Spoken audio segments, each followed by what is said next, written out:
damn it.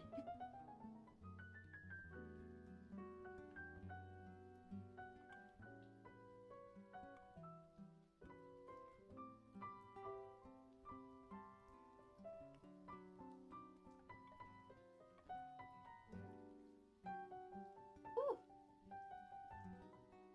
Freedom! Welcome home, potentially.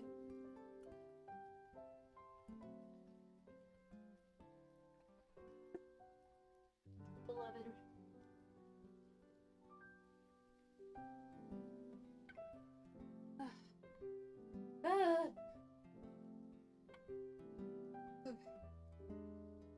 I need fucking sit down for.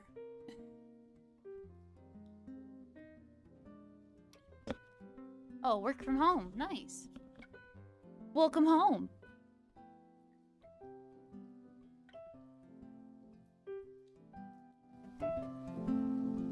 Why can't I hear anything? Did I deafen myself? I did. Weirdly enough, you guys could still hear the music.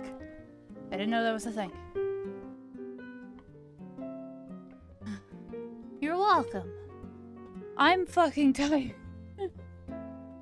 I have chosen all my stuff to sell, put it out in the living room, or put it in a duffel bag for me to drag out later. Vacuumed. I have, it really doesn't feel like I've done a lot, but I have done a lot.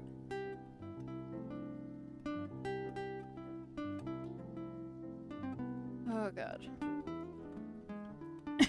Excuse me. Jesus. Okay,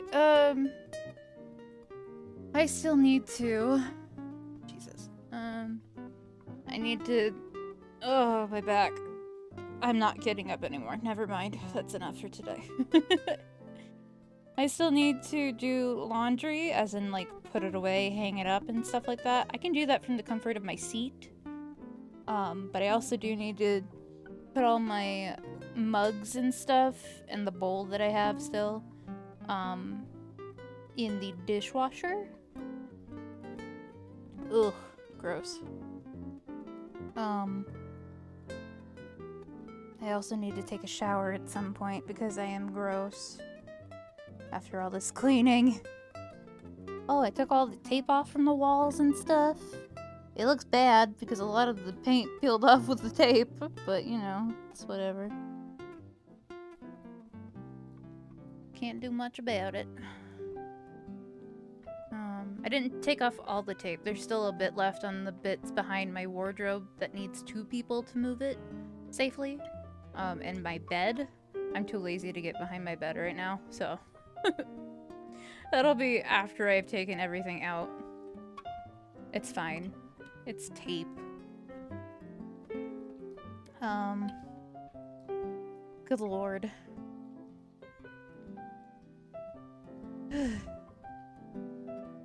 I just need a minute. I'll be okay.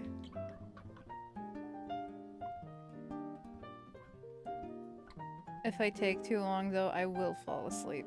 Because I do love this recliner quite a lot. It is so comfy. I am liable to passing out. That was a lot of strenuous shit I've done today. Mentally taxing and physically taxing. Let's look up stuff on Twitter while we recollect ourselves, shall we? Why am I on data? Quit it.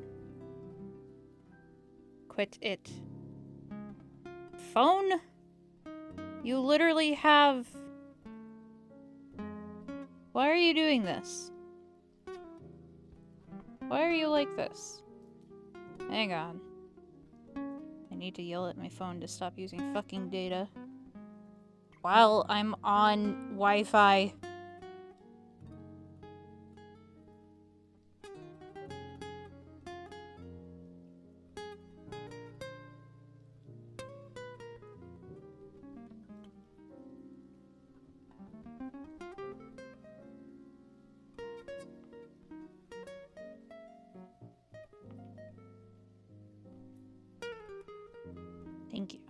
Jesus. Okay. On to Twitter. Oof.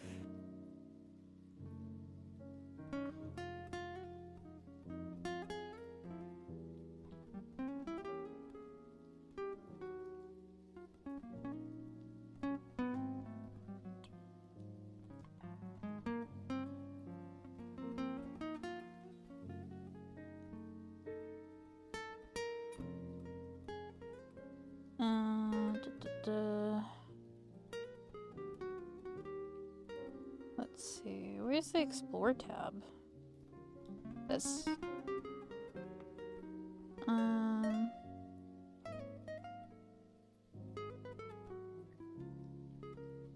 Imran Khan loses no confidence vote in National Assembly. World News 28 minutes ago. 28 minutes ago. Turned into Mario there for a second. The National Assembly of Pakistan voted to oust Prime Minister Imran Khan on Saturday. Khan is the first Prime Minister in the country's history to be ousted by a no-confidence motion. Pretty sure this guy was a piece of shit, so yay.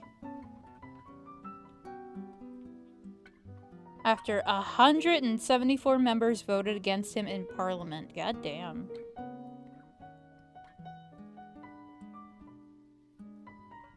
Historic indeed, says Mohammed Taki on Twitter. May this be a fresh start for the whole country, especially the ones who suffered heavily under the hybrid regime. Hashtag Pakistan.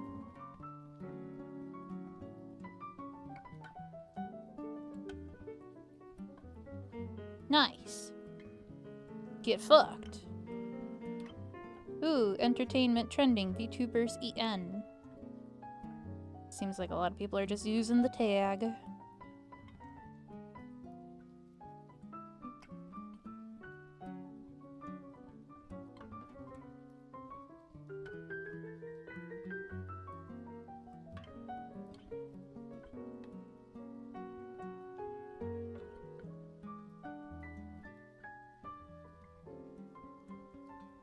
I'm just scrolling through VTubers. May I be able to do that one day. Hopefully.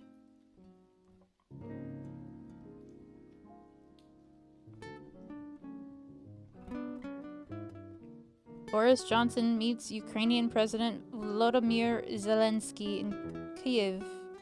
Kyiv? The British Prime Minister has traveled to the Ukrainian capital to hold talks with President Zelensky and discuss a new package of financial and military aid, Downing Street on Saturday. A picture of the meeting was shared by the Ukrainian embassy in London. The disclosure came as Boris Johnson made an unexpected visit to Kyiv to hold talks with Volodymyr Zelensky. PM used the visit to announce that Britain was sending anti-ship missiles and 120 armored vehicles to Ukraine. Pippa Crerar on Twitter, Crerar, I don't know how that's pronounced, I'm sorry, says on Twitter, I note some skepticism, but I think PM was right to go to Ukraine. It was a powerful display of solidarity with a country in desperate need of it, and an act of defiance in the face of Russian aggression. Several European leaders have already visited. It's important ours does too.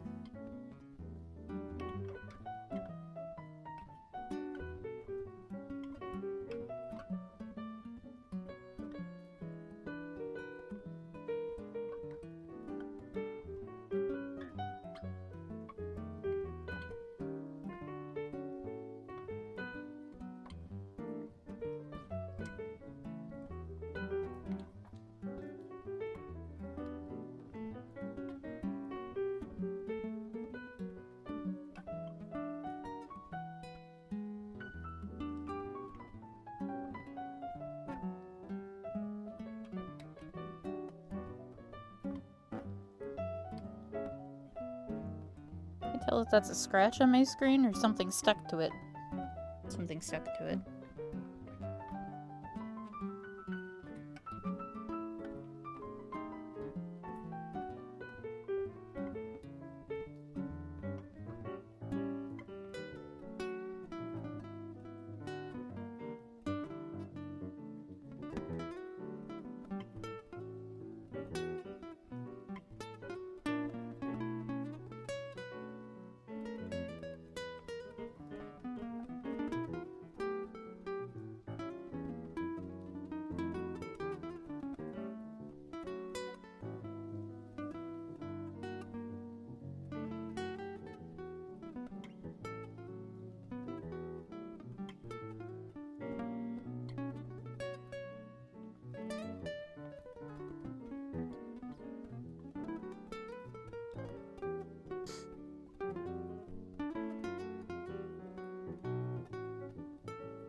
Oh, I don't know how many people have heard, but apparently Will Smith was banned from the Oscars for 10 years for slapping Chris Rock.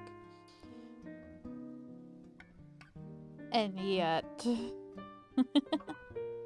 so many other people who should have been banned years ago are still there and getting Oscars and Emmys. The racism is palpable.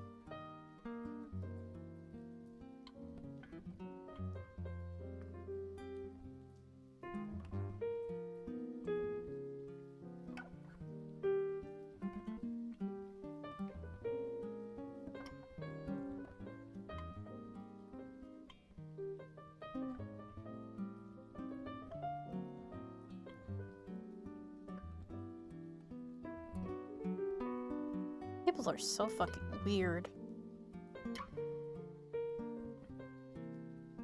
Nicolas Cage is doing an AMA on Reddit, apparently. Redditor, what is your dream role that you have yet to complete?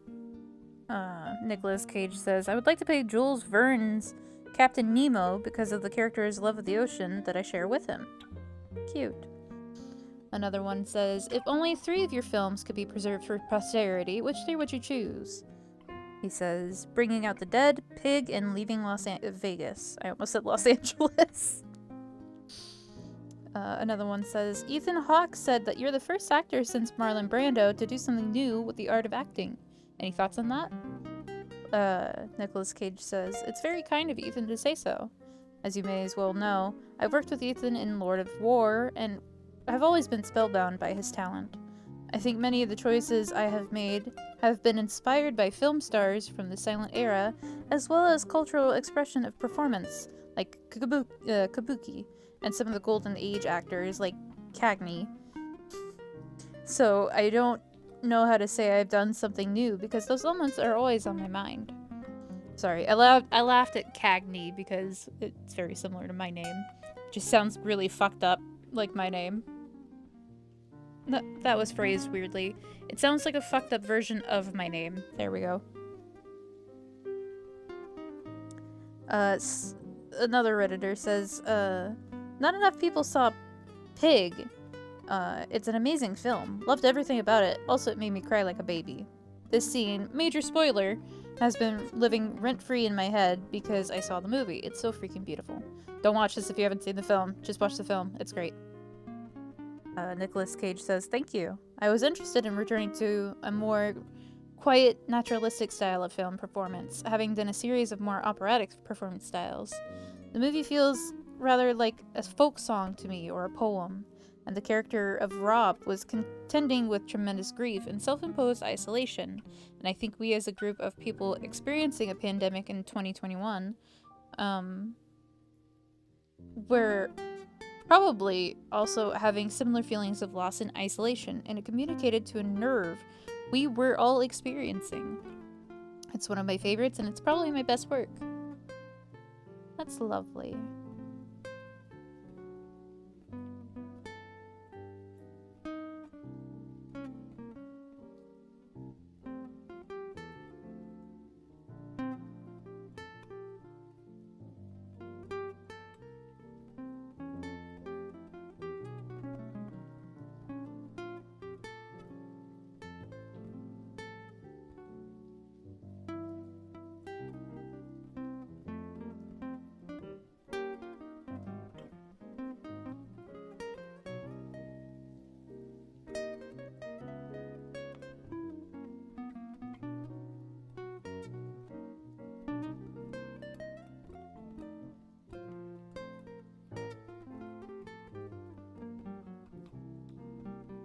Where's my... Oh, there it is.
If you're interested in webtoons, by the way, I highly recommend Woven on Webtoon.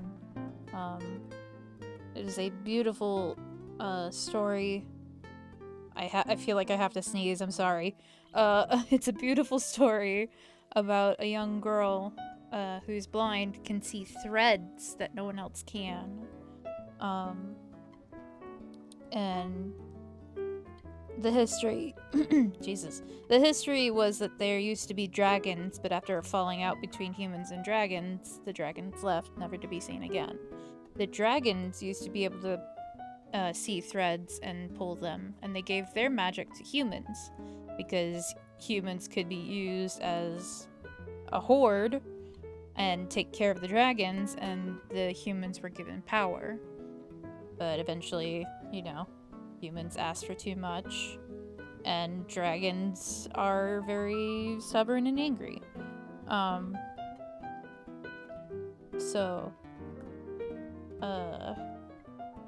Yeah, I highly recommend it. It's by one of my favorite artists, and their writer friend and a few other artists as well. Highly recommend it. It's a beautiful, beautiful artwork. And a wonderful story. I can't wait until we get more chapters.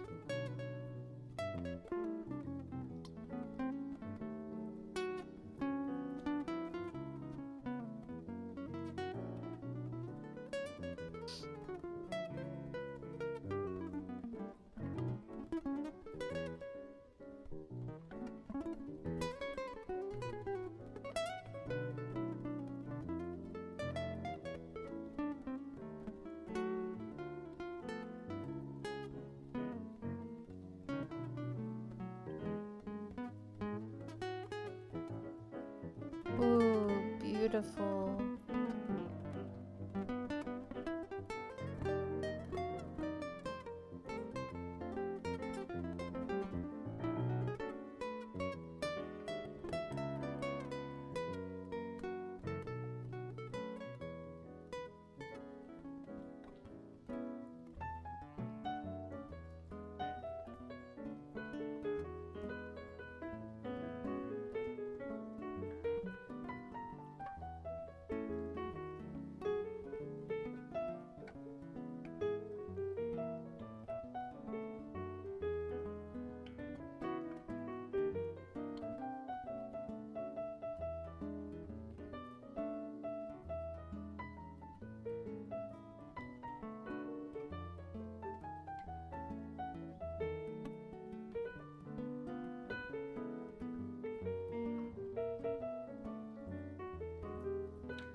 The hell is that?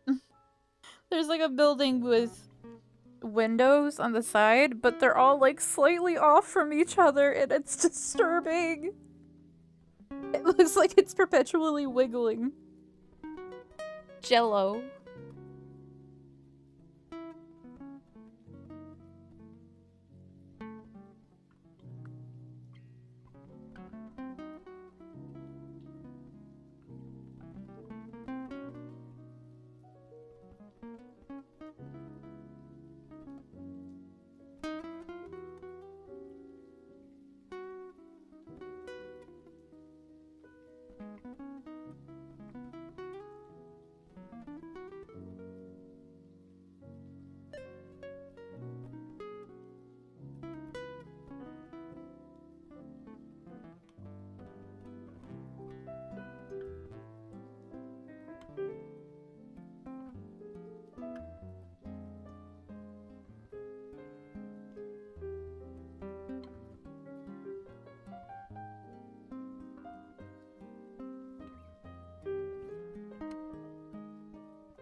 What the fuck is that? That's so disturbing. Stop. Stop.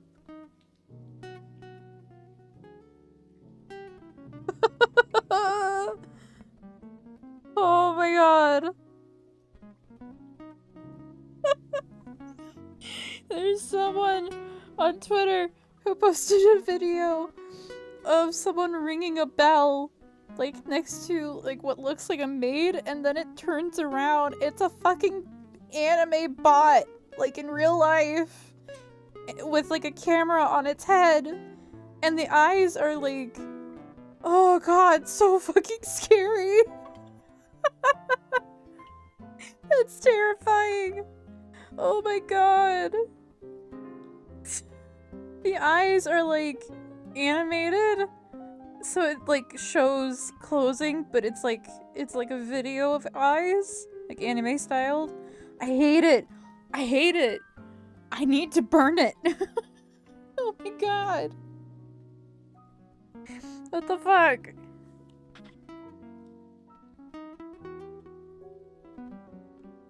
Terrifying.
I've seen that Uncanny Valley 100%. I hate it. Someone retweeted it with, someone should strap it like a bell. Strap bells to a guy's ankles and drop him in a dark dungeon filled with these things for a new hit survival horror game. And I would fucking die. I would die. Excuse me. I'm dying right now.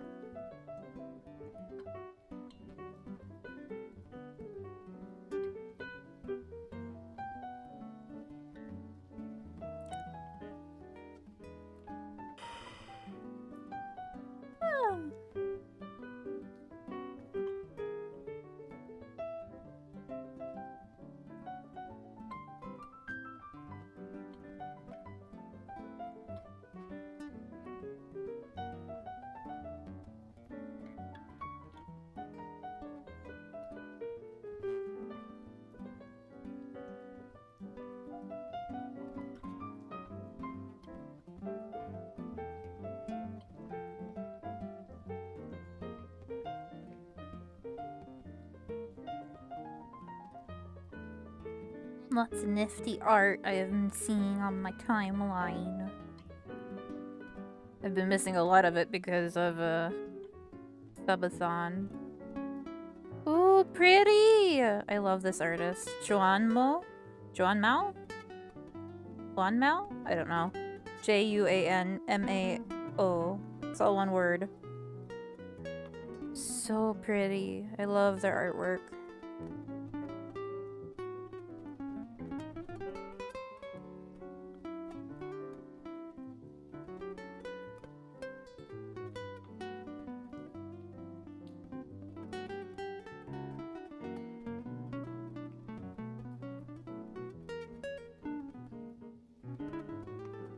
Live 2D.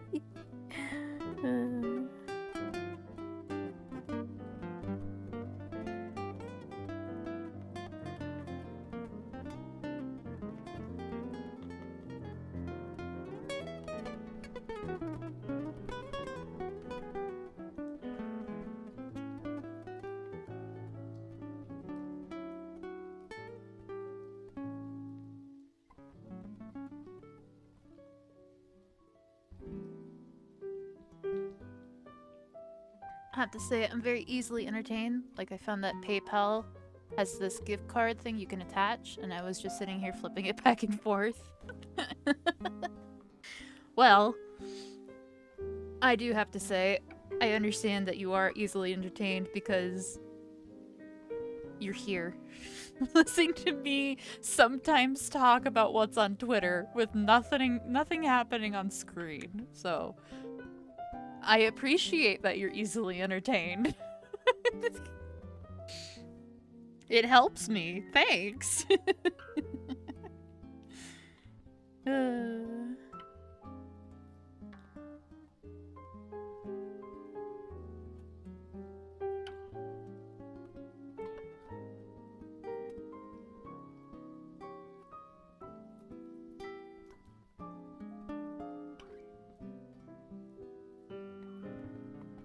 When the moon hits your knees and you mispronounce trees, sycamore.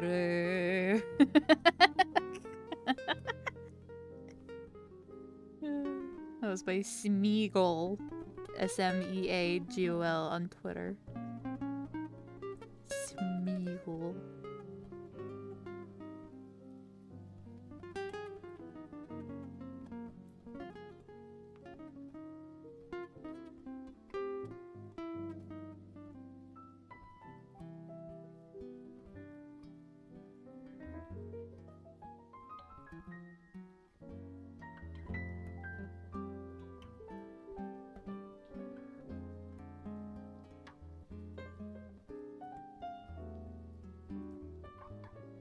Have Discord bubble wrap to occupy my eyes and fingers.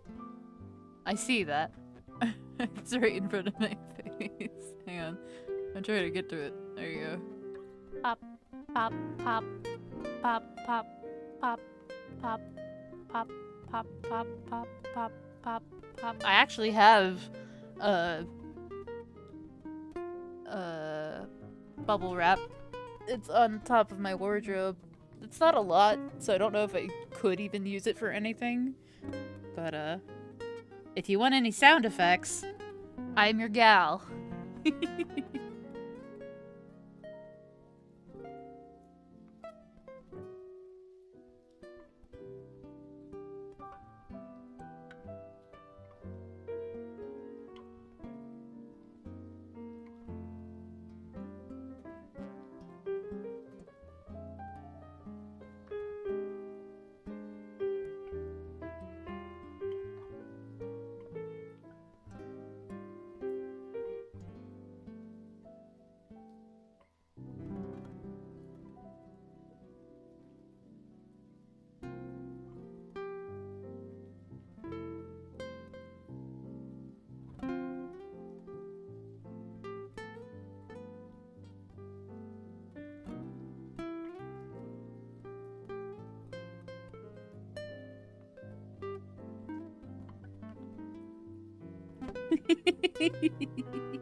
SFX by Caged Bird. Someone on Tumblr, which is on Twitter. I hate reused, repurposed posts, but it's fine, I guess. Someone on Tumblr said, commissioning artists really make you feel like a Renaissance noble. You'll get like an email that just says, hey, sorry, some things came up, but I'm working on your piece and here's a whip. And suddenly you're wearing sumptuous velvets and eating grapes on a reclining couch like, oh ho ho! Take as long as you need, my Orpheus. My riches and time are a paltry price to pay to bring your beauty to the world. I am a patron of the arts.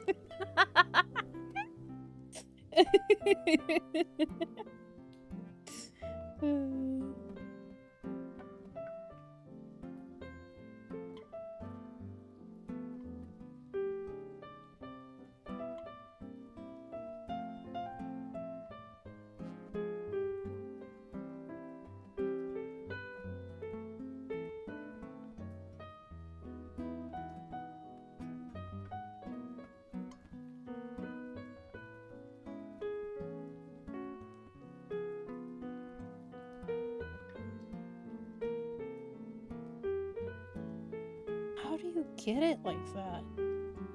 Someone posted some very nice fauna fan art. of her in a bikini in the style of her usual outfit. I'm just fucking flipping back and forth between the sketch and the final, and I'm like, how did you do the skin like that? Tell me your secrets!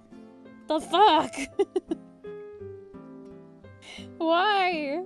Why can't I do these things? Oh my god, it's fantastic.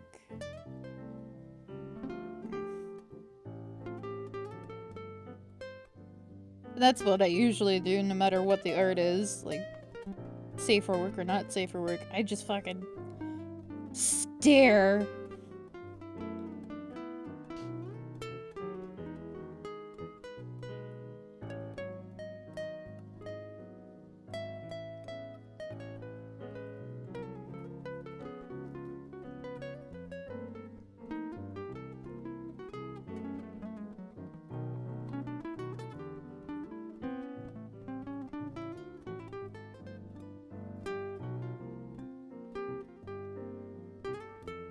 Can't confirm for like the 2 commissions I've gotten.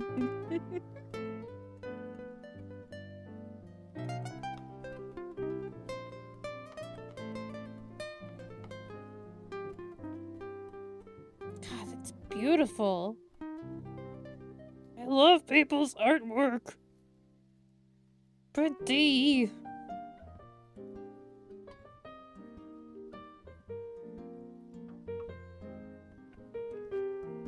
I miss my girls. I miss being able to watch Hollow Live, but I don't want to get DMCA'd for it.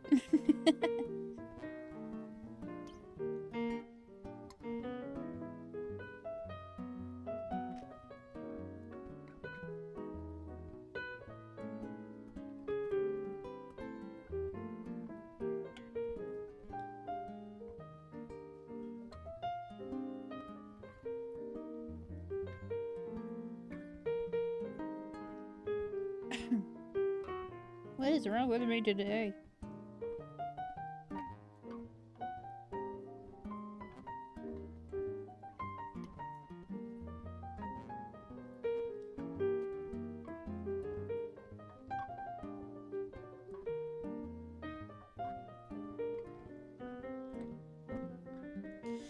The Back at It Again at Krispy Kreme video was in 2010?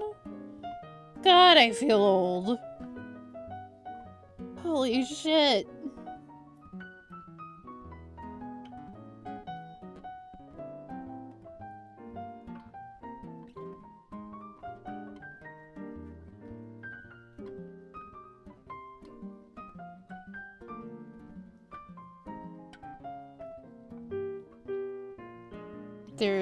Okay, hello. In an attempt to exorcise the salty buccaneering dreams that haunt me, I present Gay for the Pirate King, the RPG. You are gay for the Pirate King, but he doesn't seem to know you exist. Can you win him over? Will you get stabbed or drown? Rules. You have 3 scores which start at 0. Pining, injury, and tension. Fire in the hole. To start the game, you generate a new event by rolling a 6-sided die, d6. Adjust your scores as directed by the table or suitable, then roll a new event. Keep rolling new events until one of the following occurs. If your pining reaches 10, then you'll waste away longing for your crewmate. They will never know of your secret love. If your injury reaches 10, then you are murderized during some kind of pirate shenanigan, and you are given a high-velocity sea burial. If your tension reaches 10, then you and the Pirate King finally reach some sort of gay high-stakes conclusion to your relationship. Roll a d6 to determine your fate. 1. You duel to the death, you die. 2. You duel to the death, he dies. 3 to 4. You spend one long night together, talking or screwing or whatever you like. Then he leaves forever. 5 to 6. You get gay pirate married and adopt lots of other fully grown pirates as your figurative children. Hell yeah.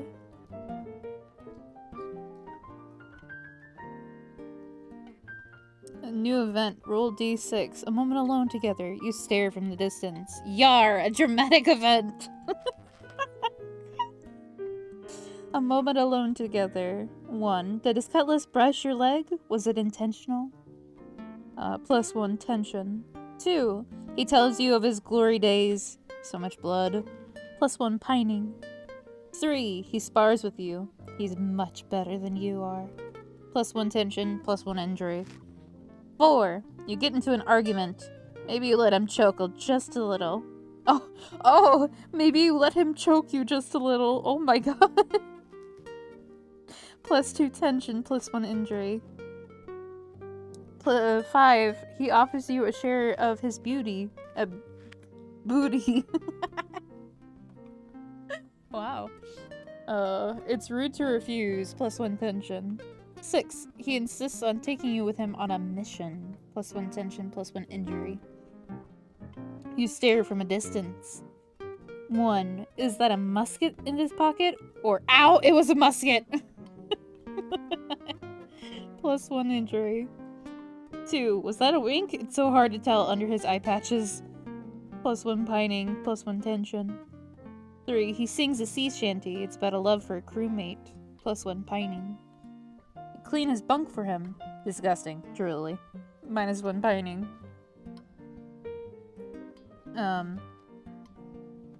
5. He's rubbing his sword clean on his lap. +1 tension. 6. He's drunk and falls overboard. -1 tension. Yar, a dramatic event. 1. You slip and fall on his deck. +1 injury. 2 to 3. There's a burial raid. Some of the crew die. You somehow evade death. +2 injury. 4 to 5. You were kidnapped again and rescued again. +1 injury, +2 tension. 6. He leaves you for a month to hunt for buried treasure. +2 pining. Damn. One beauty booty. Send me this game. I know a bunch of nerds that would love to be in a gay pirate one-shot. Absolutely. I'll post it in the Discord. Because I know a lot of other nerds who would love to be in a gay pirate one-shot. And hey, maybe it could also be something that I stream should we get enough money. That'd be fun.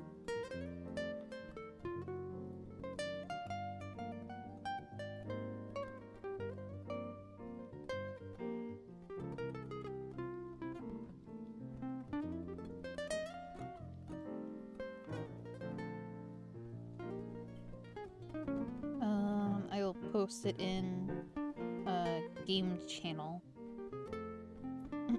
Actually, no, not game channel. D&D room for all.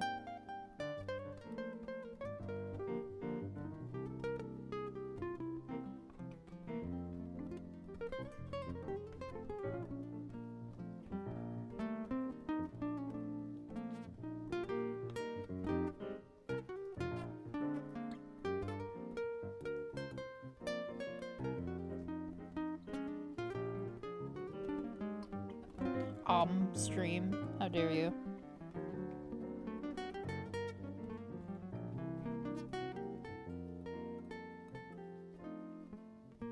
Og.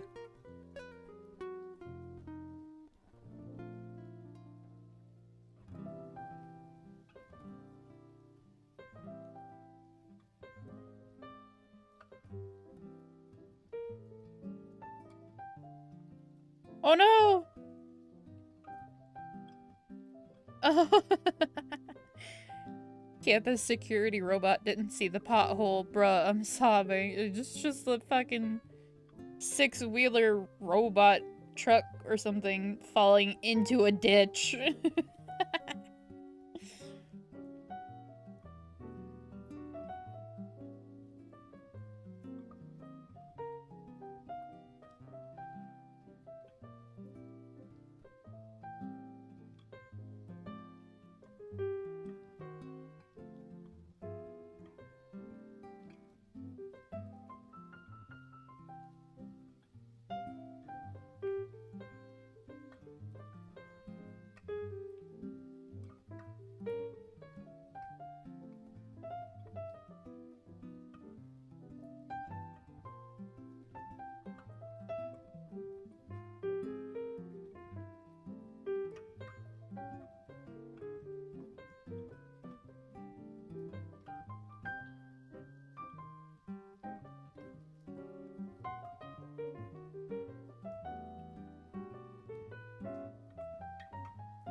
I should probably get back to work. Ugh. I don't wanna. I hate doing laundry.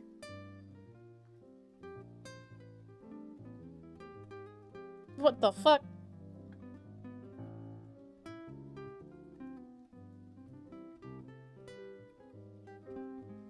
It's apparently a video from 2010. A man gets into a car and it just disappears. And then another camera view sees that he's actually driving away. But I don't understand. Oy.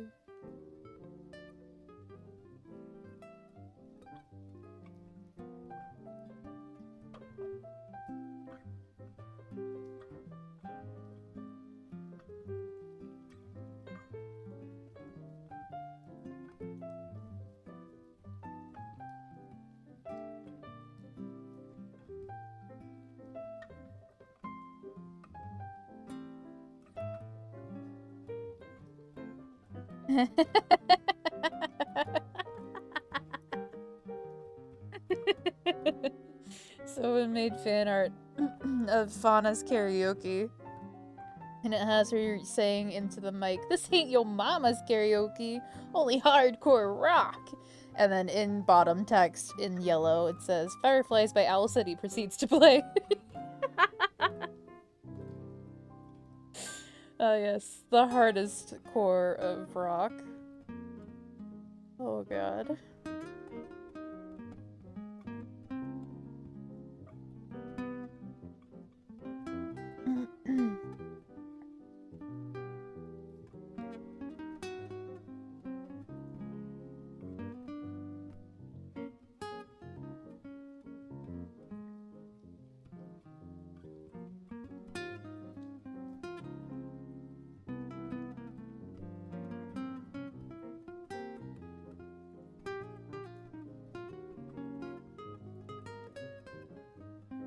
Oh, that is the cutest bird! Is that a kookaburra? I can't tell. It looks different. It looks like a fucking anime character or doll or something. That does not look like a real bird! What the fuck? It looks like a plushie! What?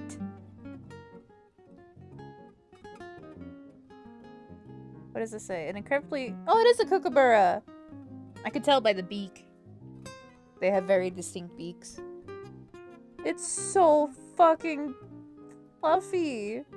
The Google translated text of this Japanese account says, "An incredibly fluffy creature with a body to hair ratio of 1:1. Kookaburra." I love it! It's so cute!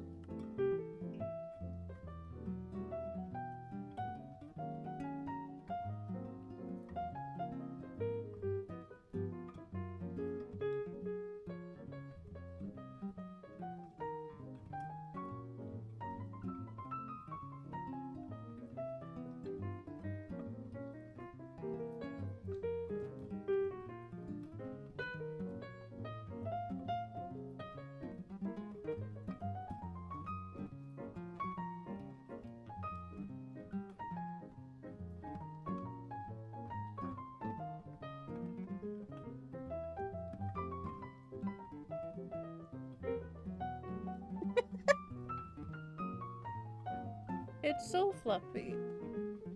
I have died due to my injury.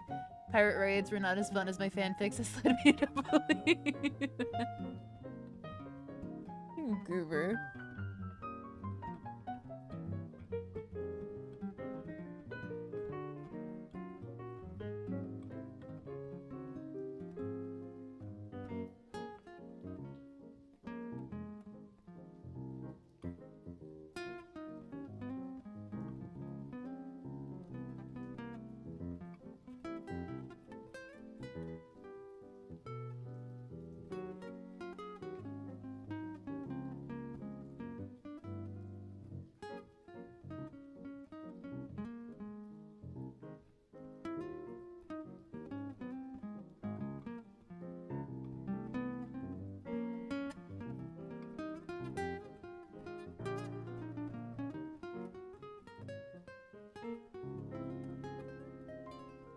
Walrus is huge! My god.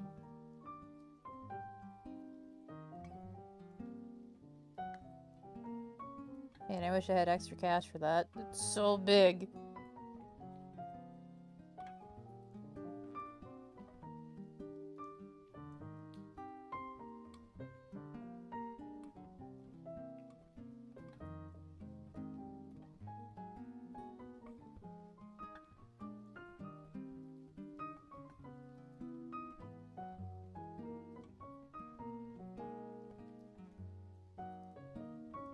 Wow. Vintage Queen Anne cabinet. Beautiful.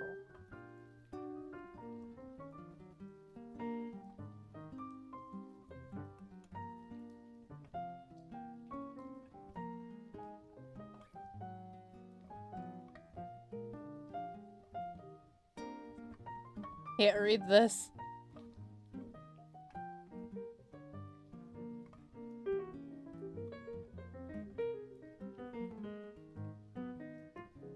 I think I need to view it on,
Jesus. That's a lot.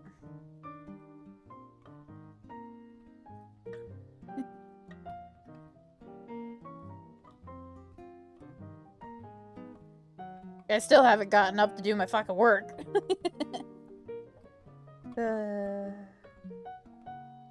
It's fine.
I really want to watch Turning Red again. It was such a good film.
I really do need to get to work so I can get something to eat. I don't have anything but popcorn, but I kind of want popcorn, so. Let this be my motivation. Let's go! I'm gonna get up real fast to pick up my laundry baskets and some hangers, and then I'll come back and sit down. And maybe we could watch some videos while we do some laundrying. How about that? Ugh.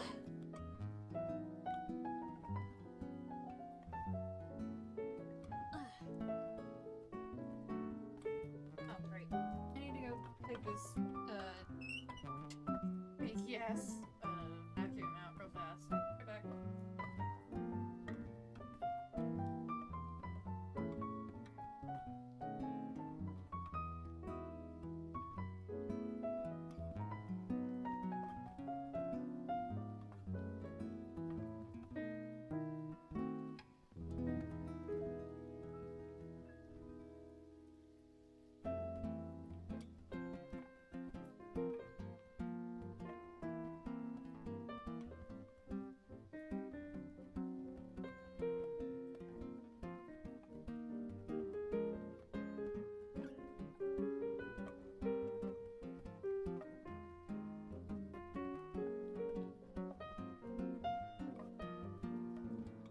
Hi, I'm gonna put stuff in the dishwasher real fast as well.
Okay.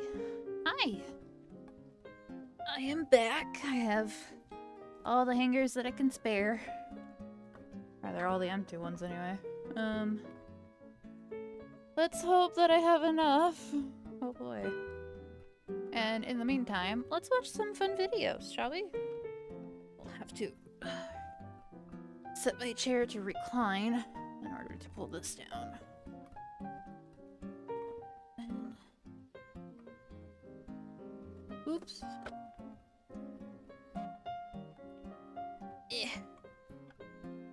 Pants. Woo! God damn it. There we go. Alrighty.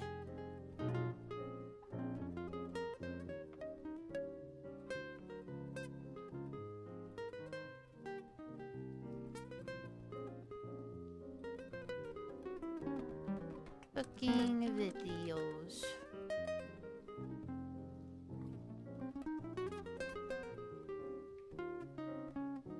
Let's find something new. Instead of the ones that we've been watching. Because those are lovely, but I do like other ones. Ooh, Epicurious is pretty fun. I like that one. Shove this to the side so I can see better. Alright, turning that off. Okie dokie, okie dokie. Thank goodness I'm ambidextrous.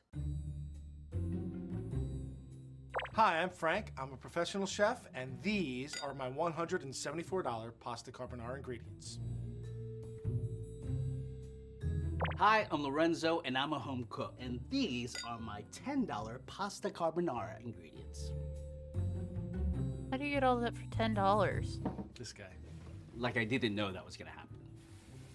Peas and cream. That is some cheese.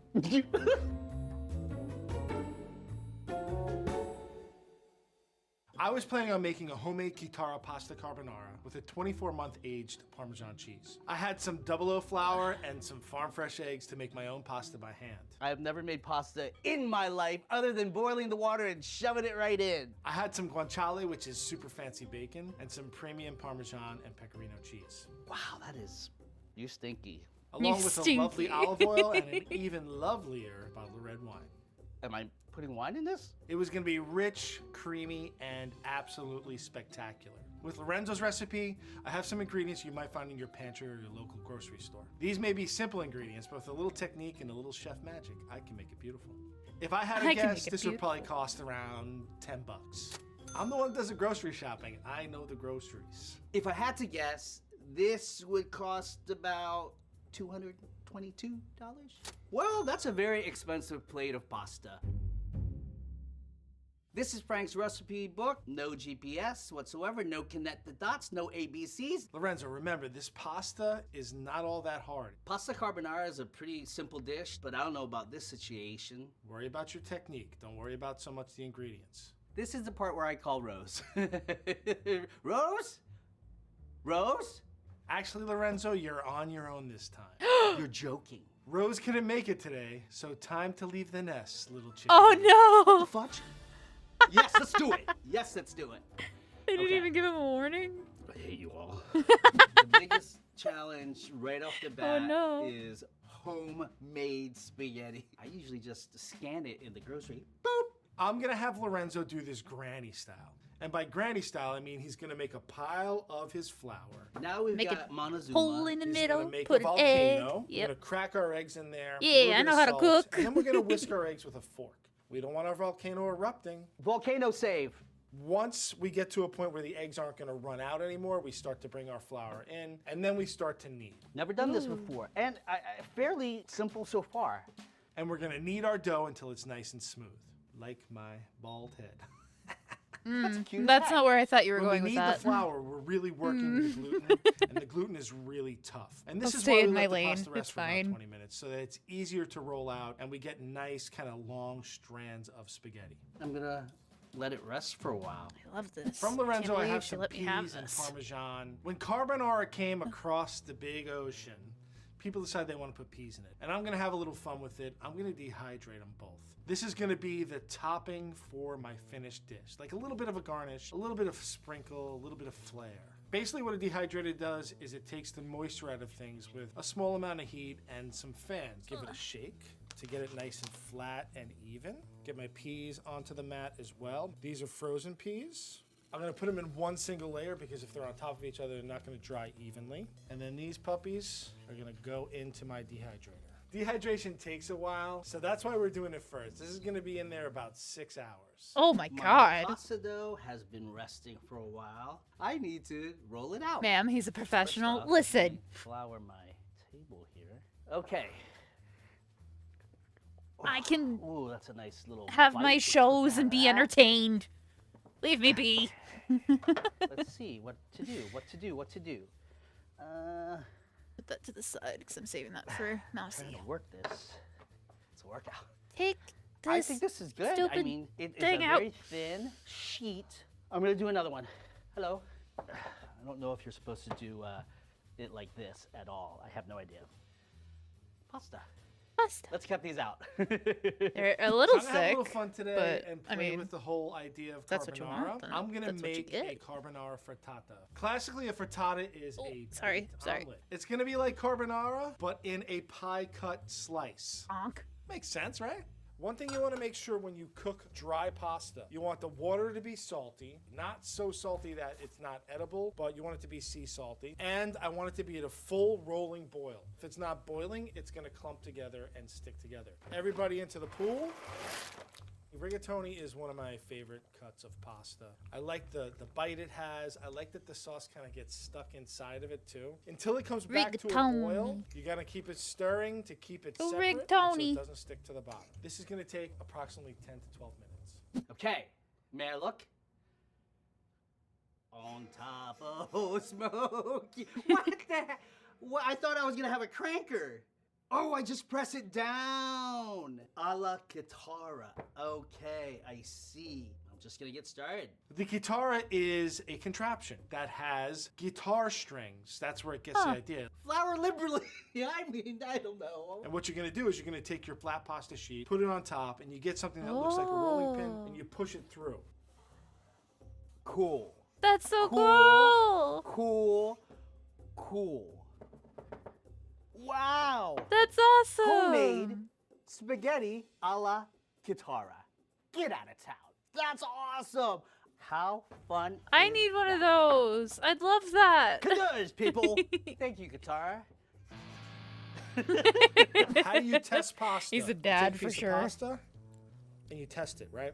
This still has a little bit of a white ring in it. It's a little before al dente, but I'm okay Al with that because dente? the pasta's gonna sit Hello? for a minute, and it's going to continue to cook. Let's strain it out. Is this underwear or shorts? Give it a quick rinse can't just to tell. kind I of think slow it's down the underwear. cooking. All the Italians out there, don't get upset with me. Normally you don't want to put oil on pasta because the sauce won't stick. Yes. But I'm not saucing this pasta. I'm It's true. making it into a frittata, so I'm not worried about the oil. The oil's going to have flavor, and it's going to stop my pasta from sticking together and getting to be clumpy. Yeah. And we're just going to give it a quick toss so it doesn't stick together.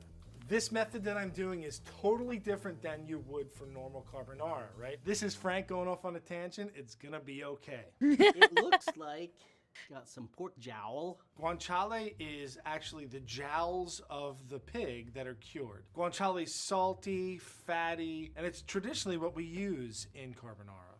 Cured meat has a lot of salt, spices on it that you're supposed to take off, I believe. I like to cut my guanciale into lardon, which is a French term for kind of thick matchsticks. I don't want it just to be a flavoring. I want it to be a nice component of the dish that gives you some like nice heartiness. I like to start with just a little bit of olive oil in my pan. I'm gonna throw those pieces of guanciale in there. Wow, it smells so good already. Render them out until they're just slightly brown on the outside and we've got a lot of fat in the pan. He's gonna save the guanciale that's cooked and he's saving the fat because the fat's going in there too. Fat equals flavor. Yes, it I'm going does. to turn the heat off and move on to Al the next step. dente from Devil Friends May give me Fry. bacon. Carbonara needs to have some sort of pig product. Bacon works for me. I'm going to use a little Yes. olive oil just to start my bacon out. This is just a personal preference of mine. I'm just going to cut my bacon into nice strips. A little thicker because I want to see the bacon in my dish. right into my pan. I'm gonna use everything. I'm using the bacon. I'm gonna use the fat. I'm also gonna use the pan. I think the bacon's good. It's sitting in its fat. I would hope you I'm use gonna the leave it pan. in its fat, so it's gonna Huh? carry over, cook a little. Move What? it to a cooler spot on my stove. Sorry? And just let it sit in the pan until we're ready to make this frittata. Okay. No, I'm going to so make I'm it in gonna the start air. prepping my sauce, and I have these lovely chunks of cheese, Parmesan Reggiano, and this is the pecorino. I'm just gonna take a chunk off here. I'll probably need more, but for now, let's do that. Wow. Oh, that smelled. I'll get more in a second. Okay, this is the 24-month aged Parmesan. That is delicious. Mmm. Lorenzo sent me cream for this. Cream is not something that normally goes into carbonara. That creaminess comes from the technique, not from actually using milk product or cream in your dish. So what I decided to do is make a custard. That'll be the base of our frittata. First thing I'm gonna do is crack my eggs. I think I'm gonna do the eggs. First off, 2 holes. 1.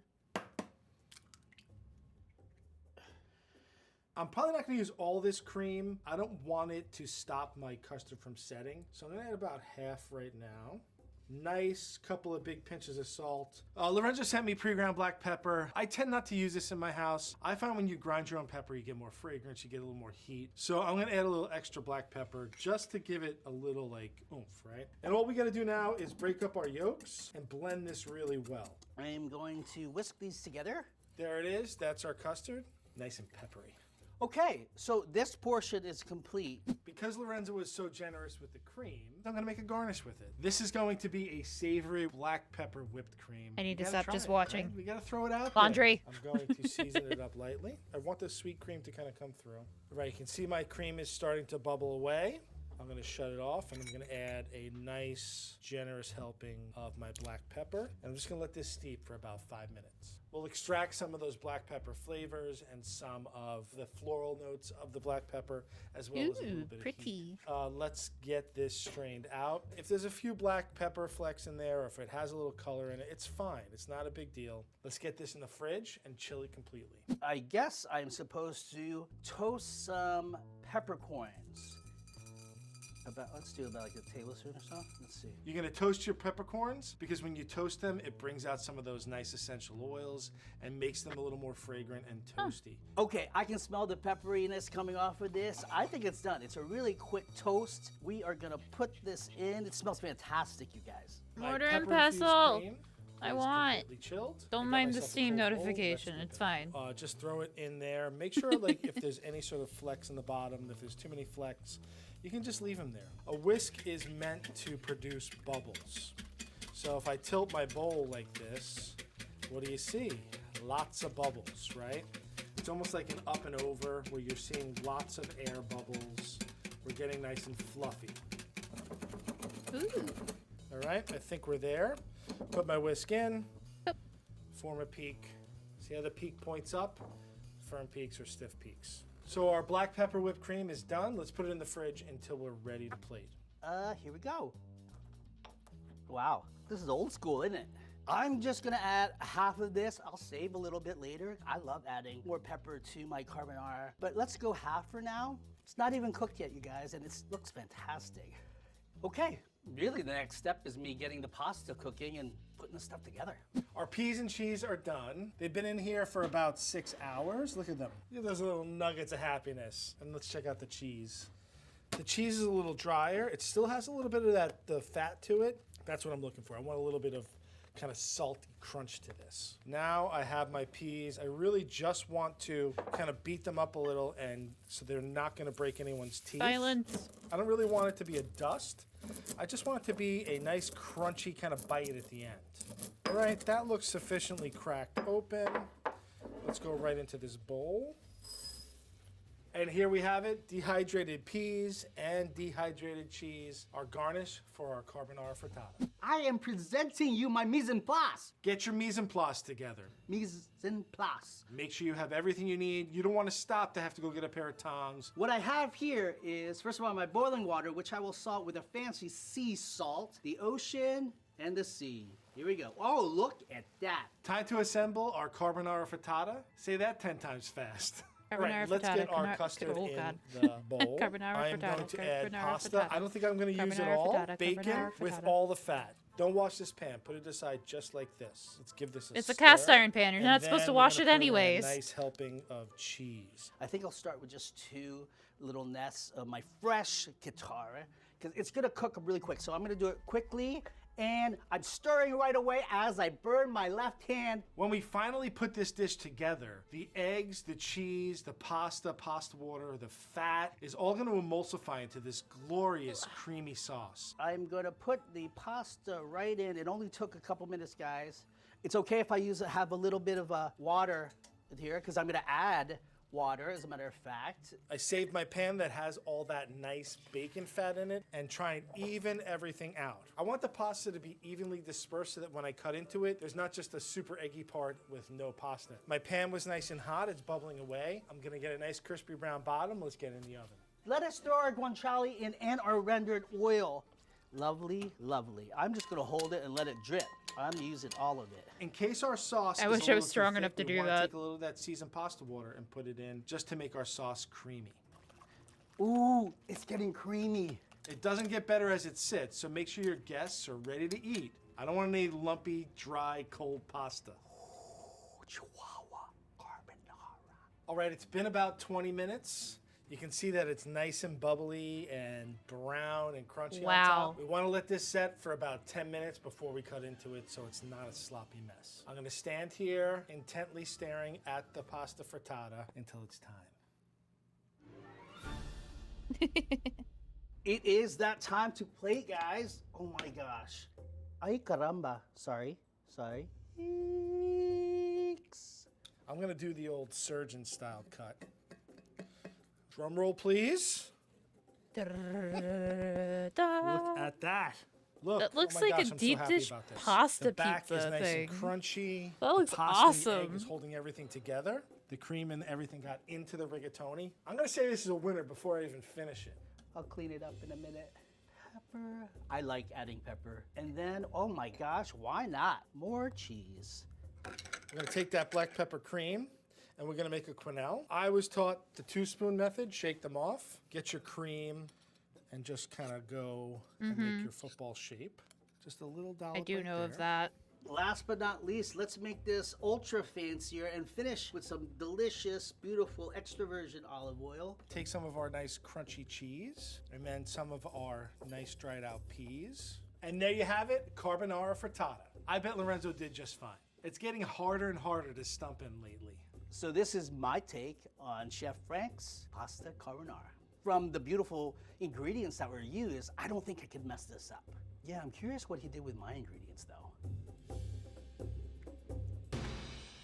The face. Frank. buddy. What's Good up, seeing man? you. It's been so long. Frank. Look at this What? Ooh. Wow, you are too fancy, man. What did you do? Frittata carbonara.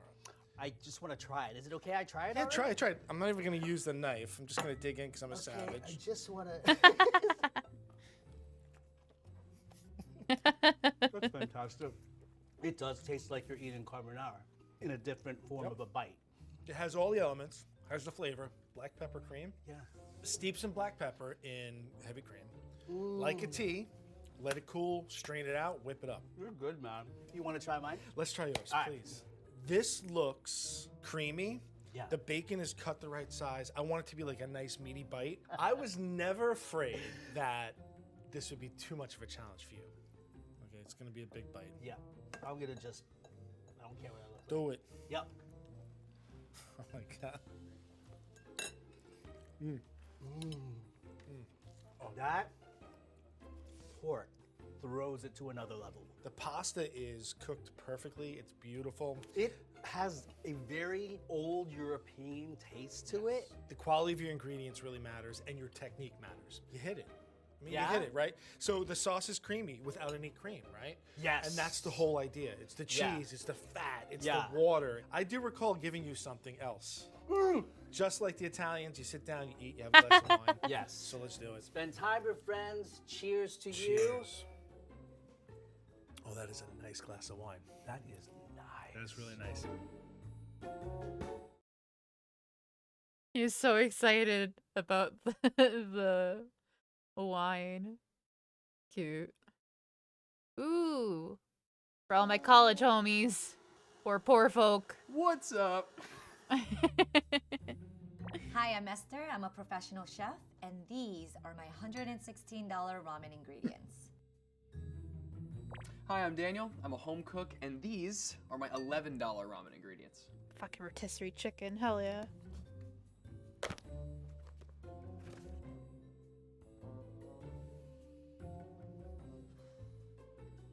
All right, here we go. It looks familiar. Oh. Very familiar with this. Yep. I got it.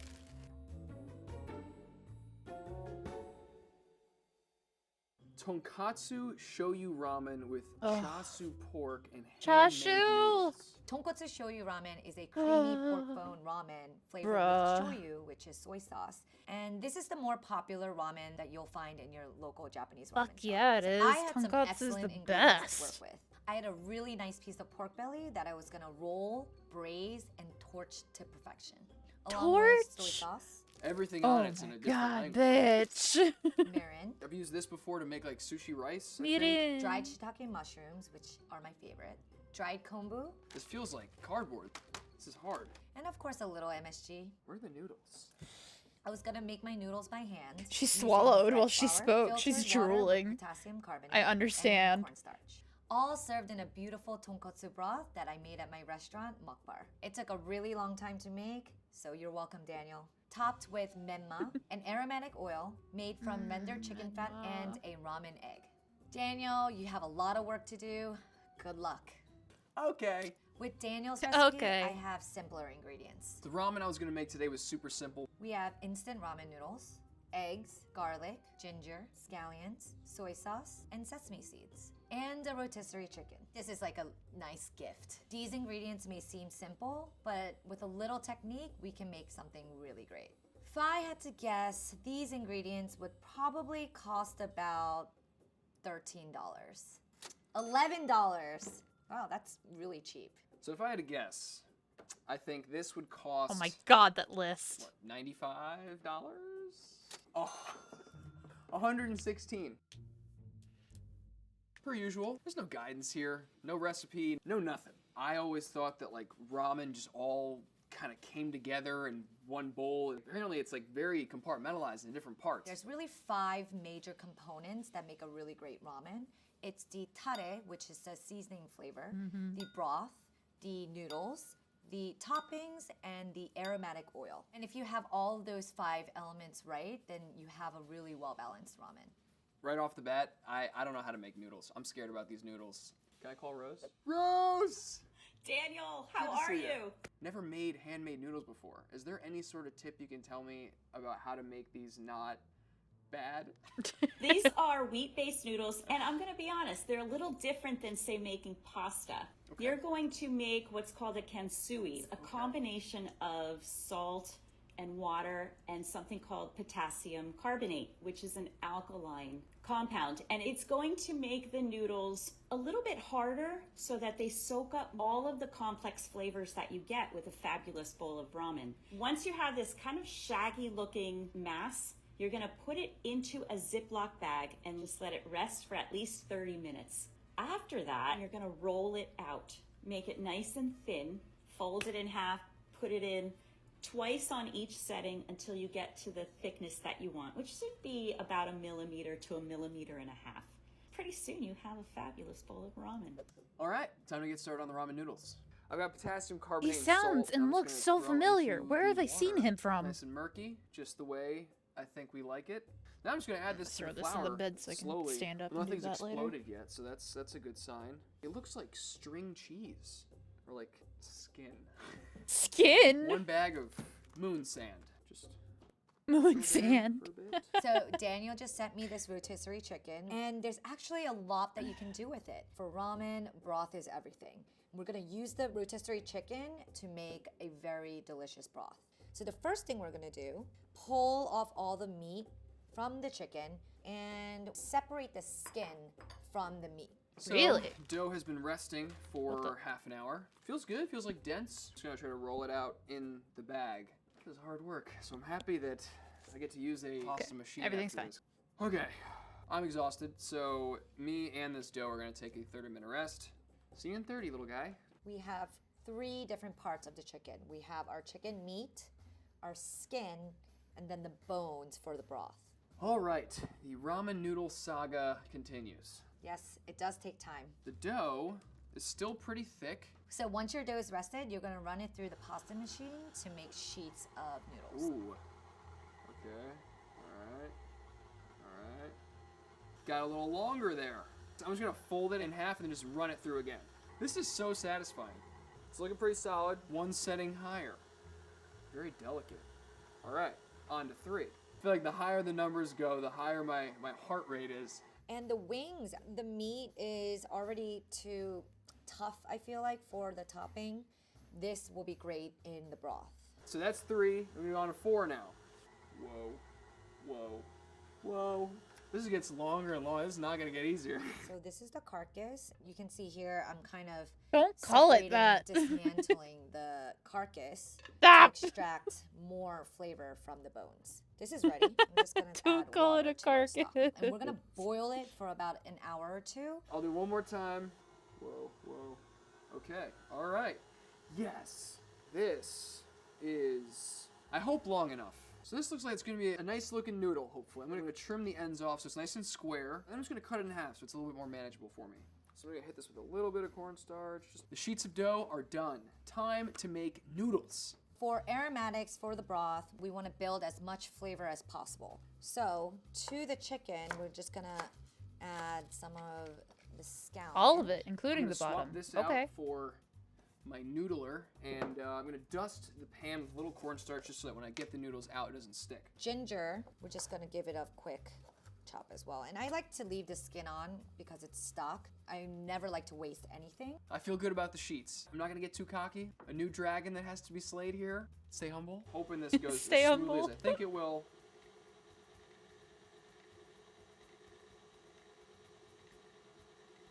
I think I put this in upside down.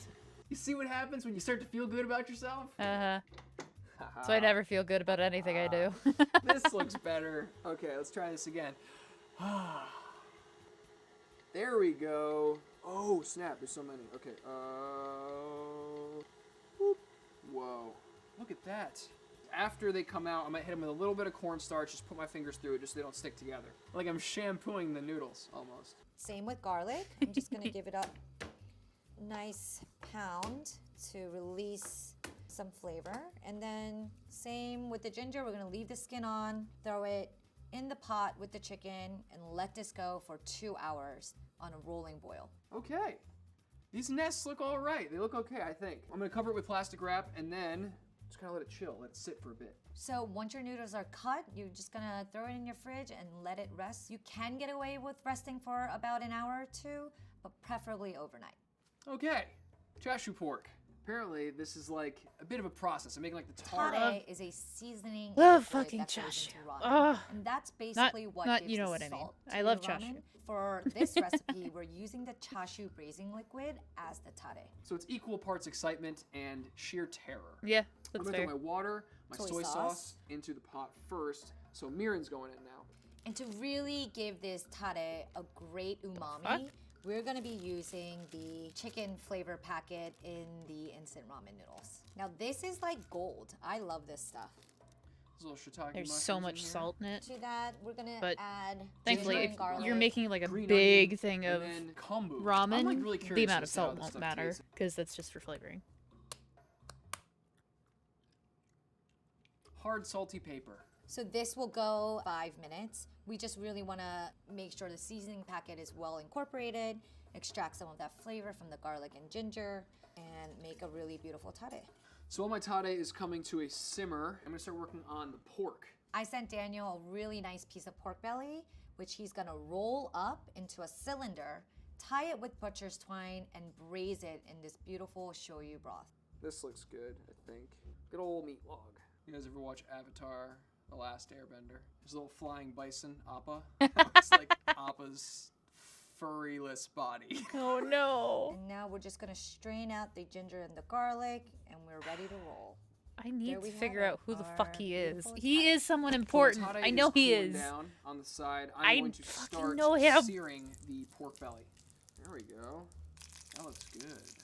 I'm gonna turn this off. Get my kombu sheets out of the tade mixture. But then once this is cool, I can start braising. We're gonna be He's using like- the scallions, the ginger. He has the and energy of a garlic surfer dude. to make an aromatic oil. So normally I would use some sort of fat to make an aromatic oil because that gives it a nice mouthfeel. But regular oil works too, and we want to really extract all of the flavors from these 3 ingredients. So this is a little cooled down now. I'm just gonna add my tade to the pan. Turn this back on. Let's get braising.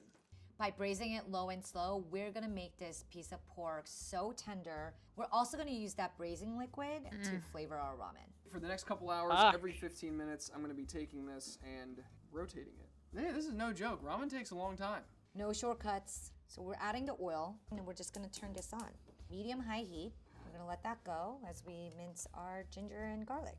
Basically, what I'm doing is I'm frying the scallion, ginger, and garlic in the oil, and it becomes a little crispy. Not only in oil, but it's also a crispy topping that you can add. Building on texture and flavor all at the same time. Been a couple hours. Bum-ba! Look at that. How nice does that look? Once your chashu is cooked, you want to take it out of the braising liquid and put it in your fridge to cool.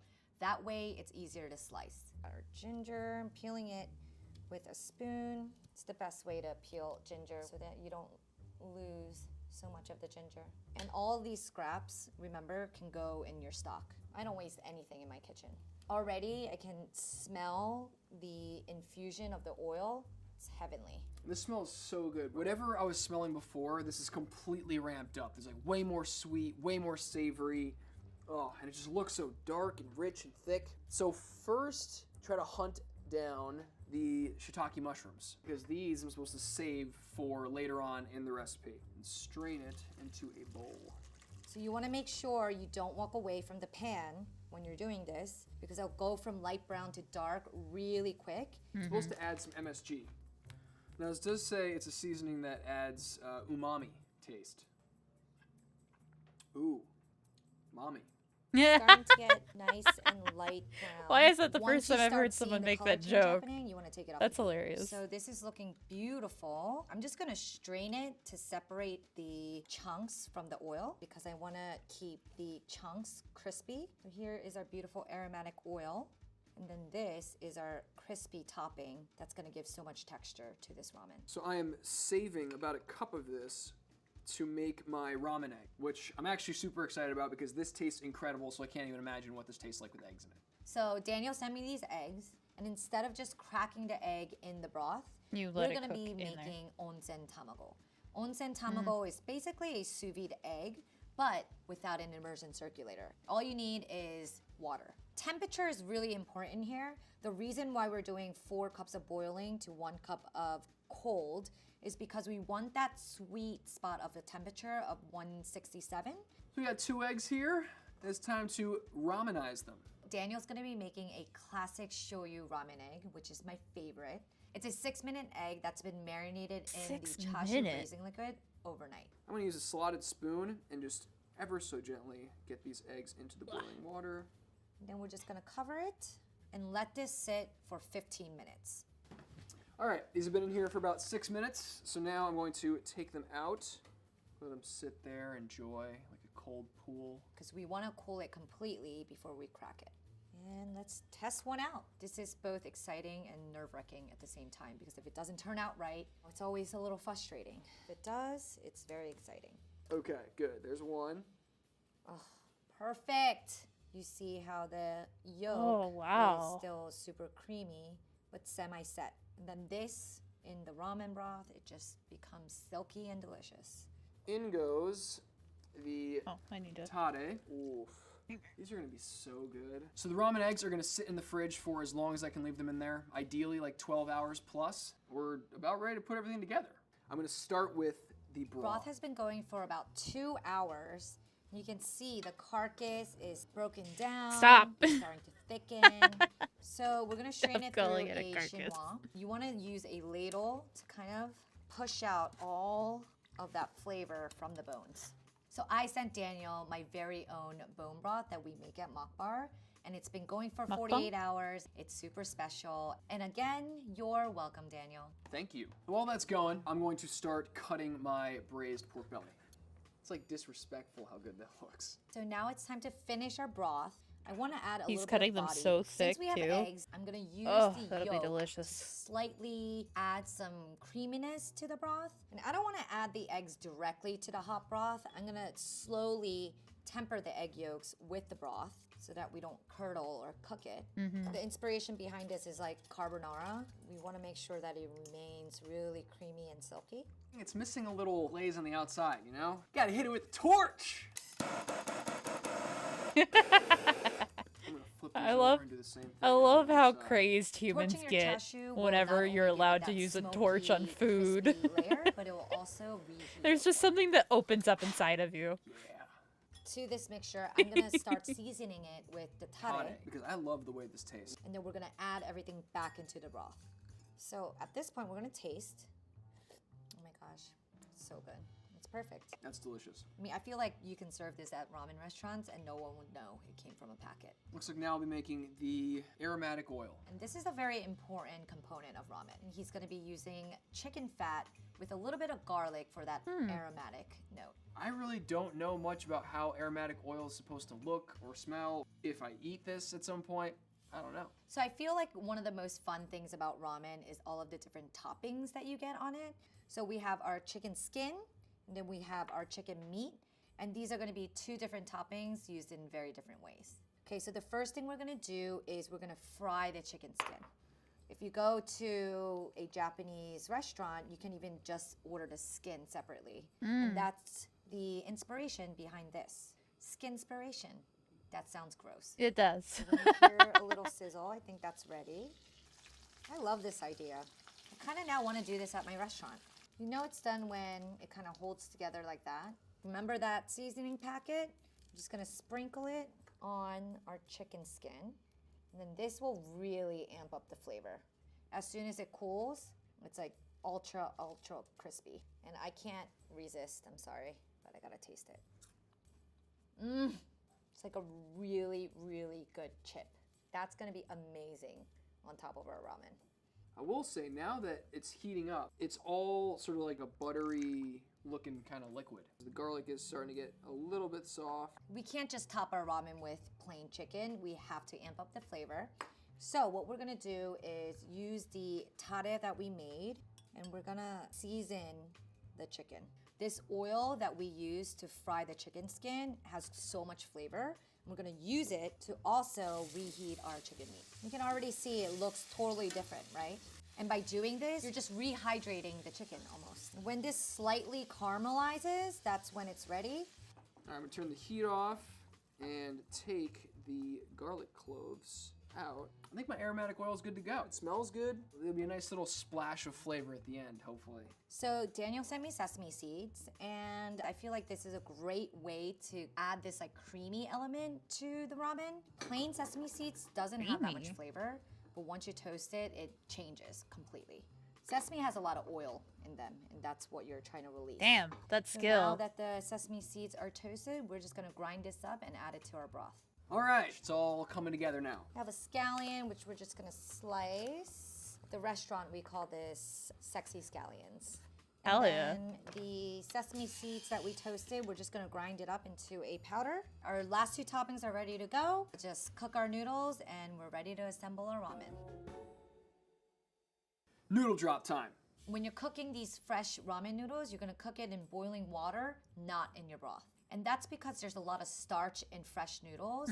These look like ramen noodles. This is so cool. You know when they're done, when they're nice and chewy and cooked all the way through. Okay. Yep. Whoa. So as the noodle cooks, I'm gonna start building the base for the bowl. I'm gonna start with our grounded up sesame seeds. I'm gonna put the broth into this lovely bowl. And we'll just add the noodles to the broth. I'm still like very much a novice with my chopsticks. Ah. Noodles are in the bowl. Now it's all about just assembly, making this look cute and pretty. Starting with our chicken, I'm gonna throw the pork in here. some of our crispy mixture, The shiitake mushrooms that I cut up. the crispy chicken skin. The menma. I've never tasted this. I don't know what this tastes like. So Survey good. says tastes really good. Fuck Next, yeah. I'm gonna do the egg. Of course, we have our scallions. Last but not least, aromatic oil. This looks pretty good. That looks fucking I really hope this is up awesome. to Chef Esther's standards. That looks awesome. And this is my take on Chef Esther's ramen recipe. And this is my take on Daniel's ramen recipe. I'm so excited to taste this. I just want to nom nom nom nom nom. This looks so good. I'm so shocked that I could make this out of instant ramen and rotisserie chicken. It looks like something you'd order at a restaurant. Can I dive into this? Is that okay? Yeah? Chef Esther, this is next level. This is so good. It's super creamy. Wow. That tade, best thing I may have ever tasted. Oh, and the pork is so tender. I can't wait to see what Chef Esther did with my ingredients. I'm really proud of myself for that. Can't wait to see what Daniel did with my recipe. What's up? How's it going? Hi. Nice to meet you. Wow. I mean, it looks like it came from the same restaurant. I mean, Thank you. Hi.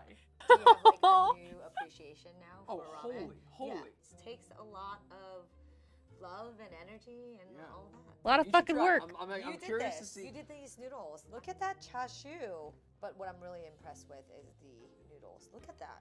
Thank you. It's beautiful. I think I'm most proud of the noodles. Wow. The mouthfeel from like chicken fat. What do we think? Oh my god. Yeah? It has great texture. I mean, it's your recipe. You're only as good as the recipe, right? It's really delicious. The texture is great. Go try your chashu. Okay.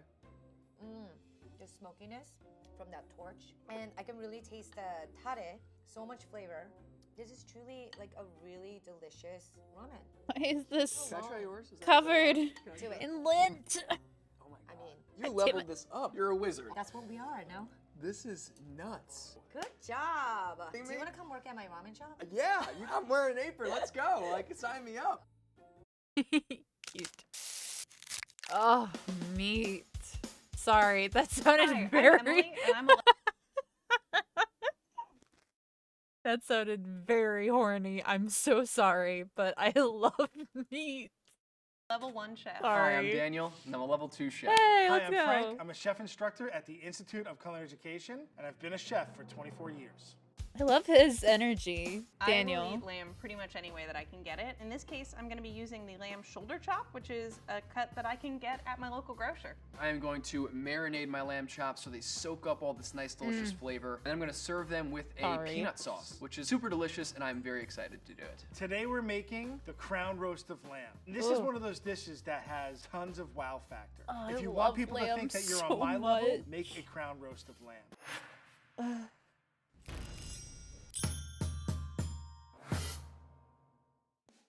The great thing about the lamb shoulder chop is that as well as being a little bit more affordable because it's less in demand, It's a little cheaper, they have good flavor, and they're super fatty and delicious. I don't really like a lot of fat in my meat when I cook it. Just, you know, the whole mouthfeel thing. It's a little weird. These are lamb loin chops, I think that they are by far the best lamb you can get out there. and they kind of look like mini T-bone steaks. A lot of protein in there. So here I have two Lot of protein racks in there, of American steak. lamb. American lamb tends to be a little larger eye or a little larger loin. This is the lamb ribs, and this is the loin. You'll also notice on this there's a little like blue or purple mark. It tells you the grade of the lamb, and the USD will grade all lamb. It's like made with vegetable dye. It's not really gonna hurt you if you eat it. this cut is bigger because you'll usually see like the rib of the lamb is like a very popular cut, but this is the shoulder. That's what cut of meat I'm using. Let's get started with my marinade. If you don't marinate your meat, I kind of feel like you're doing it wrong, personally. Don't come after me. I feel like it locks in a bunch of extra flavors and I mean, meat you that are wouldn't supposed to already marinate it, but and if you this don't is have one that I time, found that works it's pretty fine. well. Most of the time when you It's get not lamb a from the big butcher, deal, it's gonna but be cleaned more than it this. will have This more rack of flavor lamb if you do a needs marinade. some preparation. And what I'm gonna do today is I'm going to I French the cook. bones. I do not know what I've Frenching noticed the past few bone days when means, our meat but if shows it's up, not you can. kissing, I have no clue. Basically, what Frenching the bones means are we're gonna clean the bones so that when you Listen. grab a chop, I know you can what hold I'm it and about. you can eat it without getting your fingers dirty. Like the little lamb lollipop. Boom. Facts. And the first thing we need to do is take off this fat cap. Basically, this will pull right off, right? And then you take this little shoulder blade Listen, piece out. if I ever On the get to do a back side of cooking this stream, if I ever get to do a cooking stream for you guys, you will watch as I just take out each piece of meat reverently and just kind of like drool and then get back to cooking. It's fine. I'm not obsessed. Is a very fine. chewy piece of tendon that you want to clean off. There's a line of fat here, right above I the like eye. meat a normal I'm gonna amount. cut, make an incision there. I'm gonna draw my knife across, and then I'm gonna pull my knife across the back. Now I will take my knife, The go hell? down to that line, and kind of just make an incision on both sides. But we really just want to make sure that we can get that twine really close into the bone. So that's what we have, lines. Everything's opened up. Fresh mint Why do you here. like I think it just that? That's adds weird. like a light There's, like, some herbaceous note. lint Next, or I'm something going to that's stuck add, on the some bottom of garlic my and jalapeno. underwear. Garlic is important, not just for lamb, but for life. It complements it. It's like, hey, lamb, you look good today. And lamb's like, oh, thanks, that's really nice of you. Lovely. And I think with the marinade like this, that has a little bit of a heat to it, a little bit of a spice, it'll actually go really well with the sauce. And I ultimately want like about 2 tablespoons or even a little bit more of fresh rosemary. Rosemary can be like a little tough in your mouth, so I find just chopping it up a little helps you not get a mouthful of twigs. So we Yeah. take the string, we're just gonna pull it tight along where we cut, get it Okay. underneath. I really do want to know because I'm not a professional cook. I just love to cook and I love food. I never really understood the whole string thing. I don't understand why you have to do that. I've made a chuck roast or like oh fucking I guess the big slab of meat. I've made that without using the twine and it tasted fucking fantastic. I don't see what the point of the twine is. Can hold someone on to explain the that to lamb, me? And Oh. make sure it drops on the floor. It almost always drops on the floor. And basically what we're gonna do is we're gonna repeat the same process on all of the bones for both racks. Now, I'm gonna start adding. That's different. I more mean like in the last video when he rolled it up and like to cook it. I guess that was to make it shape, but I don't understand for like big ones like chuck roasts and shit like that. The liquid components and then add in some brown sugar, some salt, and some pepper. I like a lot of pepper. Malt vinegar, olive Olive oil? oil. Every good marinade is just olive oil. Balsamic It's true. vinegar, Dijon mustard.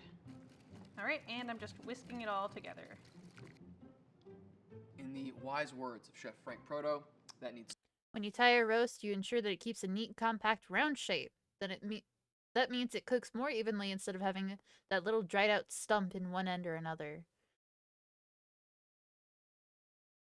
I don't feel like it's a necessity, though.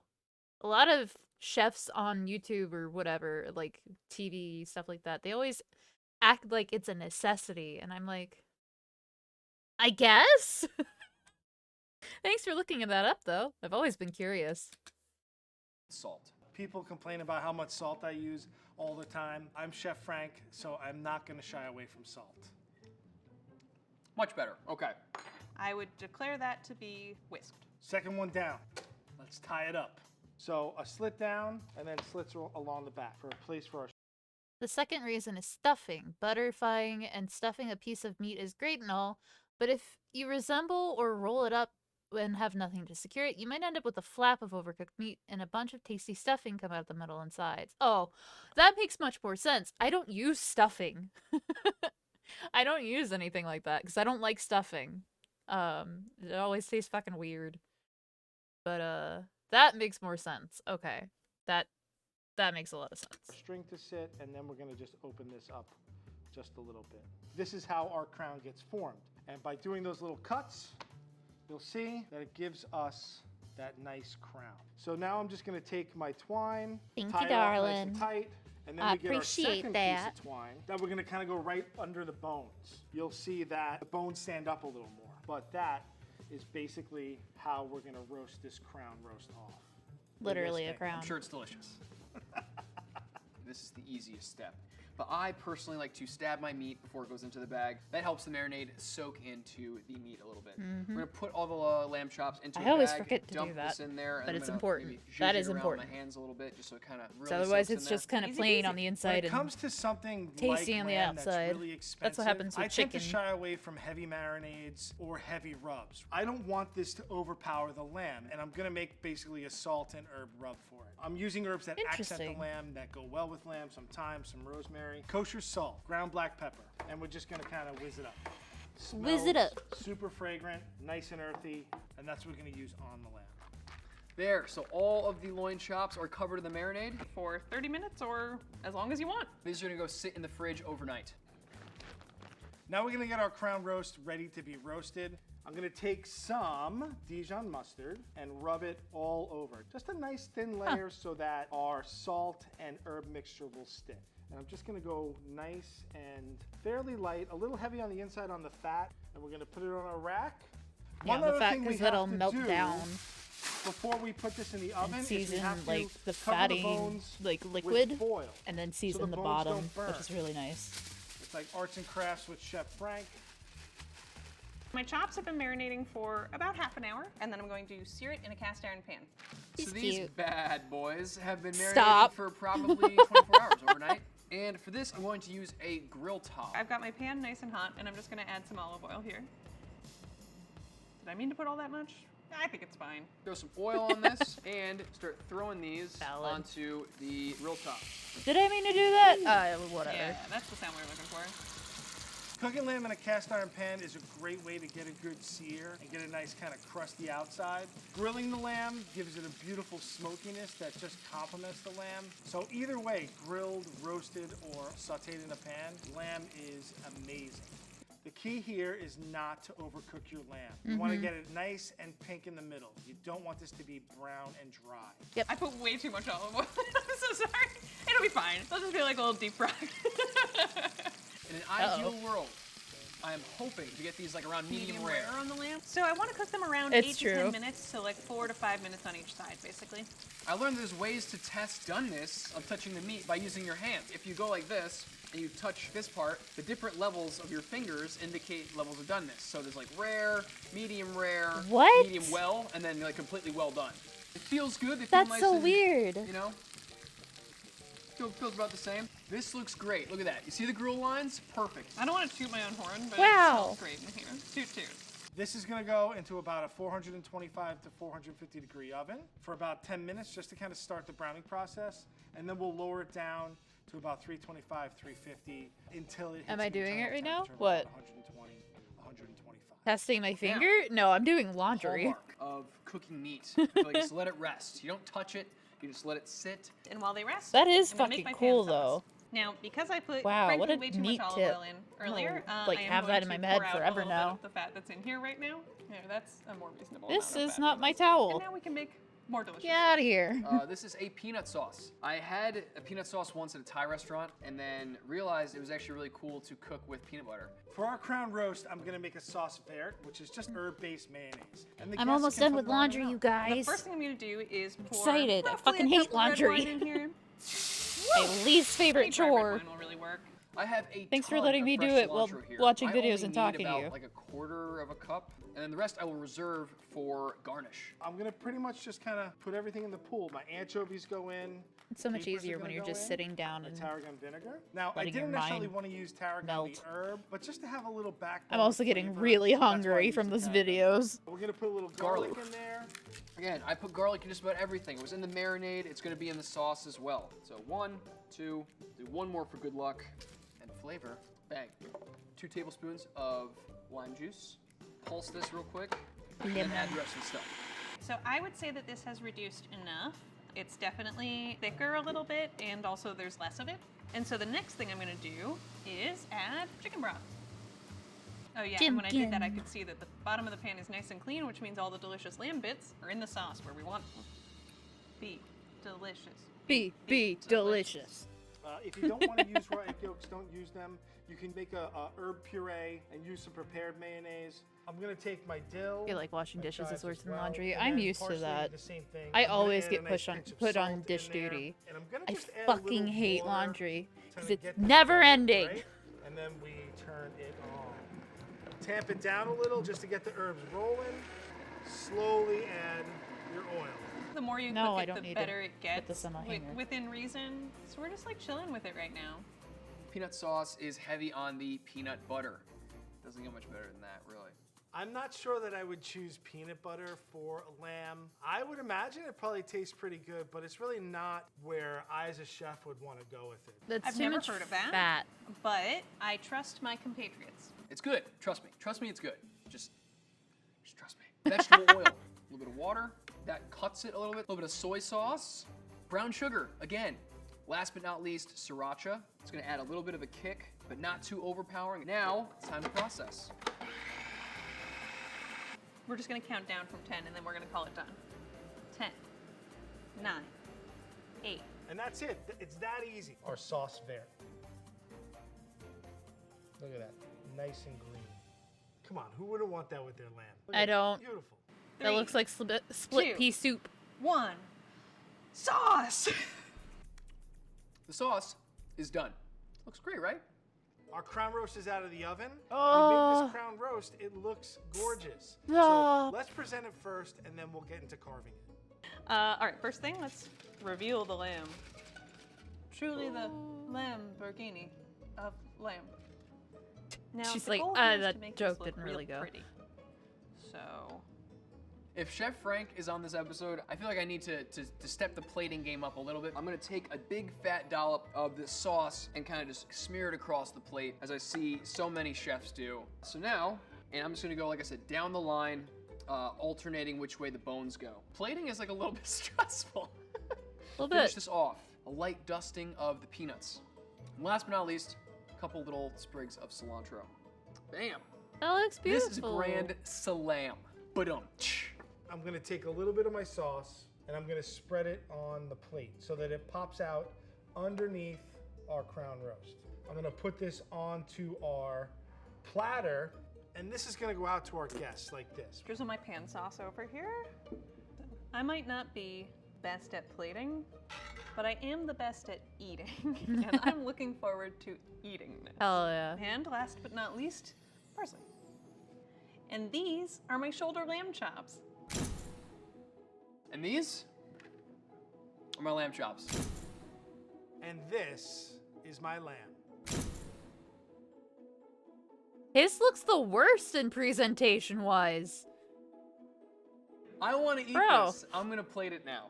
They gave me a fork and a knife, but we're not gonna use those. You know, this is why we French the bone. Let's taste this thing. 3, 2, 1. That's really good. Wow. Listen, even I, the person cooking this shoulder chop, was concerned that it would be tough, and it's not at all. It's super tender. The herbs and the seasoning don't overpower, but they give us a nice background flavor. The sauce doesn't overpower Double dipper. either. It gives us a really good compliment to the lamb. It's lip smacking. So there's a little bit of a kick, but it's balanced by the fattiness and the subtle sweetness of the peanut sauce. And I know, I get it. Peanut butter sauce is weird, especially with something as delicate as lamb. But try it. I guarantee you'll like it. Trust me. Lamb chops are so delicious and make a wonderful dinner. Let's see how each of our 3 chefs made theirs. Lamb is tender, finely grained meat with a very red color due to high amounts of myoglobin. Why are there The blue gamey marks? flavor and odor I didn't see associated that. with cooked lamb becomes more pronounced as the animal ages, which is why young lamb is so highly prized. Emily used lamb shoulder chops, which are a tougher cut because these chops include a combination of well-used muscles with a lot of connective tissue. They're from a primal cut towards the upper front of the animal and can be fairly large. Daniel used loin chops with the bone in. These are lean, tender, and delicious, and are from the center part of the animal, approximately 3 to 4 ounces each, with the attractive T-shaped bone that runs through the meat. They look like perfect miniature T-bones. Frank used a rack of lamb chined. The rib rack is the portion remaining after the removal of the shoulder, breast, and loin portions of the carcass. The chine bone, which is protruding edge of the vertebrae, is removed, exposing the lean meat between the ribs and the attached smaller feather bones. Frank Frenched his roast, a refined technique, but it has nothing to do with kissing. This means cutting away the intercostal meat between each rib bone and cleaning the bone of any sinew, exposing the white bones. Frenching rib bones made an elegant presentation while making it easier for guests to handle each piece of meat, something historically important to the French, for whom this technique is named. And this is why we French our bones.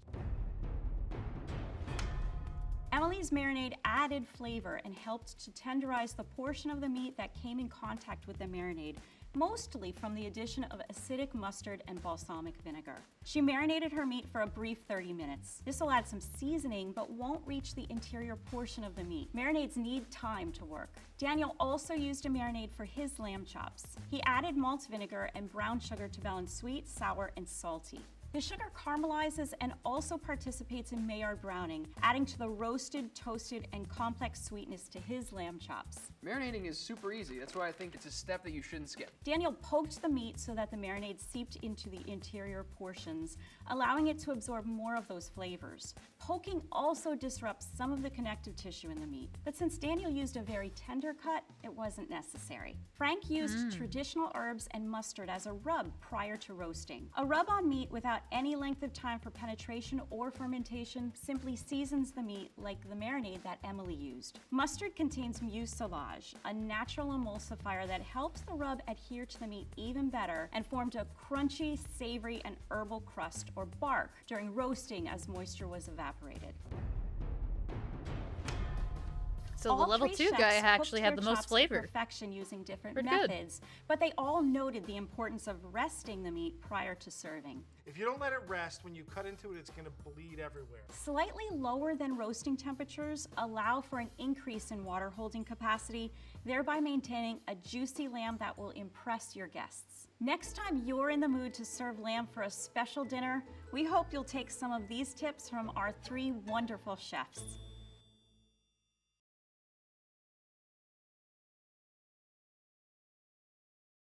I remember her. She's a delight.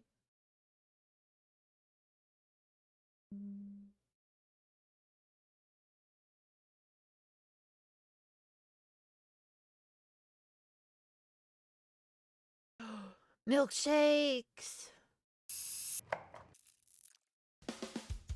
I'm Sugar. Mika, and I'm a level 1 chef. Hi, I'm Daniel, and I'm a level 2 chef. Hey. Hi, I'm Lonnie Halliday, He's and a good I've boy. been a professional baker for about 20 years. ASMR.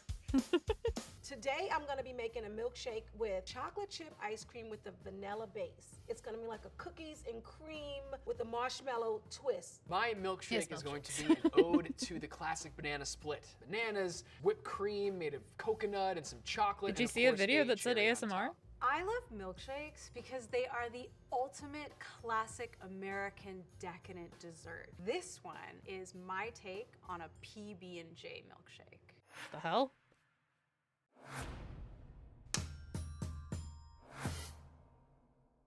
So today I'm using a chocolate chip ice cream, vanilla ice cream, Oreo cookies, and then this is my little secret ingredient, which is marshmallow syrup. To start the milkshake, On I'm the going to recommended make screen after the video ended. ice cream Ah. out of bananas. The more ripe, the better, just because I think it's sweeter and they're softer. I'm gonna be Reminder making that my after strawberry ice cream $1,000 from has been scratch donated because I for my really get move, control I will do over an ASMR what stream. my final product tastes like. The first thing we're gonna do is pulverize Wink, wink, these nudge, freeze-dried nudge. strawberries in this food process.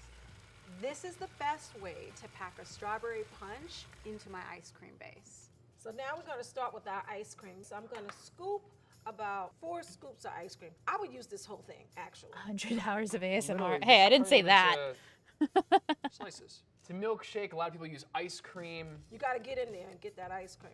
I don't know, sometimes you feel a little better eating fruit. This is an easy way to sneak some fruit into your diet. This strawberry powder is I don't lovely want any and fruit in my fine, ice cream. It is going to pack such a beautiful strawberry fuck punch. is this? I'm actually going to use it twice. Oh, I'm gonna it's put like it a into the foot ice cream cover base into the jammy swirl. My That's not bananas are mine. cut and ready, and now Oh. they're going into the freezer. I think this is enough. That went into the wall. Let's start. The Hey, I ice still cream have some base. leftover hangers. First Go things me. first, I'm gonna mix this cream and the sugar, cornstarch, and salt in a bowl and set it aside. The video was either I 100 want hours or this 100 base triggers. mixture to actually heat really gently.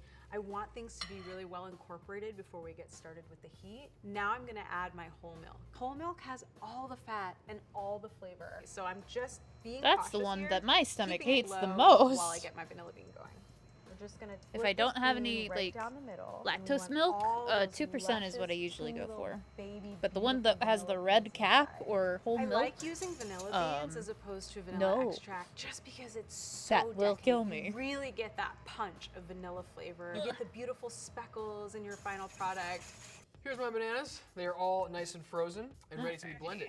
And when I say blended, I mean put in a food He's so processor, pretty. which is actually a key component of this because it makes it a lot creamier. It's a lot more surface area that gets hit with a food processor. A milkshake is like a hug in a cup. If someone makes you a milkshake, chances are they love you.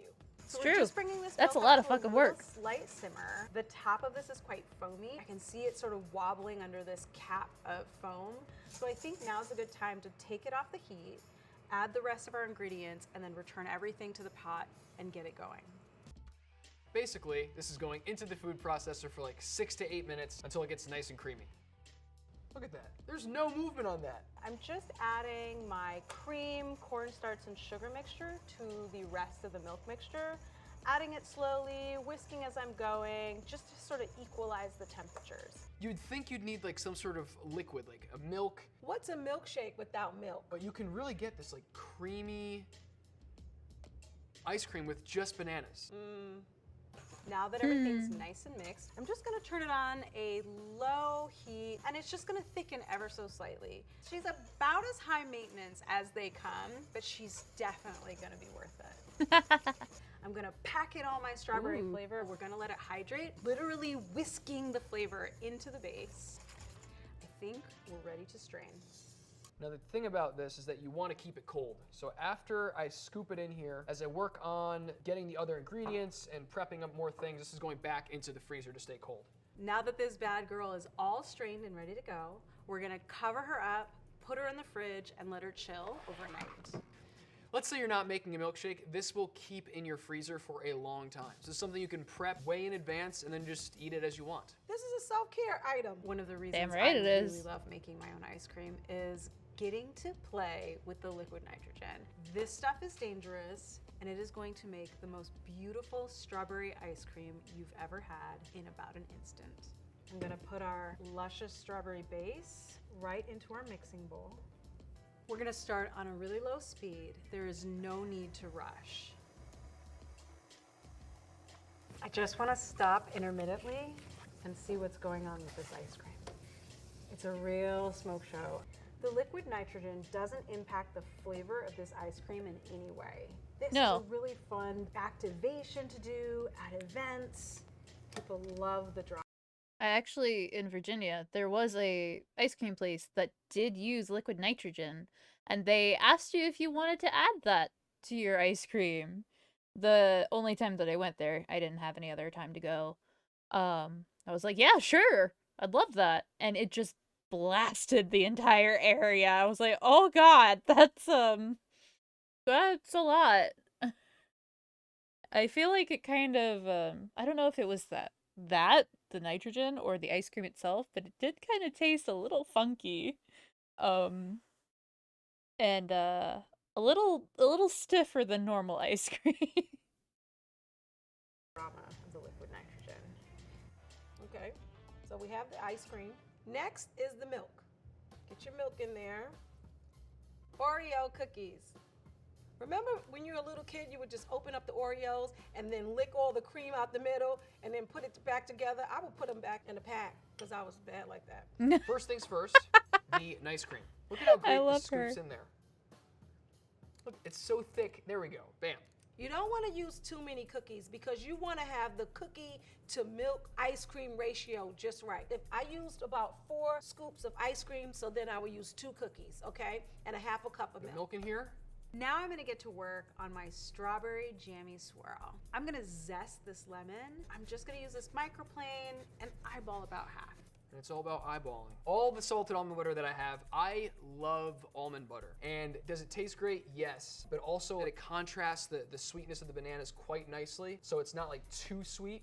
So for anyone looking for He a knows little bit his more of a flavor flavors really profile, well. This is the answer. Some people use ice in their milkshakes, some people don't. I use ice because I feel like it makes it hold better, longer. So put in ice. Next, I'm gonna add my pulverized, freeze-dried strawberries. I'm gonna add some water just to get this His hydrated. dragon breath. My sugar, and about a tablespoon of lemon juice. Now one last ingredient, a little bit of this marshmallow syrup. Look at that. That's the extra love. That's the what else is in here? And you just sit there and don't say a word. You just shh. Add a little bit of You vanilla sh- extract, and away we go. Like to We make want or it to be eat? just Because so. yes. Not too thick and not too thin. You get your top, make sure it's secure because you don't want a whole mess in your kitchen because we don't want to clean up. We just want to Yes. treat. I'm gonna start the blender for about 1 minute. Look at it whirling. It's like a whirlpool. This is what I meant when I said she's high maintenance.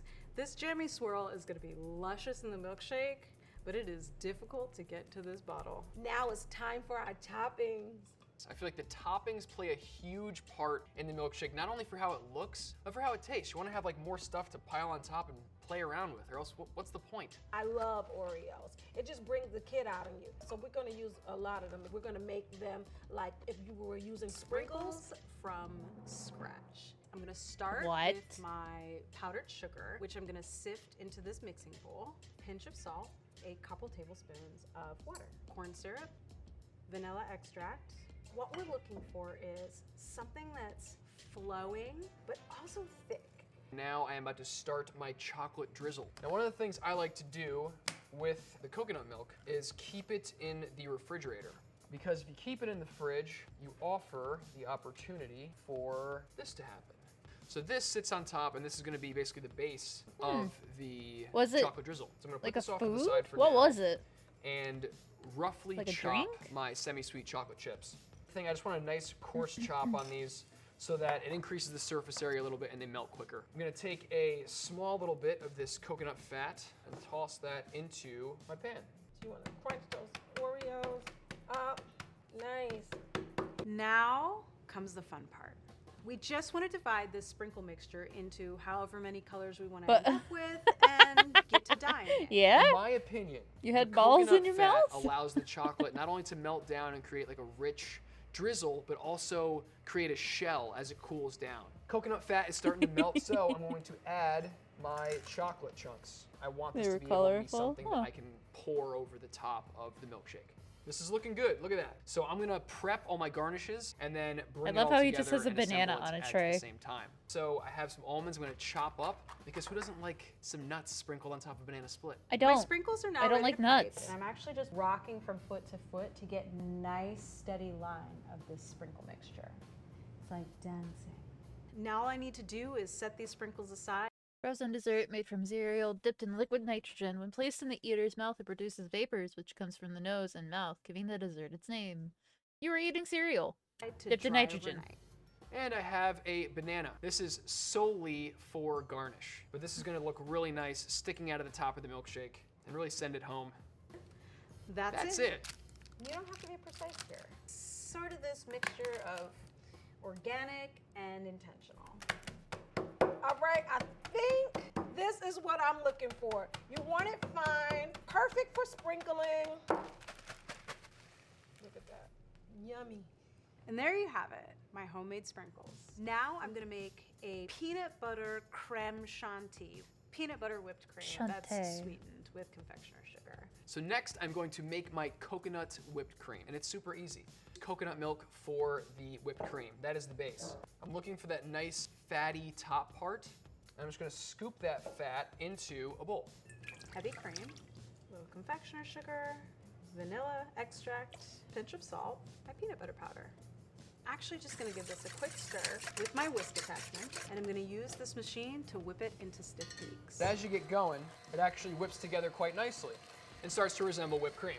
I'm gonna start on low. Lower speed, and then slowly working your way up. And then move up. The peanut butter powder is great for this because it packs a lot of peanut butter flavor into our whipped cream. You know what? Try to keep the bowl that you're whisking it in cold, or else it'll start to get more watery, and we don't want that. The bowl is still nice and cold. Pretty thick now. I'm gonna start adding powdered sugar as I go. Some vanilla extract, perfect. The whipped cream is done. I think we're there. And now I'm gonna let this chill. Just gonna finish this by hand. You can see we've got nice firm peaks there. And with this peanut butter powder, it's gonna be much more stable than, say, a coconut whipped cream. It's light, it's fluffy, airy, but it also holds up. See? Look at that. Great. All right, we're ready to get this thing together. Well, the time has come. It's finally here Time to to come. assemble The time's the come. The day is milkshake. here. The way I'm gonna do this is I'm gonna give it extra love. Remember all the heart emojis? So before I start anything, I'm gonna put a little treat at the bottom, right? I'm going to take some of the chocolate drizzle that I made before and kind of just like margarita style, give the glass a nice chocolate rim. Bam. We're starting off on the right foot here. I'm going to do the same with the banana, because you really can't have too much chocolate in a milkshake. So that is going to sit right on the inside there. Talk about drama. We've got the Cadillac of all blenders here. I've got my liquid nitrogen ice cream. Take a couple of scoops here, straight into the blender, a little bit of milk, and we blend. Whew. There's been a lot leading up to this moment. I'm just including some of that beautiful strawberry jammy swirl just to get an extra kick of beautiful strawberry flavor. I'm gonna add it in layers so I get a sip here and a sip there. Put a little bit of my marshmallow syrup just to like wet up the Oreo. Just a little bit. Look at the bottom of that. Yes. And then I'm gonna take my milkshake, who is whipped to perfection. Look at that. Look at the cookie. Yes. Yep. Yes. I'm gonna take a little bit of that crunch right there. Now I'm putting a little bit of the marshmallow syrup. The coconut whipped cream, which has been cold, so you see it's still maintaining its consistency. Now you gotta shake this up. Shaky, shaky, shaky, because you want it to show up big. So we're gonna put our whipped cream and circle it around. Sure, Ready Whip is easy, Ready Whip's convenient, but this has got wow factor. And if it starts to drip down the sides, I'm okay with that. I like that. Oh, you thought I stopped? No, keep on going. I think that's pretty, right? So I'm gonna take my cookie, and I'm gonna put it one in the front, one in the back. Cause I'm fancy like that. Hell yeah. Chopped almonds are next on my list. Just a light dusting. Take a little bit of this. Look at that. Just a tiny bit of this sprinkle. I want it to match my lipstick.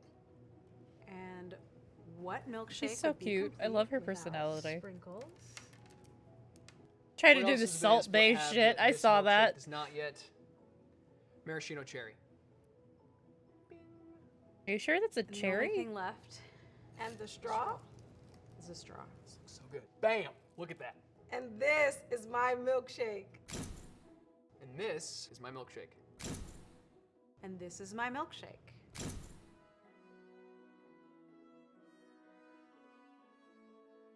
Boys, are you there in the yard? And now it is time to enjoy the fruits of our labor. Cheers. It's whipped cream too. Girl. Girl, the ice cream is nice and thick. I have the chocolate chips. They're so mashed up that it's not overpowering. It's a perfect milkshake. Nice and thick. Doesn't feel like crazy heavy, because sometimes, if you have like a milkshake, it's like, oh, it sits inside you. It's a little bit lighter, and honestly, it's a great way to get your fruit servings in for the day. The dreamy, creamy strawberry base. We've got that strawberry jammy swirl giving me that extra punch of strawberry flavor, and this luscious, rich, deep peanut butter creme chantilly on top. Gorgeous. I am charmed to death by my own homemade sprinkles, and I think I'm gonna finish this.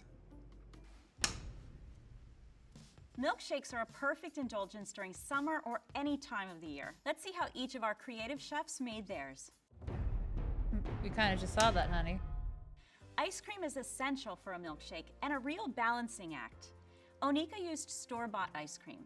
In it, liquid fat globules are interspersed and spread throughout a mixture of water, sugar, and ice, along with air. And each of these components is essential for a good quality ice cream. Fat makes up to about 20% of premium ice creams, which adds to the creamy, smooth, and shiny quality of the ice cream. It's also a great flavor carrier and acts as a stabilizer because fats form a membrane around air bubbles that are added during the churning process. Lonnie really went all out and made her ice cream with the help of liquid nitrogen. Nitrogen is a gas at standard atmospheric pressure. In order to make it a liquid, it's held under extremely low temperatures under pressure, around negative 320 degrees Fahrenheit. That's dangerously cold and can cause some serious damage to skin and tissues, which is why Lonnie wore special gloves. It's able to quickly cool and freeze the liquid ice cream mixture. It looks like it's smoking because any remaining nitrogen leaves as a gas. I don't actually know who came up with the idea to start using liquid nitrogen in culinary applications, but I bet Rose can tell us. Chemist and chef Hervé Thies is credited with coming up with using liquid nitrogen to make ice cream sometime in the 1990s. He's known as the father of molecular gastronomy. Daniel used frozen bananas to make his ice cream, and these have much more starch and sugar than fat. Starches also have some capacity to form membranes around air bubbles, but far less so than fats. The starches in the bananas can add a thick quality and slow down the melting process because starches don't melt, but fats do. Thanks They for the definitely add raid. that distinctive banana flavor and lower the overall calorie content too. Hi, lumps. Lonnie used a vanilla bean in her ice cream. Hello. Vanilla is the most Gundam popular flavor in the Evolution. world. Because vanilla and baking Going is pretty like a good. secret We're watching ingredient to some anything cooking tasty. videos And while one I of the chill out most from expensive, cleaning and second only working to all day. saffron. True vanilla is from and a I'm getting species very of hungry. climbing Hi, orchid Free. native to Central and South America. How was your It's stream? so expensive How was because Gundam each year Evolution? demand exceeds crop Lot of yield, robots? and crop yield is generally low. It takes between 3 to 5 pounds of green vanilla pods to produce 1 pound of fermented pods. Because there's only one rare type of bee that pollinates these orchids in the wild, the Melipona bee, each orchid must be hand pollinated. So it's also an extremely labor-intensive process. Add those factors to the occasional weather event, blight, or other natural disaster that can ruin agricultural crops, and it's easy to see why it's so expensive. Onika used a marshmallow syrup to add more flavor to her milkshake. Oh, Marshmallow no. is a I'm solid sorry, foam love. made from the protein gelatin and a cooked sugar syrup. When you add some boiling water, the marshmallow deflates a bit and becomes pourable, but still has that pillowy, sweet marshmallow texture and flavor. It's a great choice for a milkshake. Daniel and Lonnie made their own whipped creams from scratch. Whipped cream is an air and water foam in which air cells are surrounded by a network containing milk, fat, froth, I was clicked on stabilized chat. by a film of There. I had asked, how was your stream? How was Gundam Evolution? And how were you? We've been watching a lot of cooking videos and whatnot while I rest up from cleaning and whatnot all day. My room is cleaner than it has been in a very long time, and I'm very proud of myself. I have got all my laundry out of the bags. I have folded everything. I have clothes on hangers. I vacuumed. I put things in the dishwasher. I took out trash. I've organized things that I want to sell for the garage sale that's happening. I have taken out a lot of clothes that I don't want anymore. I'm tired. It was good. Played some horror games before that, but Gundam Evolution is fun. It's just Overwatch basically, and you're good. Good. Good, good, good. 10 out of 10 all around. I'm glad to hear it. Of protein. The droplets have to be very cold and solid in order for the whipping or agitation of the cream It to was a take very on productive air day. and become fluffy. I'm so Any food tired that's more than and hungry. approximately 22% fat will take on some air when it's agitated, and coconut oil falls into this category. Milk fat has many different fatty acids that melt completely at body temperature in the mouth, so they're especially creamy and luscious. Onika used Ready Whip. This whipped topping is made with a tightly regulated formulation, so you get the same voluminous, airy product every time. It makes Onika's milkshake hard to resist. Boys, are you there in the yard? Oh, there's definitely chemistry involved there, but I don't think it's food chemistry exactly. The next time you whip up a milkshake to treat yourself, make someone feel special, or if you want to bring some delicious drama to this beloved classic, we hope you'll take some tips from our 3 inventive chefs. Yeah. I actually sent in some food pictures to that. I don't know if they made it in because I haven't been able to watch it yet, but I kind of am curious if they did.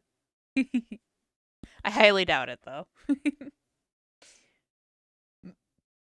Let's see. What the fuck is that? What? 7, 6, 5, 4, 3, 2, 1. Blast off. I'm Dan, and I've been designing kitchen gadgets for 40 years. I'm going to test some sandwich gadgets and see if I can find a way to make them better. Cut it in half, a bigger bezel. I would try to make more of a channel. These are the products I am going to test. Breakfast sandwich maker, burger holder, condiment ray gun, sandwich cutter and sealer, mayo knife, jar scraper.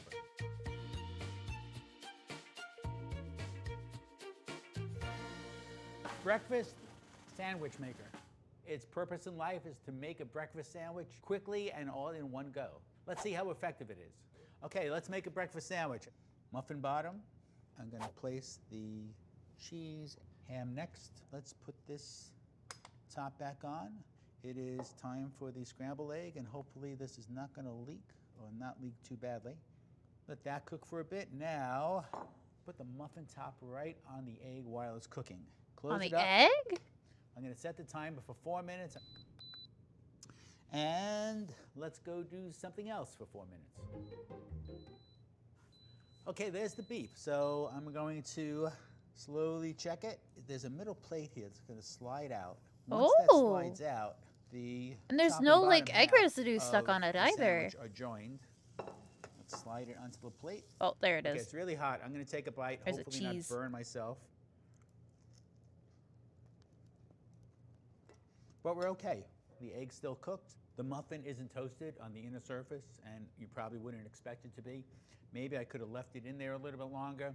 Maybe I think if I was doing this at home, I would pre-toast the muffin so it gets a little more crispy. Other than that, if you really like breakfast sandwiches, then this could be a worthwhile device.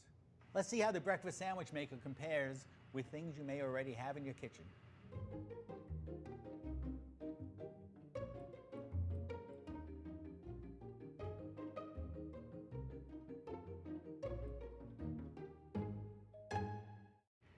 Gotta say, they don't taste much different.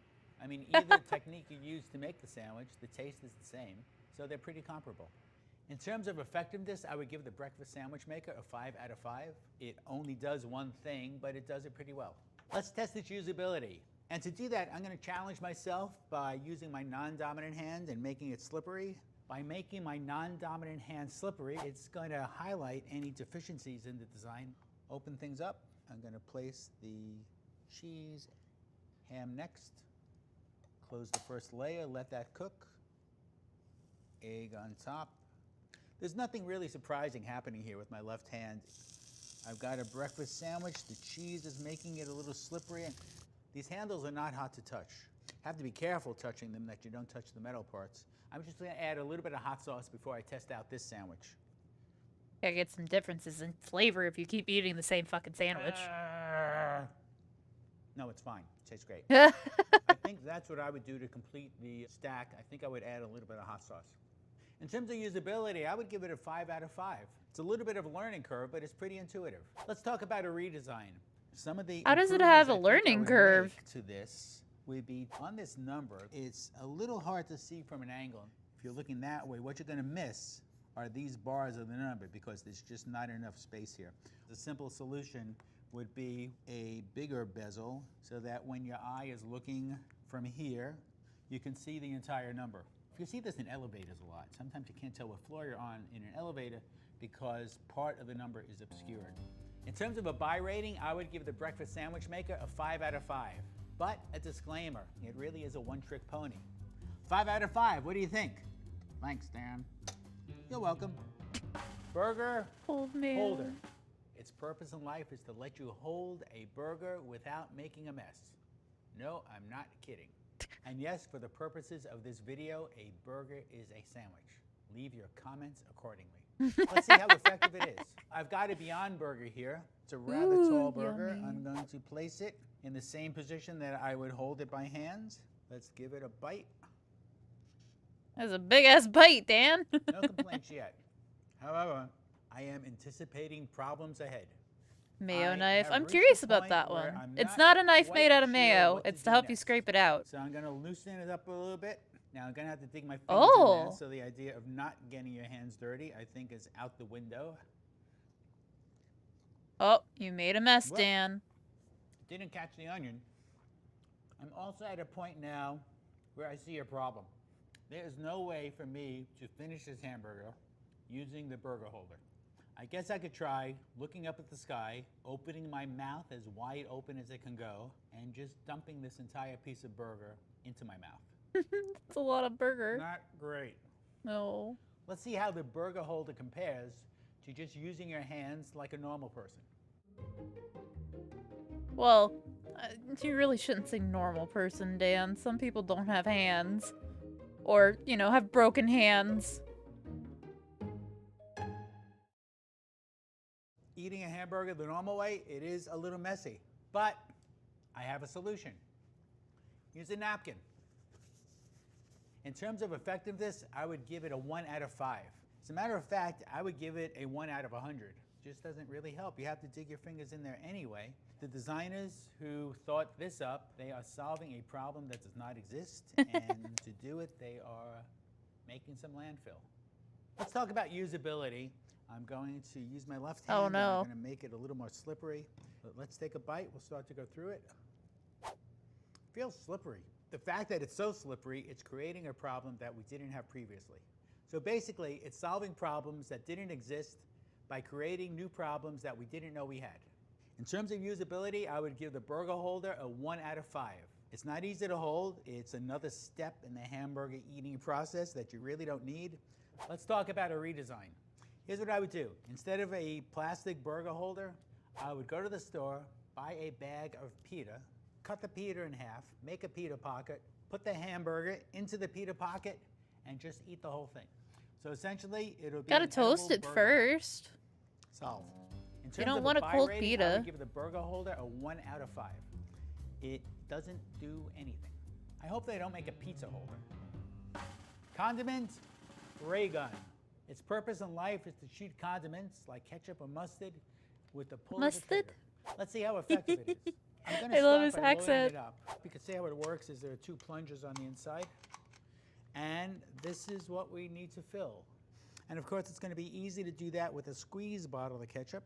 Put it back in place. Now I'm still open here with the spout, so I'm going to be a little careful. Maybe I will load this and cap it with this little plug just to be a little safe at this point. Both barrels are This is loaded. gonna be We're interesting gonna with the close it oil. up. I am going to start with mustard. So I'm really pumping rather than shooting. And as I pump, it's kind of pulsing out. Also, what's kind of curious here is the plugs are on the bottom, so as the mustard's coming out, it's really dribbling onto the plug, which makes no sense. Now I am pumping, and I gotta say, this is taking some effort for my finger to pump. It's not that easy. It's quite a significant pull that I have to make on the trigger. And there I kind of missed a little bit because my index finger hit the ketchup trigger, which was not intentional. So why not? Let's just pretend I'm from the Midwest and I like ketchup on my ham sandwiches. And let's give that a shot. Now, Wow. That was a little more even. Maybe it's the consistency of the ketchup. That was a lot of shade to the Okay, Midwest let's there try for a it. second. 1 out of 5. I was totally right about ketchup on a ham and cheese sandwich. Let's see how the condiment gun compares to squeezing your condiments right out of the bottle. You still made more of a mess Less fun to with look your at, but a lot more hands. effective. In terms of effectiveness, I would give the condiment gun a 1 out of 5. It just didn't deliver. I thought it would be more fun. I expected a much more even flow of mustard and ketchup. It's time for the left-handed oil test. Uh-oh. This time I'm going to try the condiment gun on some hot dogs. There And you go. yes, for the purposes of this video, a hot dog is a sandwich. 2 pieces of bread, meat in the middle, sandwich. Okay, I'm going to oil up. And boy, it's really hard to press this. So not happy with that. I'm squeezing now and not having a whole lot of ketchup come out. Let's see if it wants to sputter. On another note, I feel like I should mention that I am ethically opposed to putting ketchup on a hot dog. But that's a topic for another day. In terms of usability, Why are you I would against give the the condiment ketchup gun on a 1.5. hot dog? What is your I problem? want it to work. It looks like fun. It looks Ketchup like it on was hot gonna dog be is fun, fine. It's but I just common. couldn't It's get it to work delicious. successfully. Heck you. So let's talk about a redesign. This is something that should have been real obvious to the design team. If you're dispensing ketchup and mustard, why put the caps right underneath? Because you're going to be right over the food. I don't see why the cap should really be something that pops right over this entire bulb. So make the cap significant. Make it big. It would be more fun. It would be like 2 round objects hanging off the side of this. If it hangs off the side, they'd be out there like antennae rather than something that's in the way. The other thing I would look at are these triggers. The shape of the triggers are terrible. Maybe shape them so they're a little more forgiving in terms of pressure points. Have some rounded corners. It would be just as easy to mold. But the other thing that's a little difficult is pushing on this takes some work. So in other words, once you pump this way, the ketchup or mustard is going to move forward. But once you release that, it's going to spring back. You're going to get an air gap here. That's why it's spouting. So I would totally rethink this mechanism with some sort of air bladder or pressure bladder or some other system that would much more effectively push the mustard or ketchup to the front of the spout. In terms of a buy rating, I would give the condiment gun a 1 out of 5. It's just not working well enough to be any fun. You could just make little ray gun sounds as you're squeezing your mustard or ketchup out of its standard bottle. Like, pew, pew, pew, pew. Sandwich, cutter, and sealer. Its purpose in life is to make a round sandwich, sealed around the edges, kind of like an Uncrustable. I've got some jelly, peanut butter, 2 slices of white bread. So here's what I'm going to do. I am going to first measure out so I can see where I want to place the jelly and peanut butter. As you know, when making a peanut butter and jelly sandwich, the peanut butter goes on one side, the jelly goes on the other.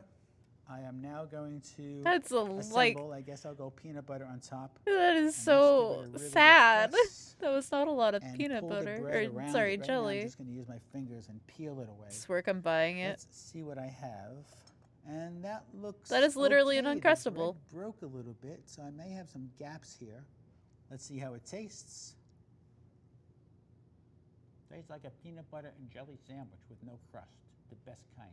Hell yeah. Let's see how the sandwich cutter and sealer compares to eating an Uncrustable.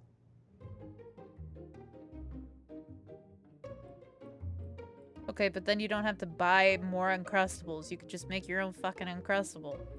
And you can have different flavors. That wasn't hard.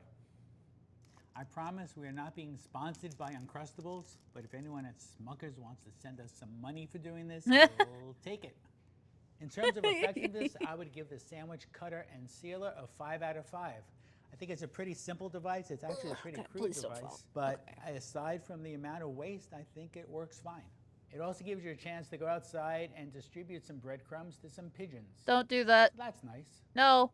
Let's evaluate a juice. Do not give birds bread. This has been a bird PSA. Give me your bread. Do not give birds your bread. Usability by making my non-dominant hand slippery. Cutter on top, crimper on top, and I'm going to press. And I think I'm going to put on a lot of body weight onto this. And let's lift. Let's move the bread to the side. We have... I'm a different bird. I'm a cooler bird. I can process bread. Other birds cannot process bread, and it's just a filler. It gives no nutritional value. Give them cooked rice or not unfrozen corn or peas. a crimped peanut butter and jelly sandwich. Again, what do I do with this? To the pigeons. No. In terms of usability, I would give this a 4 out of 5. It works pretty well, but there's a little bit of wobble in this mechanism that's giving us a little bit of inconsistency in how it's sealing 360 degrees. One thing that's going through my mind as I'm using this and throwing away significant amounts of bread, what if our shape was bread shape? I think it would salvage this much bread, which would otherwise go to waste. The other thing I would look at is getting rid of this wobble, because I noticed that as I'm pressing down on the bread, the indents are a little more pronounced on this side than on this side. I think what I would do is look for a way to make this part a little more stable and a little less wobbly. Maybe on this green part, I would try to make more of a channel so that it eliminates the wobble. In terms of a buy rating, I would give this a 5 out of 5. That assumes you have kids or you want to make some crimpable sandwiches. It takes a little bit of effort, but aside from the amount of waste, I think it works fine. Bellhop. Mayo knife, jar scraper. Its purpose in life is to scrape out the very last bits of mayonnaise from your almost empty mayonnaise jar. Let's see how effective it is. There's a bit of mayonnaise at the bottom, but I think what we really want to understand is how well does it scrape the sides. And because it's a hard plastic, it's a little short on fully scraping away the mayonnaise. I'm going to spread this onto the bread. And of course that part works, but anything would. Let's assume that's not enough mayonnaise on your BLT. Let's take a shot at Mama mayonnaise jar. Let's go into the jar. I feel like this one is really falling short. So I'm a little disappointed there, although we're really getting good laying on the mayonnaise on this sandwich. Still, this seems like it needs a little more mayo. It's not quite enough. Let's go to the little baby mayonnaise jar. And this is not mating at all. This is not connecting at all. Meanwhile, let's see what this excessive amount of mayo tastes like on the sandwich. Needs more mayo. Let's see how the mayo knife jar scraper compares to a standard spatula.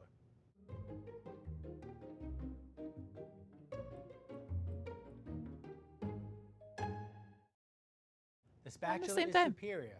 It helps to be flexible. In terms of effectiveness, I would give the mayo knife jar scraper a 1 out of 5. It didn't work well on the large jar, and it didn't work at all on the small jar where this throw is just too large to reach. Time for the left-handed oil test. Let's pick this up. Now, there's nothing really about this that's making it stable in my hand, and I can definitely feel that with my hand being a little slippery. What I really want to do is spin this as I go around. I want to scoop it as I go around, and this handle is not really conducive to spinning the way you would want to spin it.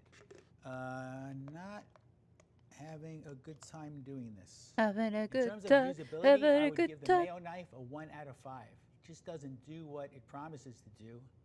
For a product that's really designed to do one specific thing, it better be amazing at that job, and this isn't.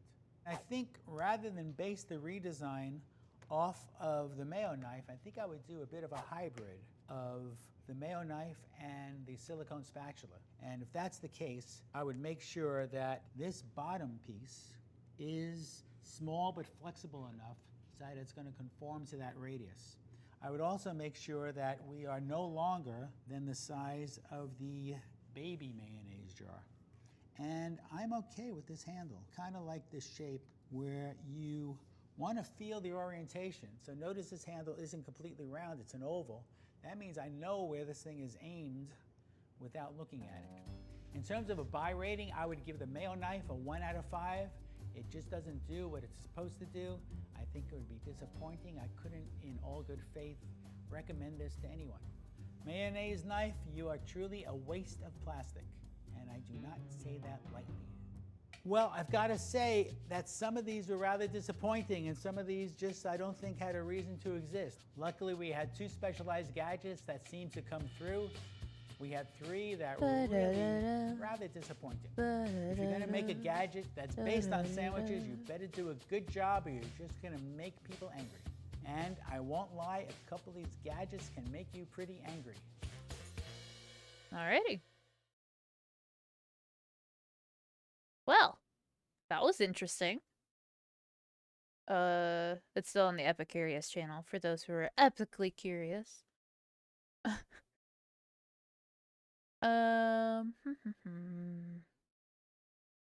Let's see.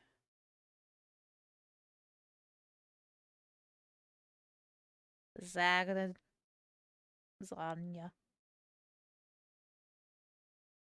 Pizza. Nut cracking gadgets.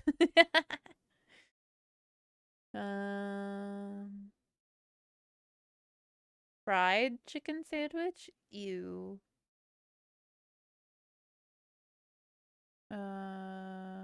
Burger.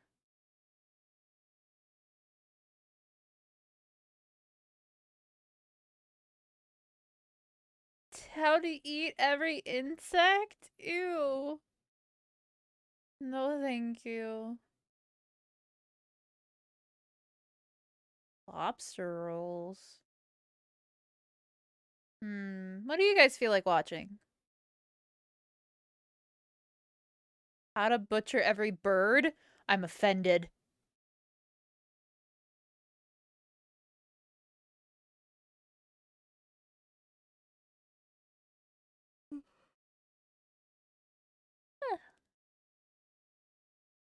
Dum dum dum dum. Dum dum dum dum bum bum bum bum bum. How to shape every bread. Ooh. Give me bread. Chicken parm. Ooh. Never mind. I'm watching this one.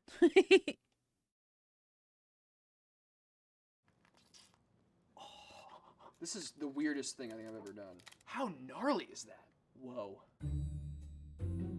Hi, I'm Yuji. I'm a professional chef. These are my $339 Japanese curry ingredients. $339? Hi, I'm Daniel. I'm a home cook, and these are my $14 Japanese curry ingredients. Can you just, like, one time let me just do my thing? I can work with this. What? What is this?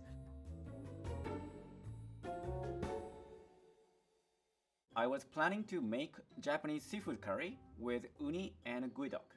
It's alive?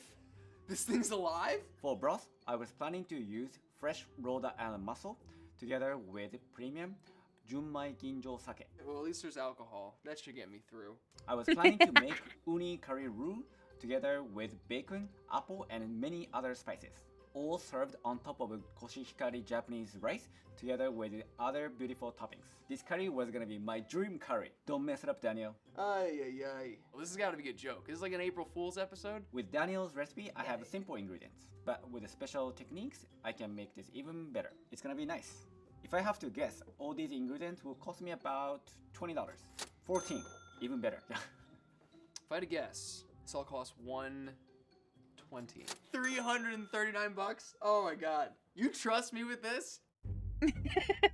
Me. This is Chef Yuji's recipe book. In typical fashion, there's absolutely nothing to go off of here. Just a list of stuff. Yeah. When it comes to making Japanese curry, it will be important to know how to cook rice properly, how to make broth. And then the last thing is how to make that broth into roux. Hey, what's this? It's wet. Udon is something that's overlooked in America, but it's very popular in Japan and Asia. It will be important for you to know how to shuck it properly and how to separate each part. So if I could call Rose real quick, that would be great. Is that okay? Rose! Daniel, how are you? I'm doing okay. There's these things. They're urchins. So what you're gonna do is you're gonna use like kitchen shears, flip it over. There's gonna be like a little siphon hole there. Stick the shears into the hole and cut to the edge and then cut around the circumference. You're gonna take that off. Then you're gonna take a spoon and gently rub along the inside of the uni and remove everything that's in there. Whoa, there's a lot going on inside here. You're gonna put the organs and the uni that you removed with the spoon into cold water. Change the water right away until you have pretty clear water and really nice orangey, yellowish uni that's left. That's gonna be the thickener for your curry, believe it or not, and it's gonna add so much flavor. It's so good. That's nuts. Whoa. How am I supposed to use this gooey duck? First thing you're gonna do is dunk the whole thing in boiling water. Not to cook it. We're gonna loosen Oh, the it's skin. like a There's clam like a with leathery its skin tongue on the sticking siphon. out. 30 seconds should work. Then immediately put it in the ice bath to cool it down and stop the cooking process. Okay? Once it's nice and cold, take it out, and you're going to take a knife. It looks and like a on sea one of the penis. sides of the clamshell, you're going to cut along the Ew. shell. You're going to pull that away from the second shell, so remove the shell completely. Bam. Look at that. This is a lot to look at. Yeah. You know? Separate the big muscle mass, The the dildo breast, now. from the rest of the shaft Oh, by no. cutting it. And then you're gonna snip the siphon, the long part, and you're gonna pull the skin off. It's actually gonna come off really nicely. Then we're gonna use it to make the mussel broth. Ay, ay, ay. Alrighty. So now I'm gonna butterfly this down and open it up. See how this goes. So time to make some broth. Broth is one of the most important things for making curry. So I got everything I need to make an excellent broth.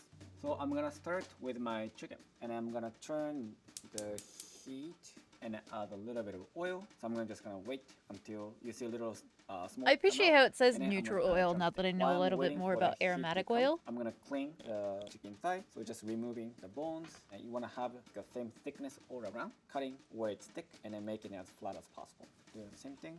I'm not throwing away these bones. These are gonna be delicious for making the broth. That looks not bad. I got two portions here of that massive sea beast. So now I'm just gonna cut the breast. All right, my gooey duck is prepped. I can guarantee you my day has been weirder than your day. So now pan's hot. Probably. So I'm gonna add the drumstick first. I'm gonna saute them until they are golden brown. And then while chicken drumsticks and the bones are getting cooked, I'm going to start cleaning vegetables. I'm gonna put this aside for later. I'm gonna make a chicken katsu. All right, now time for the mussels. I've already cleaned these, so they are all ready and good to go. And basically, I'll be making a mussel broth, which will sort of serve as the flavorful base for the curry. So I'm gonna throw these all into a pan. And I guess the key ingredient here, one of the key ingredients, is the dashi broth that Chef Yuji was so gracious to gift me. I made a kombu dashi for you because you have a lot going on today. You can thank me later. Kombu dashi is a stock made from dry kelp. You will make a really nice base for a broth instead of just adding a plain water. And then the rest is gonna get topped off with the sake. What's nice about this sake is it is super polished so that the flavor is gonna be super clear and so sweet. That's delicious. Oh yeah. All I'm gonna do is turn this on to like medium-high heat, let this simmer for about 10 minutes, and then take the meat out. All right, see you soon, buddy. I'm going to add garlic, skin everything. You can just toss it in here. And onions. As I clean the vegetables, I'm going to put the skins and scraps in here, and then the rest is gonna be saved for the roux later. So 10 minutes is about up. Bang. And these little babies are nice and open now, so that's exciting. It smells really good. That broth mixed with the sake smells incredible. I'm gonna turn the heat off here and basically just take all of these and get them into this bowl.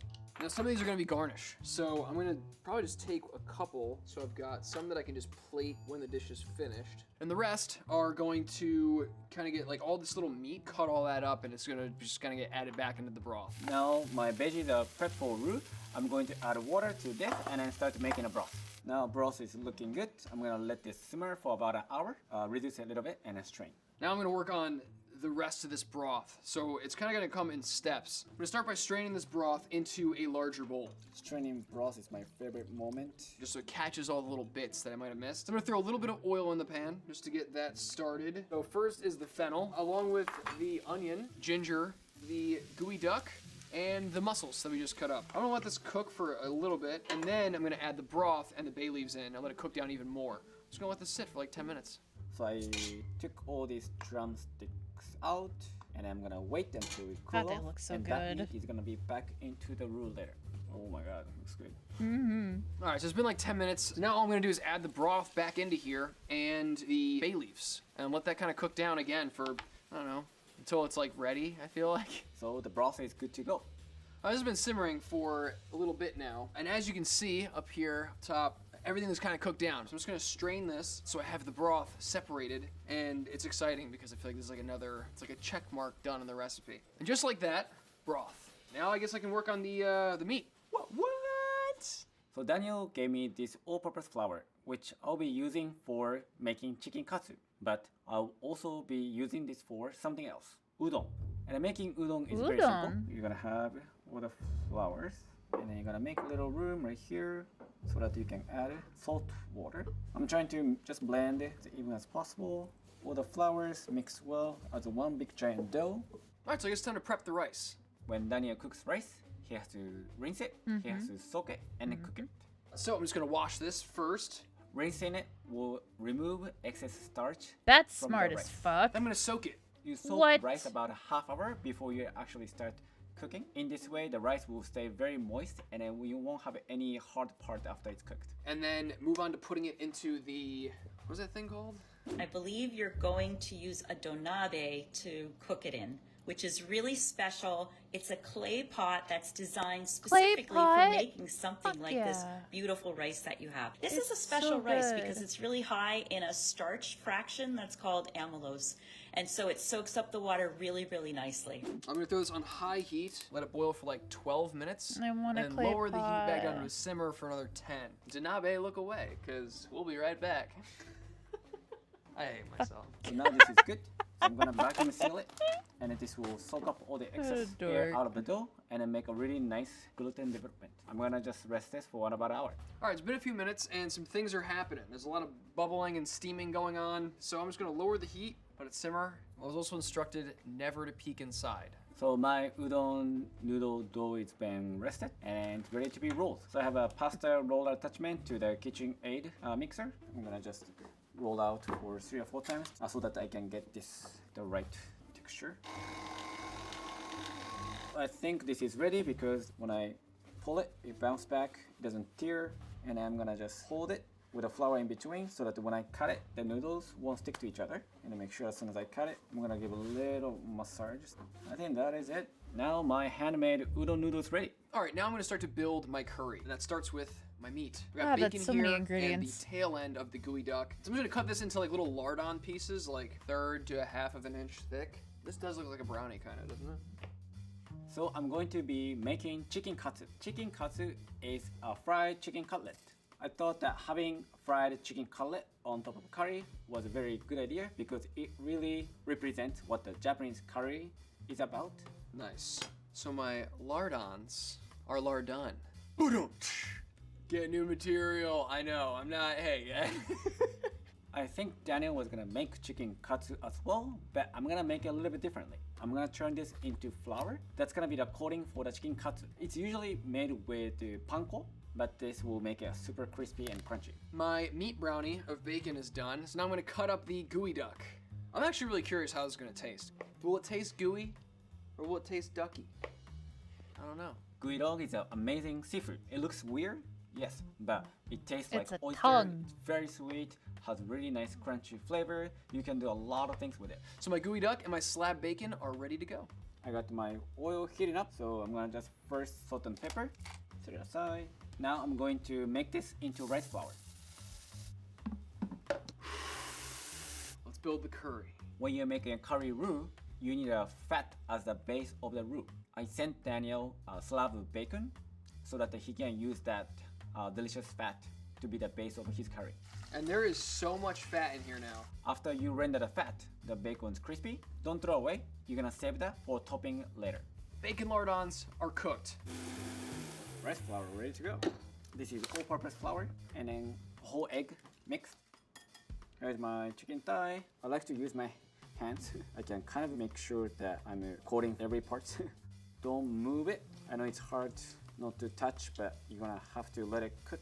And then when you're frying, important to control the oil temperature. Otherwise, the crust won't be crispy. Bacon's out. I've got all this bacon fat and oil kind of sitting in the bottom of this pan, and it's ready for the gooey duck. So first thing is I'm going to add butter to this. I bet this is gonna taste so good, just like otherworldly good. Gooey duck. Not sure how long to cook this for, so I'm just gonna check it sporadically. shit. I'm just gonna keep zhuzhing Sorry. this, basically. Now the first fry is finished. I'm gonna do the second fry right now. There we I'm gonna turn it No. higher. This is gonna make it extra crispy. There we It's go. starting to get a little brown, like especially towards the outsides. Sorry about so that. I'll probably give it like 2 minutes It's and then take moving it in my off, just 'cause I chair. really I'm do not actually wanna gonna mess be right this up. back. The So you guys last enjoy thing the I wanna video, do is okay? just burn it to the ground. All right, now second fry is finished. Everything is golden brown. Nice. Very good. Perfect. This is my double fried rice flour chicken katsu. All right, gooey duck is cooked down. So Daniel gave me eggs. I use it already for a chicken katsu recipe, but I'm gonna also make it something else. Onsen egg, known as a hot spring egg. A low temperature cooked egg for about 40 minutes at 63 Fahrenheit. And I'm gonna chuck it in ice, and you're gonna crack it, and the poached egg will come out straight. Yes. Good. Next, I'm going to add the vegetables. So it's going to start with the onions, the grated carrot, and the garlic. And I'm going to let this cook down for a bit. And this is just going to taste insane, I'm sure. Now it's time to make curry roux. It's gonna be pretty simple. I'm gonna heat up the pot, high heat, and then wait. All right, so it's been about 20-30 minutes. As you can see, everything's cooked down, the onions are caramelized. So what I'm gonna add next is the shredded apple and cook down for like another 5 minutes. The apple is gonna add a really nice sweetness to it. It also helps to add a thickness of the roux. This smells so good. They should make this into a candle. Who wants to invest? This is just neutral oil, hot vegetables. So there are two kinds of making curry roux. One kind is making all the vegetables and everything into very smooth paste, but the second one is having these chunky vegetables and a roux as it is. That's more like a family style of a curry that I'm familiar with. So I'm gonna make a chunky vegetable style curry. All right, so this looks pretty solid. The apple is definitely caramelized down. So I'm just gonna add everything else, starting with the tomato paste. And now the exciting part is to add all of the spices. So I'm gonna be adding some turmeric, cumin, coriander that I actually ground up from the coriander seeds that he gave me, cayenne, garlic powder, ground ginger, and ground pepper. And just a little bit salt. Okay, I'm going to add broth. As soon as you pour the broth, you're gonna turn the heat low. So I'm gonna just let it simmer for about half hour until the vegetables are soft. All right, this smells so good. It's been sitting for a little bit, so now I'm gonna add the orange. And Rose said to zest the entirety of the orange, so that is exactly what I'm gonna do. So I'm gonna let this sit for like another minute or two. So this is a very laborious process. Like if this is what Chef Yuji's doing every single time, because I don't, you saw what I gave him. I gave him a box of pre-made curry. So here is a very classic golden curry, and I'm gonna add this into the curry vegetables and then also the drumstick meat. Curry is something that all kids love growing up in Japan. Absolutely one of my favorite meals. All right, so now all that's left is to add the broth to this. So I'm going to gently and carefully bring my broth back in. I'm gonna mix this up. I'm gonna turn the heat up a little bit as well. And my goal with this is I'm gonna reduce this to like half. So this is gonna take a little bit. So sit tight. All right, let's finish my curry. So I have this drumstick saved from broth making. So what I'm gonna do is I'm gonna pull all the meat and fat out, and it's gonna blend really well with the curry roux. No parts being wasted, but this looks already good. So you can see now the curry has reduced by quite a bit. It is a lot thicker. The only thing left to do is add the uni. So uni's gonna go in. I'm basically just gonna blend this up for a little bit and then let it cook down a little bit more. Look at how bright that is. You can always over make curry because the leftover will always taste better. Second day, third day, taste even gets better. So I'm gonna just break it.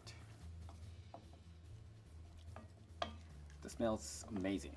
You can always count on golden curry. So good. If it's too thick, you can always add the broth to loosen up. I taste it and I think it needs more broth, so I'm gonna add more. Don't throw away the broth. You never know when you're gonna need it. I was looking for more loose consistency, more like a stew.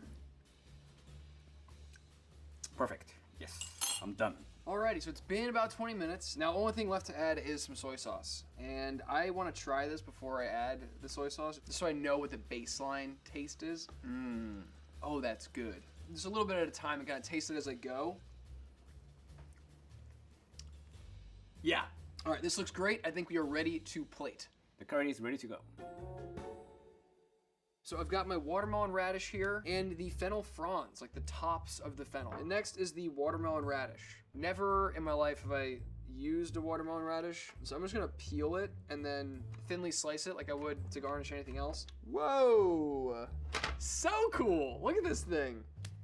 Simple as that. On to assembling. So now it's time to put everything together. So I'm gonna start with the udon. So this will take about 3 minutes. Now noodles started floating, looks good. Udon's almost ready. When I plate my curry, I'm looking for the perfect balance amount of ingredients versus noodles and then a curry root. And then I'm going to add this onsen egg right here. And then the last thing I'm going to do is I'm going to cut this chicken katsu. This is my take on Japanese curry with Daniel's ingredients. It's gonna be good. I've resisted my urge to peek, but now I feel like it's time. Ooh, that looks like good rice. I feel like the proper next step is curry. Something like that. I'm gonna do the mussels. And the gooey duck. Do a little piece right there. Bacon. I'll throw some of these watermelon radishes also on the outside. And now, last but not least, I'm going to add the fennel, right? So here is my take at Chef Yuji's curry. I can't wait to see what Chef Yuji thinks. I hope I did the Japanese curry recipe justice. What? What's up? Hey, how's it going? Nice to meet you. Nice to meet you. Oh, this is crazy. Yeah, I'm very excited. Your recipe's insane. Absolutely insane. Whoa! Did you make noodles? What? Yeah, full curry. That's what we do. Yeah. That is insane. Then you're gonna break the egg. Okay. Right, and the egg yolk is gonna come out. So you're gonna just mix it up with everything. Nice. Ooh. You have like thin noodles and thick noodles. This is unreal. This is so good. It's pretty good. Yeah, especially the crust on that chicken. Rathy, The crust. thank you so much for the raid. I'm so sorry. I went to go make some popcorn because I haven't eaten all day.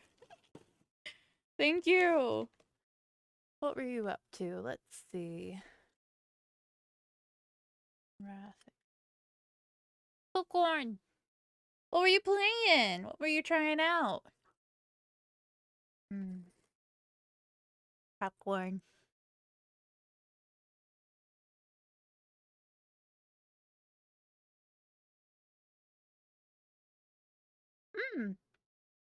One was spoopy. Was it good? One was shooty.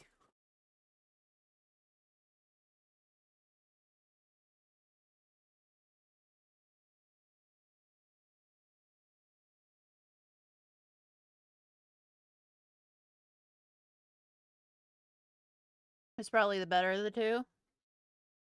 Would you recommend it? They were both good?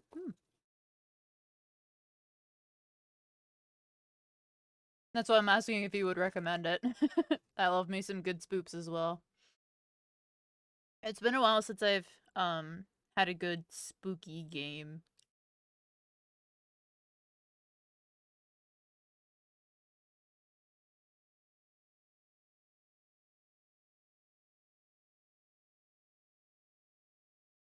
For out of the box spoops? Like, do you mean jump scares or different kind of spooky horror?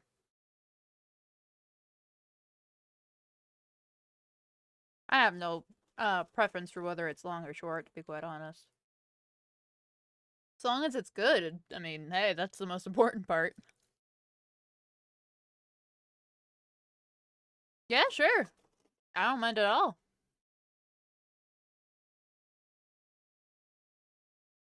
I'd love to try something new.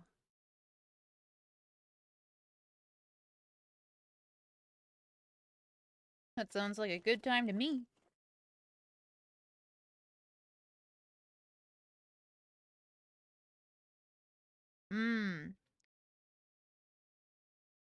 Iron Lung is a short dread-driven submarine horror game from the developer of Dusk, The Moon Silver, and the Squirrel Stapler. Features experimental minimalist gameplay where your senses are limited and anything could be lurking around you. Glimpse your surroundings through the lens of a grainy, still camera and navigate an incomplete satellite. That looks like fun. Honestly, let's go. Hell yeah.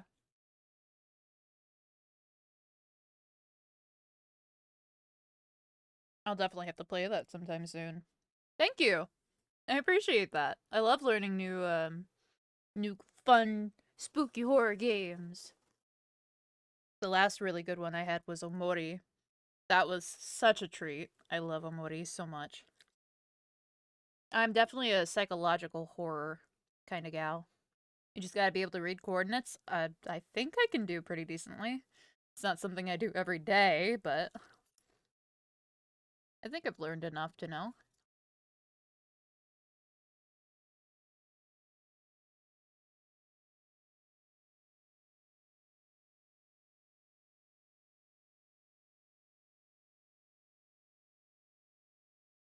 On the chicken is absolutely insane. Yeah. These guys are making Japanese curry.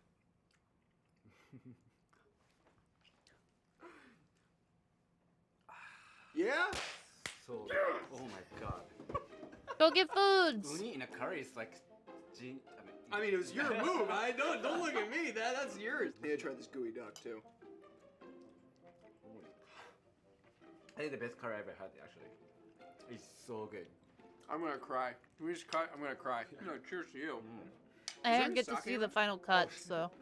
There it is. Cheers. Yeah, here's to you, man. Thank you for Good job. showing me, Yeah. opening my eyes to the beauty of gooey duck. Oh, I didn't get to see. On Japanese curry with Oh. Daniel's ingredients. Wow! Fuck yeah!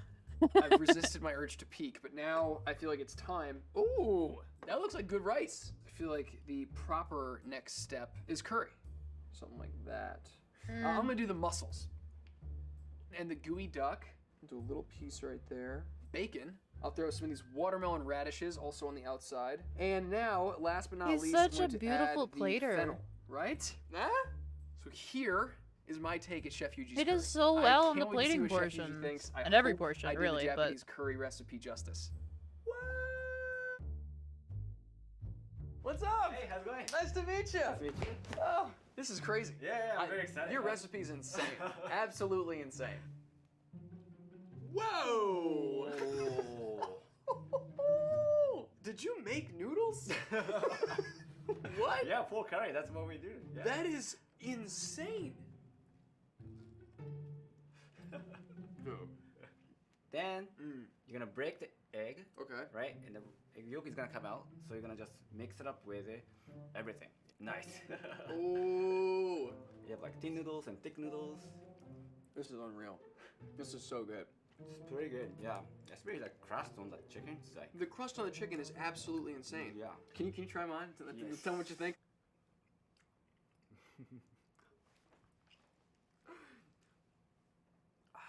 Yeah?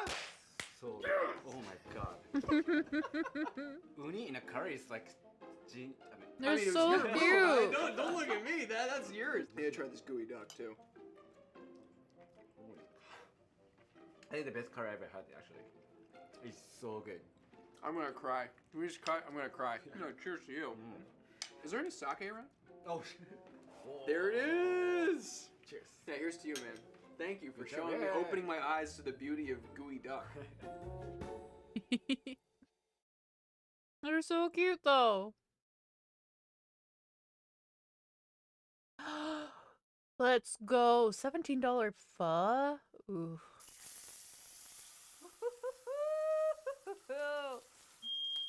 Yep, there it goes.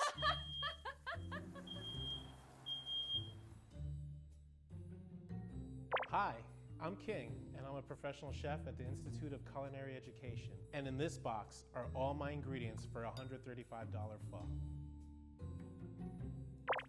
Okay, teleported. Hi, I'm Gabby. I'm a home cook, and these are my $17 pho ingredients.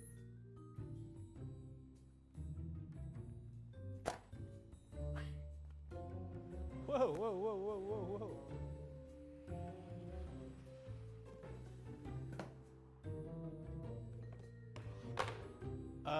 Where's the beef? $1.30? It's the price per pound. I guess I'm making a vegetarian pho today, and I'll make some good pho. I love All right, pho. so Chef King's recipe book here. This is the spiced beef stock pho with brisket, tripe, wagyu ribeye, and rice noodles topped with Thai basil, cilantro, and jalapeno. The longest title potentially ever in pro versus novice history. So I was planning on making a spiced beef pho with brisket, wagyu ribeye, tripe. Which, for those of you who aren't aware, is cow's stomach.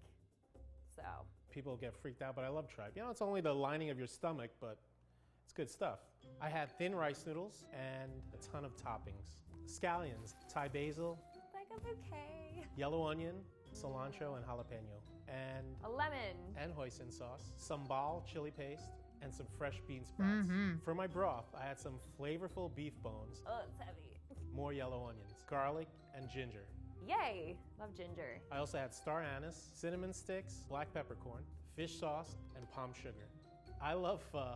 I love my recipe. Why'd you take it away from me? My version of pho was a little simpler than this, just a tad. With Gabby's recipe, I have simpler ingredients. Stuff you're more likely to find in your kitchen or your local grocery store. It's very veg forward, vegetarian forward. It's nice looking bok choy, shiitake mushrooms, rice noodles, veg stock in a box, tamari gluten-free soy sauce. Thanks for hooking me up with cinnamon sticks, star anise. Thank you. Bean sprouts. I love lime. Wish we were making margaritas, but an onion. This is definitely like naughty pho. This is the pho that's gonna stick to your bones. We literally have bones, so it has to happen. These ingredients might be simpler, but I think I could use my chef skills and make them much better. If I had to guess, these ingredients probably cost 21 bucks. 17? Okay. I would say this costs Wagyu? Oh my god. $115. $135.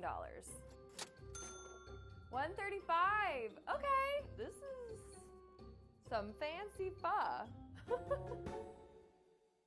Okay, and just a reminder to everyone, there is only ingredients listed, no instructions. I've definitely never cooked with this whole portion of the table before. So, beef brisket, this lovely, beautiful cut of meat. Brisket comes from the front of the cow, like around the chest. It's something that has to be So fucking good. cooked for a long time.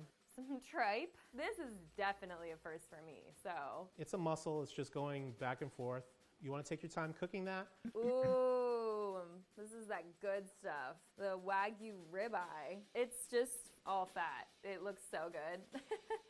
That marbling is insane. Don't know what that means. That's the highest grade of Wagyu you could get here in the US.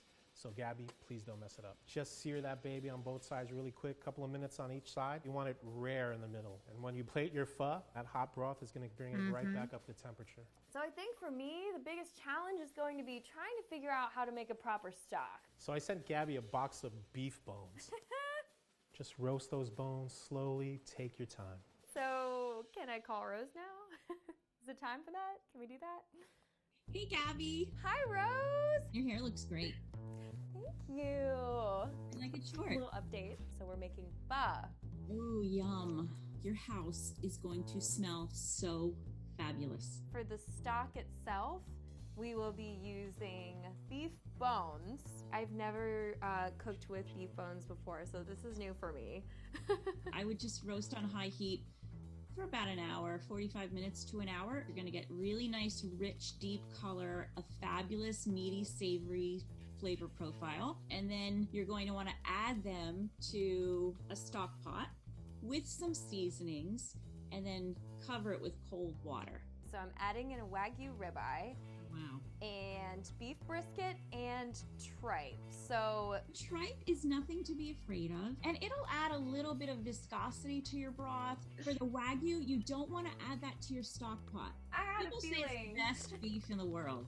Really? Ooh! Your brisket, on the other hand, that can go in the stock pot. About how long should I be making this broth? So first you're gonna have your bones and your aromatics, your brisket, and you're going to want to cook that for about 2 hours. Take the meat out, then you're gonna kind of concentrate your stock for another 2 hours or so. Ooh! Ooh, okay. I have some time to kill, I guess. The longer it cooks, the better it is. Thank you, Rose. I can't wait. Perfect. Good luck. You're going to have a fabulous, fabulous experience with this. Bye. Okay, good. Feel so much better after talking to Rose. I really love having her in my life. So without further ado, I think it's time to start cooking. Okay, so yeah, the backbone of any pho is the broth. Gabby sent me some boxed vegetable stock. I am going to fortify this veg stock with some other real vegetables that we're going to roast and really build up that flavor of that veg stock. First things first, I have to roast these bones, yellow onions, this garlic, the ginger. So in addition to my onion and my shiitake mushrooms, I'm going to use some veggies that I have in here. Got some nice carrots. Carrot tops tend to be very bitter, and that's not one of the qualities we're looking for in our stock. So just the sweetness from these carrots. So I'm going to use these oyster mushrooms. I'm just going to pull them apart to build up that earthiness, that umami flavor, since we're missing the fish sauce. Ginger, so expose that inside of the ginger. This is no longer $17, my It guy. adds a lot of flavor to our stock as well. Who doesn't love garlic? I mean, garlic, I have garlic, thank goodness. I'm just gonna slice my garlic right through the middle, and then my ginger. I'm not actually sure the best way to do this, but I feel like this is the right thing to do. I'm gonna be careful, I promise. Perfect. Onto the tray. You want to expose all the surface area you can. If I throw a whole onion before I cut this, if I threw it into a pot of water, we're not really going to draw any flavor out of this onion. Give it a nice big slice down the middle. Whew, almost lost it. Cat-like reflexes.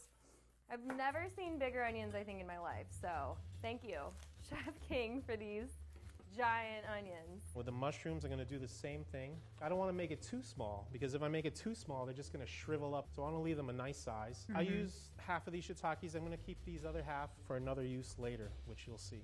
So now I'm just gonna nestle in all of these bones. They have what in the middle I believe to be marrow. That will hopefully cook down while they're roasting in the oven and release some of that collagen. That's what we're looking for. I'm just going to oil these a little bit. It's just canola oil. You know, you could use veg oil at home. I would refrain from using olive oil because olive oil has a strong flavor. Some canola oil, which is a neutral oil. Nice generous drizzle. Made a bagel with bacon and Massage cheesy the oil egg. a little Ooh. bit, because I don't want Hot. anything burning. Couple pinches of kosher salt. Some salt, not too heavy. We're just gonna lightly season it. So we're gonna roast our veg in that oven. It's around 420 right now. It's pretty hot. All right, so my oven is preheated to 425, so I'm gonna go ahead and pop these in for about 45 minutes, flip them halfway through, and then they'll be ready to go for my stock. We're gonna check on it in probably in about like 20 minutes, maybe toss them around a little bit. Most of these are made up with a lot of water. So we're drawing water out of this, and we're also building a nice flavor on top of it. All right, so my bones have been roasting now for 45 minutes. Oh my gosh, they smell incredible. Rose was right.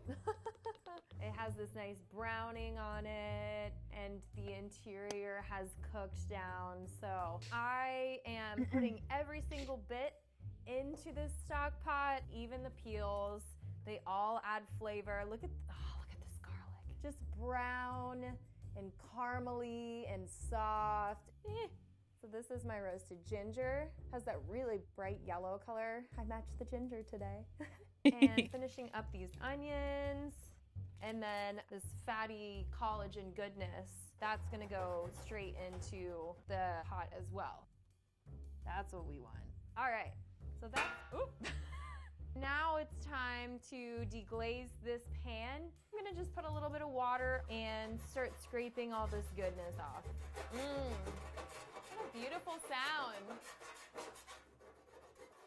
Okay, so I feel pretty good about all of that now. What a symphony. Okay.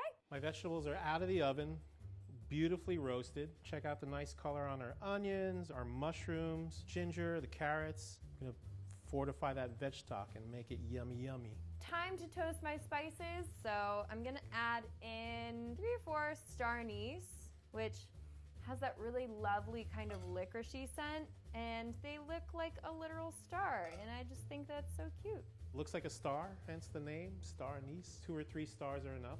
We don't need any oil. When we toast it, it's gonna release that fragrance, and then that's gonna add more flavor to our stock. And then 3 or 4 cinnamon sticks, which smell amazing. I love cinnamon. Cinnamon sticks, big guy, small guy. He's not And using as many as then she black is. peppercorns? I'm It's thinking interesting to me. like a 1/4 cup.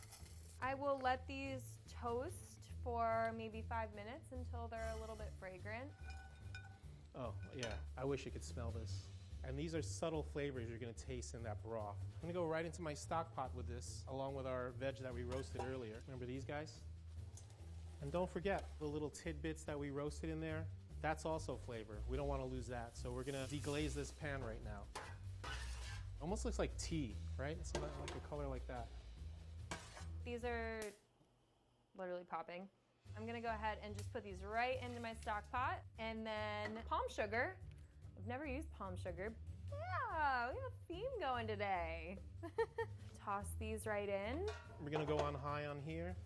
I'm gonna use the veg stock. One other thing I'm gonna add in, this is kombu. Basically seaweed.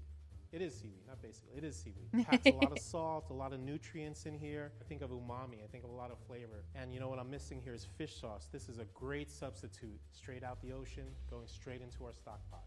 And I'm gonna add some water in there. Just needs time now. We're gonna bring it up to a boil, then lower it down to a nice gentle simmer. Go about 45 minutes to an hour. We're gonna be set. It's the moment we've all been waiting for. It's time to add in my brisket and my tripe. This beautiful piece of brisket, cut of meat, I'm not sure. It's gonna go on in. I'm gonna take this honeycomb tripe. It's so wiggly. It's all flaky, but it doesn't really smell like much. I think we'll be friends. I can see this happening. Now it's time to It's add an in my acquired cold water. texture. I can fit it in my sink. Actually, you know what I can do? But Here, just innovative. water your tripe. This water is nice and cold though. So a couple inches above But it is very everything, I good. think we're Tripe good is then. delicious, Time but to it's an fire it up, acquired bring this texture up for to a sure. boil, and then reduce it down to a simmer and wait for 2 to 3 hours. We have our stock simmering in the background. Over here in front of me is a pot of hot water. And here are my noodles. Standard for pho. You know, you want rice noodles. They give a, it says spaghetti there. Don't let that fool you. It's not spaghetti. It's rice noodles. Okay, so it's time to Spongy? take Yeah, my kind noodles of. And After it cooks a little bit, it gets like it's not tough. It keeps its wiggliness so long as you don't overcook it. But the texture itself is similar to like a sponge almost, yeah. She had mentioned that it was kind of flaky. That is like the muscle and sinew on the inside. It's the outlining of a cow's stomach. So it's all like chewy. It elongates and you can stretch it a bit when it's like undercooked. Or not cooked, rather.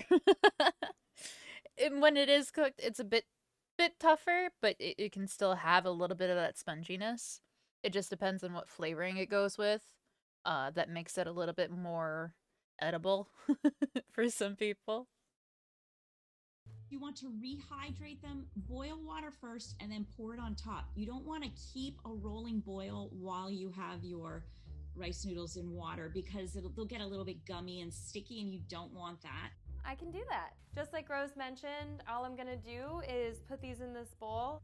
The water is like aggressively boiling, so I'm gonna just shut it off. So I'm just gonna go ahead and put these into the bowl. They're not going to get too soft. They're still going to be chewy. If it needs to be cooked any more, our hot broth in the final plating stage will definitely cook it and bring it to the point where we want it. You ever play pickup sticks when you were a kid? Yes. We're just soaking the noodles in very hot water, and we're going to let our noodles sit there until we're ready to use them. I'm gonna go ahead and set them to the side. I have a lot of other things I need to do while this is still simmering. So this has been in for over an hour now, and looks so the good. smell is incredible. I don't doubt all it. These onions are starting to just fall apart. All the fat and collagen is rising to the top. You can kind of see this like oil slick happening on the top. This cute little star anise bobbing around like a little octopus. Oh, our brisket's here. We have our tripe here floating, getting some nice color. You can It's still just a see like the nice party flakiness going on it and right whatnot. now. Without further ado, the king of the castle, we have our Wagyu ribeye right here. Perfectly, beautifully marbled meat. Give me 1 second, sorry, blood on my hand. So Gabby gave me some beautiful bok choy and beautiful shiitake mushrooms I saved earlier from before, and these will take the place of my sliced beef. So I'm gonna get my pan really hot, and I'm gonna add just a little bit of oil, put in my ribeye for a few minutes on each side, and call it a day. Oh yeah, and I'm gonna salt it on both sides, I would assume. This meat, it just feels so Always season. light because of all Always the fat. season your meat on both Here we sides. go.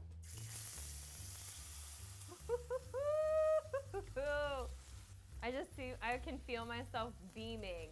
We're gonna take off the stems and just sear these caps. I'll probably quarter the biggest one we have. We have oyster mushrooms as well. I'm just gonna take the mushrooms off that stem. We're gonna sear these up in a nice hot pan as well. Let's season it, some salt. Mushrooms are almost like a sponge as well, so they're gonna soak up a lot of this fat. Oil's already gone, so I'm gonna a little more. Nice caramelization. See, we have that beautiful color already on our mushrooms. The moisture's coming out of them. I don't Now even they're like getting a little bit more mushrooms, but that looks chewy. great. They're jumping in the pan. They're building up. Look at that color in there.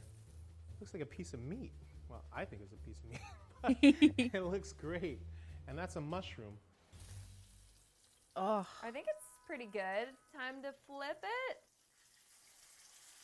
you don't want to cook it for too long. Wagyu is a meat that cooks really fast. Bok choy, you know, it's similar to beef. They both begin with B. B for bok choy, B for beef. I don't think it's gonna taste like beef, but we're gonna have really flavorful bok choy. I'm gonna sear it. So I'm gonna put it cut side down in the pan, just like how we would sear a nice steak on a really hot pan. And that'll go on top of our bowl of pho. This is good to go. I think it's done, for sure. Oh, we're gonna do this side up. Yeah, I'm schwitzing. It's hot. It's really hot. And here is my Wagyu ribeye. I think it's gonna be perfect on top of the pho.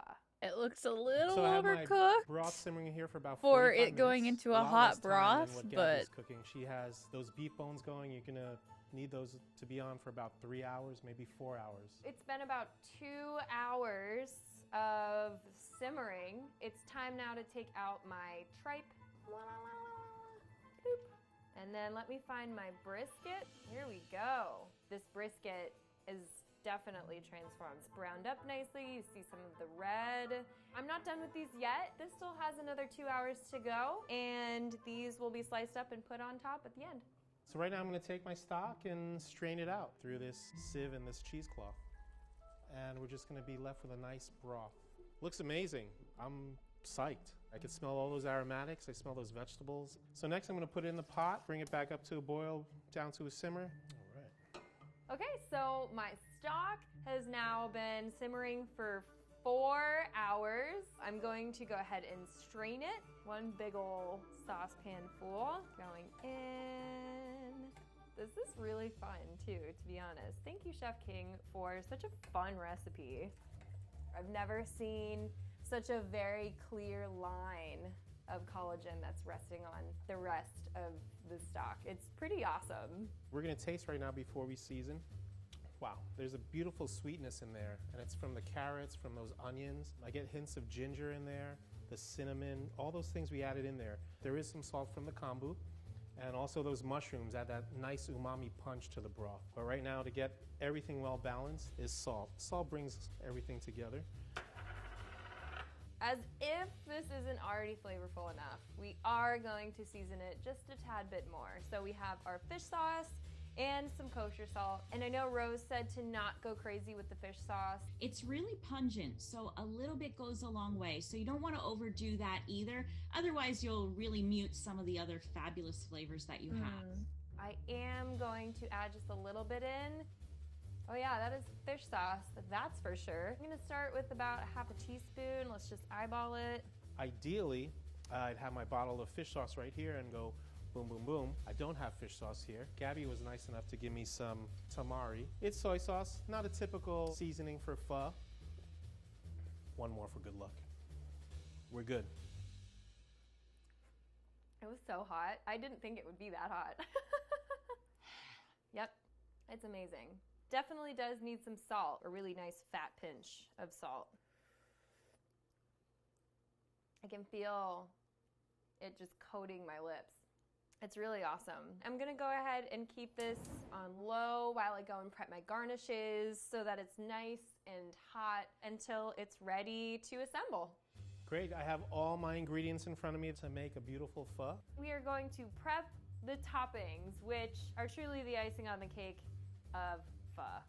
I couldn't help myself, but fresh herbs and pho, I mean, they're like peanut butter and jelly, you know? And these herbs, basil and cilantro, weren't given to me by Gabby, but first, I'm gonna slice these onions. We're gonna have some sliced onions to garnish our pho. They're pretty thin. That broth hitting this will just, again, bring out more aroma. I'm still not the greatest at peeling onions. I'm gonna go ahead and just start slicing this as thinly as possible. You really should cut it in here half on the plate. first and then. Onion hands, nothing like it. Nice wedge It's a of lot lime. safer that way. It's gonna add that acidity to our pho. Remember, it's a really rich broth. It's sweet, it's salty, and now it's gonna be a little sour as well. Our lemon. I'm gonna just go ahead and quarter this lemon and put a couple wedges. Okay, jalapeno. I'm gonna make some really, really thin slices as well. I think that's enough. All right, green onion. Really thinly slice these. I'm just gonna throw a handful of the bean sprouts on. Make it look fancy. Okay, so here are my garnishes, and then I will just very casually pluck a few leaves of my cilantro, and none other than our Thai basil. And I found a friend. Look who's joining us. It's our basil gnome, and I will add in my hoisin and sambal. I think we're ready to plate. First things first, I'm gonna go ahead and take a look at this brisket and see where the grain's going, and then try and slice against that. It's like falling apart, which is exactly what I want. It's amazing to think that this has been marinating in all of that. Then I have my tripe. Just some really nice thin slices. They're kind of like noodles. They're like little thin noodles. And then They're the very bell wriggly. of the ball, we have our Wagyu. We're gonna go this. Ooh, oh my gosh. I can't wait. So fatty, It is- delicious looking. I cannot wait. My meat. Okay. It is not pink inside at all. It is okay to have pink meat. I want to clarify this for anybody else who might be on the fence. It is okay to have pink meat. It is not okay to have pink chicken. But meat, red meat, is okay to have pink. Wagyu especially cooks really fast and it's really expensive, so it really hurts that it's not pink on the inside because it's all going to be sitting in the broth. And the broth is what's supposed to be slow cooking it as you enjoy yourself and eat the rest of the meat that's already fully cooked, like the tripe or the brisket. Don't do that. I'm sure it's going to taste fine. The flavoring of it is going to be a wonderful profile, but it really looked like she was struggling just a bit too much from cutting it for what Wagyu is supposed to be. Even American Wagyu. Like, that is still the highest quality you can get, and it is not pink at all on the inside. So, if you ever have the money to buy it, which I'm pretty sure it said upwards of 34 or 64, I can't remember, in the recipe, like, money section at the early part of the video. Don't waste it. I will be sad in spirit. You will be sad in present. Meats are prepped. These are our beautiful noodles that have been soaking, our bok choy. Oops. Our very meaty mushrooms, our sliced onions. Get a nice, generous pile. This is the nudes, brisket, Nice tripe, nudes. the Wagyu. Let's just say this is definitely not anything like what my pho looked like. I'm gonna just start ladling this magic, delicious, fatty, collagen-filled bone broth. Oh, look at that. Now for finishing touches, some beautiful basil, bean sprouts, some cilantro, a little hit of lime. That bowl feels a little That's small Thinly for all sliced that pho. onions, bean sprouts, jalapenos in this little area. I almost said corner. Green onion I'm gonna sprinkle all over. One of my lemon wedges over here next to that. Sprigs of cilantro. And then my Thai basil, last but not least. You really want my to rip sambal them and open. hoisin. You won't go too crazy, but I'm feeling kind of crazy. The hoisin, which I'm just gonna kind of do a little drizzle. That's a lot. That seems good. Okay. The pho looks amazing. The nice char on That's the mushrooms beautiful. and the bok choy. I'm Beautiful bed of drooling. noodles. Gotta take a shot of this. And this is my take on Chef King's pho. I hope Chef King thinks I did a good job. I think he'll think so, but I really hope so. I can't wait to check in with Gabby and see what she did to my recipe.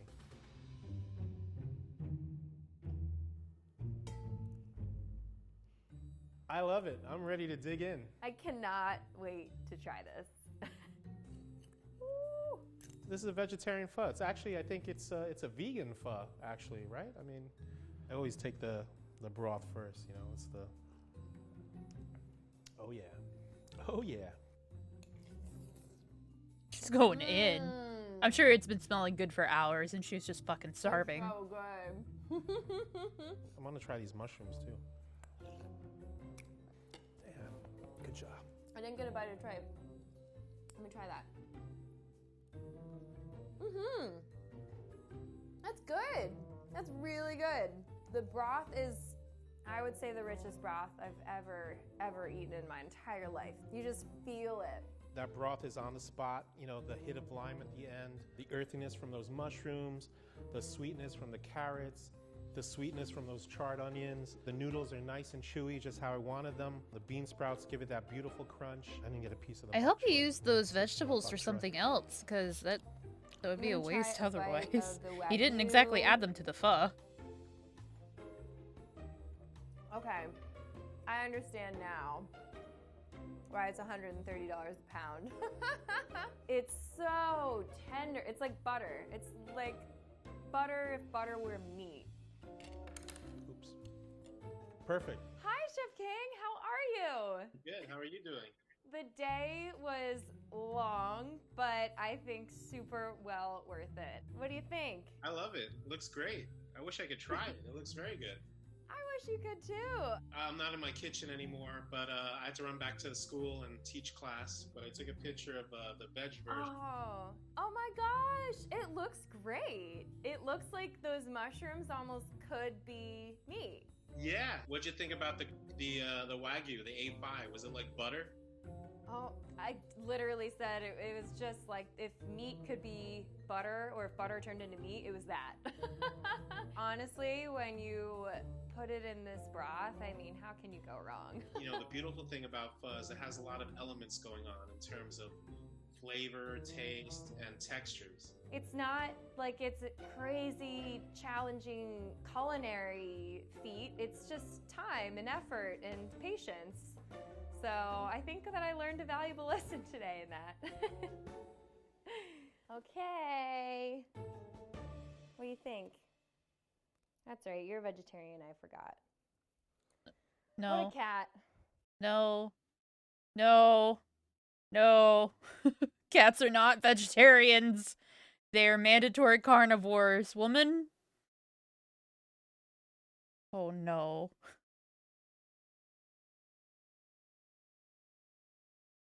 Oh boy. That's a lot to unpack that I don't feel like doing right now, but do not force or have your cat just eat greens. I know it's not vegan, but cats should be having meat regularly with their meals. Yikes. Ugh.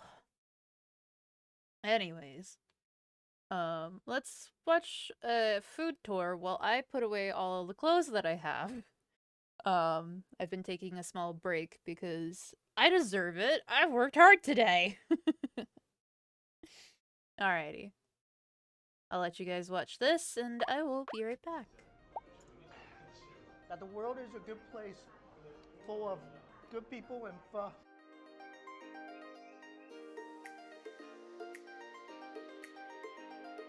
I just got off the plane here in Saigon, went to the Airbnb, grabbed a shower, and came to this place. And this is gonna be where my Vietnamese culinary adventure begins with a piping hot bowl of pho. I don't know how many years I've been dreaming of this moment.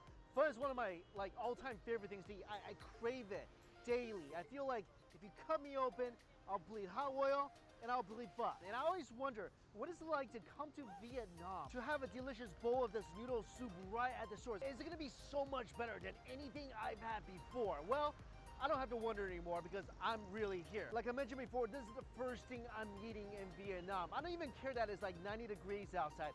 Let's go get a bowl of pho.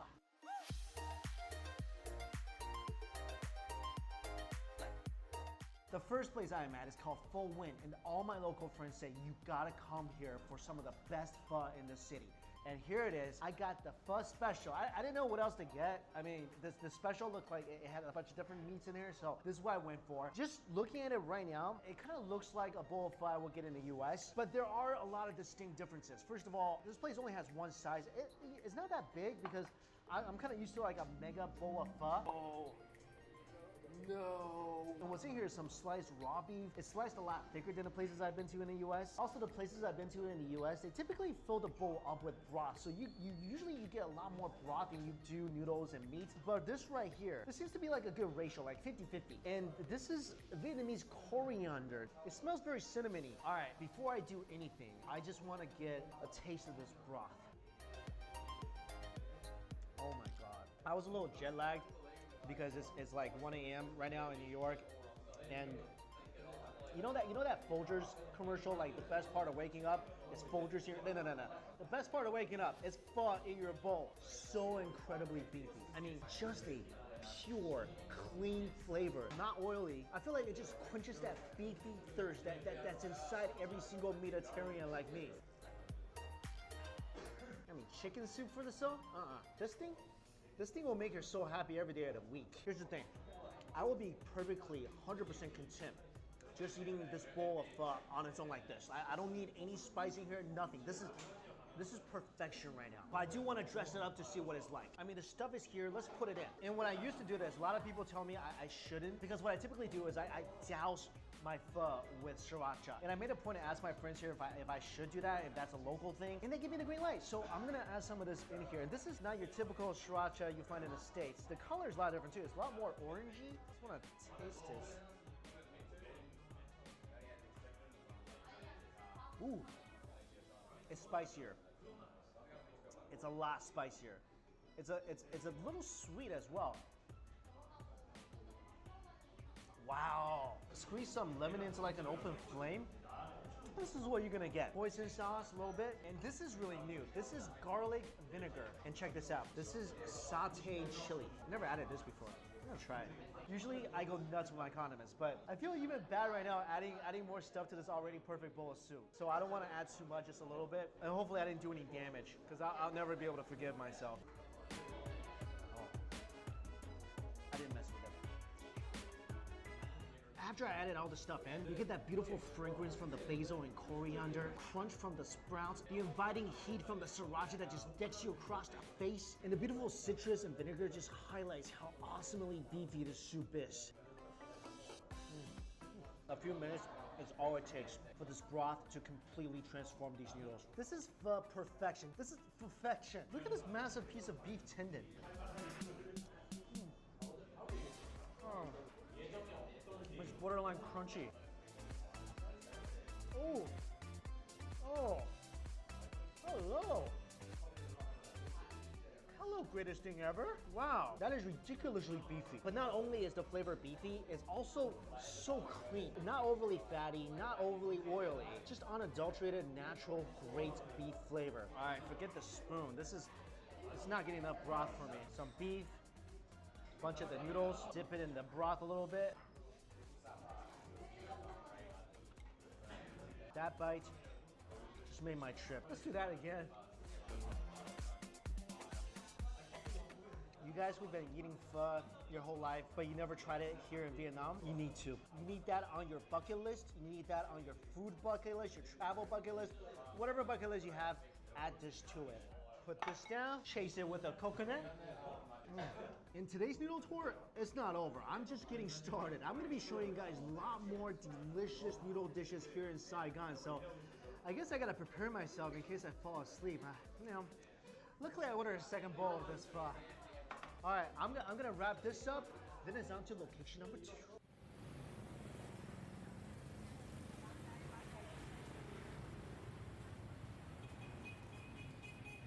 My God, little puppy. Oh, God. Oh. Little puppy. That's so sad. Oh, why are you tied up here? Oh, maybe I bring you like a pork bone or something. Huh? Huh? You're the most adorable little thing.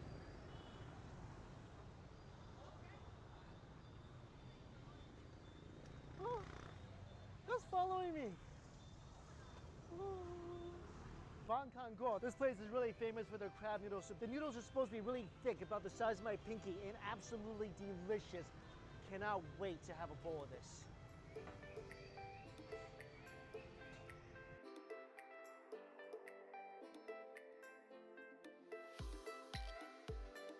And guys, this is my friend Clay. He's showing me around to all the great local eats. I never heard of this before. Yeah. Crab noodle soup. Is that like a traditional Vietnamese dish? It's a traditional Vietnamese. It's not from anywhere. What's so special about this? The noodle is very thick, the noodle itself, and the soup is very thick too. So we have crab and shrimp, and all this thing is like blood. I know my blood. What's really interesting is that as soon as we sat down, they put this in front of us. Yeah. This is a plate of Chinese youtiao. Yes. Basically fried dough. I'm assuming this is gonna go inside the soup. Yes. The crab meat is really unique. So this is crab meat. Crab cake. And this is just like bits of crab meat. Krill egg, you got pork. I'm excited. I've never heard about this dish in my life. Like, I don't know if it exists outside of Vietnam. Now, is there anything we're adding in here? Oh, we got. This is fish sauce. And this must be vinegar. This is the vinegar. This is like fresh Yeah, this is chili. vinegar. Fresh chili.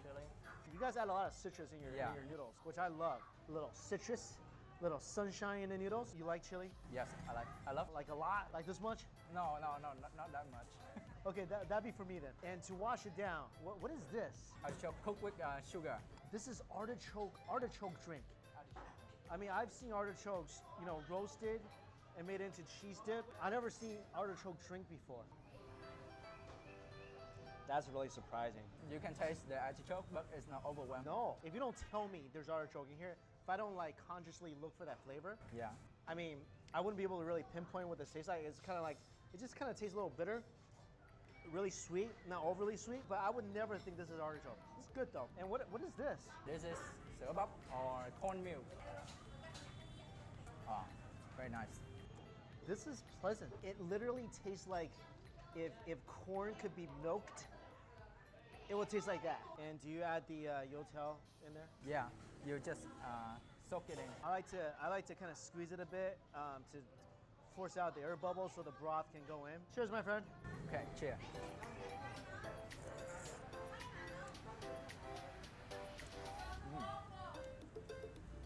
That's incredible. Sorry, did my voice change?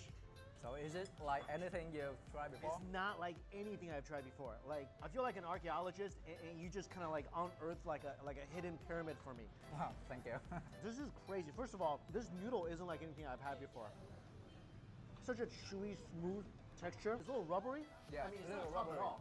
Yeah. You could probably skip rope with this thing. That noodle alone is fantastic. And this broth.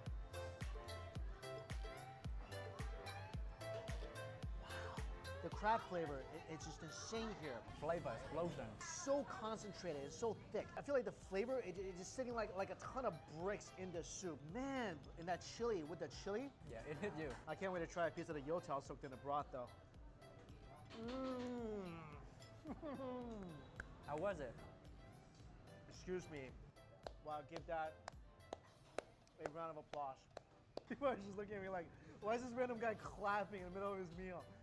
That's what happens when I eat food I absolutely adore. Youtiao, it's so much air in there, right? It soaks up the broth so well. That's so good. That broth is so incredible. I thought eating pho was like the highlight of my trip, and it still is, but wow, discovering this. Not many people know about it dish. No idea this existed. I gotta try this crab cake though. It just tastes like an extremely flavorful fish cake. Like extremely flavorful. Guys, it's not just crab, it's crab, fish, and meat too. Oh, that's where it is. There's so much going on in here, and that's where I guess where the pork comes in.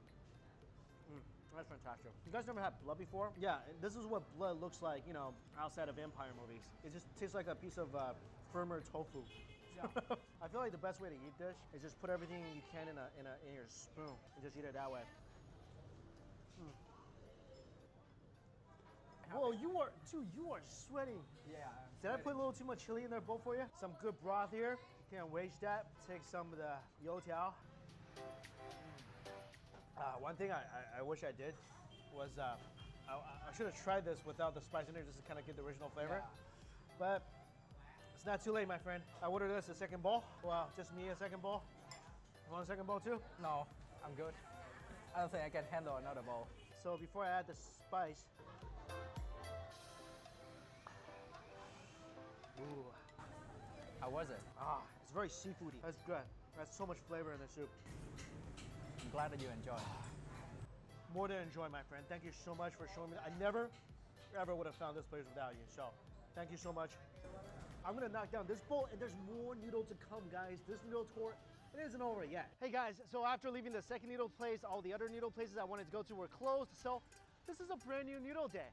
And I was just thinking, although I haven't been in this country for that long, I think I'm already starting to fall in love with this place. And I know that because I'm already starting to picture in my head, like, what would I eat if I actually lived here? And so far I'm thinking this: wake up, go grab a bami, take the bami to my favorite pho place, eat the bami with the pho, then go grab some crab noodles and finish everything out with a nice iced coffee. I think that sounds like a great day. And oh, speaking of noodles, I'm at my third noodle place. This is gonna be good.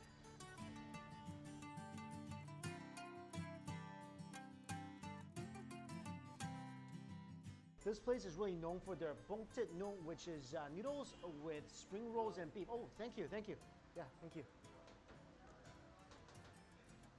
And here it is. This is a really popular Vietnamese dish, and it's one of the dishes I love to order in Vietnamese restaurants in the US, but this just looks so much better. I mean, it's really next level. There's two types of meat in here. There's the roast pork, and then there's the beef. Aside from that, some spring onions, peanuts, pickled carrots, and radish, and the spring rolls. Look at this. And typically people eat this with fish sauce. Gonna pour all this over the top, give it a nice mix. This is one of my most favorite Vietnamese noodle dishes of all time. I'll tell you guys something, but don't judge me, okay? Every time I go to a Vietnamese restaurant in the US, I always want to order this dish. But at the same time, I gotta order pho because I just absolutely love pho. So what I would do is I will order both. Also, usually I would get spring rolls as an appetizer when I eat pho. So when I order this dish, I'm also telling myself that, hey, I was gonna order spring rolls anyways, but you know, this time the spring rolls just sitting on a bowl of noodles. Mike Chen logic. So excited. Yeah, here's everything I hoped for. Coming to Vietnam, I had some pretty lofty expectations, especially when it comes to bami, when it comes to pho, when it comes to this dish, because there are things I've had a lot in the States, and I just assumed that they would be so much better in Vietnam, and all of them were so much better. I do feel like this needs some chili. Is that enough? Let's start off with this.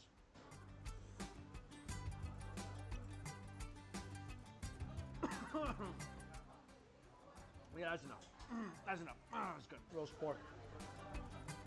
Oh, this is food love right here. You know what I'm talking about? Food love, love at first bite. Sweet, juicy, and that smoky flavor. I think it's unparalleled in the roast pork world. I love noodles and spring rolls. This is the perfect carb on carb. Oh. I love the fact that the spring rolls soak up a lot of the sauce and the beef. Chewy, juicy, green cuts of beef. You can't just have one bowl. Excuse me. One more? Oh, wow. Something else I just discovered about this dish. Wow, it's good. It's this. Check this out. These are little crackling pork skin. I didn't notice this because it was sitting on the bottom, but this thing, holy crap, this thing makes all the difference in this noodle dish. First of all, it provides a delicious meaty crunch. Then right after, that beautiful pork skin flavor, as you chew, completely fills your mouth. That's some food mad genius. Man, it's always sad to get to the bottom of a delicious bowl of noodles. Oh, thank you. Gamam. Perfect timing. You know me. We're buddies. Yeah.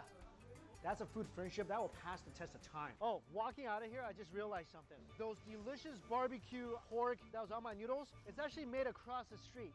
Right here. Check this out. I smelled this walking down the street. I actually wanted to come eat here after I was done with the noodles because it's kind of reminding me of China's lamb skewers and beef skewers. The smell is just insane. This guy is crazy. Let me just give him a hand here. Can I have one? Huh? Straight to the source. This is so crazy good. And having it on the noodles was good, but right off the fire when it's piping hot, oh, that's a whole different story. Come on. Oh, one more. Oh, that's great. Thank you. Oh, thank you. This is the owner, by the way. You are the creator of delicious noodles. So I want to say thank you. And that, oh my God, that is crazy good. Very good. That is so good. Thank you. And your spring roll. Thank you for the fresh spring roll. Yes. I'm gonna, Very hot. Okay. yeah, I'm gonna walk and eat. This will be my like journey snack to my next location. Okay, thank you. Thank you. Not so crunchy. I love it when I go from one food place to another and have some food to get me there.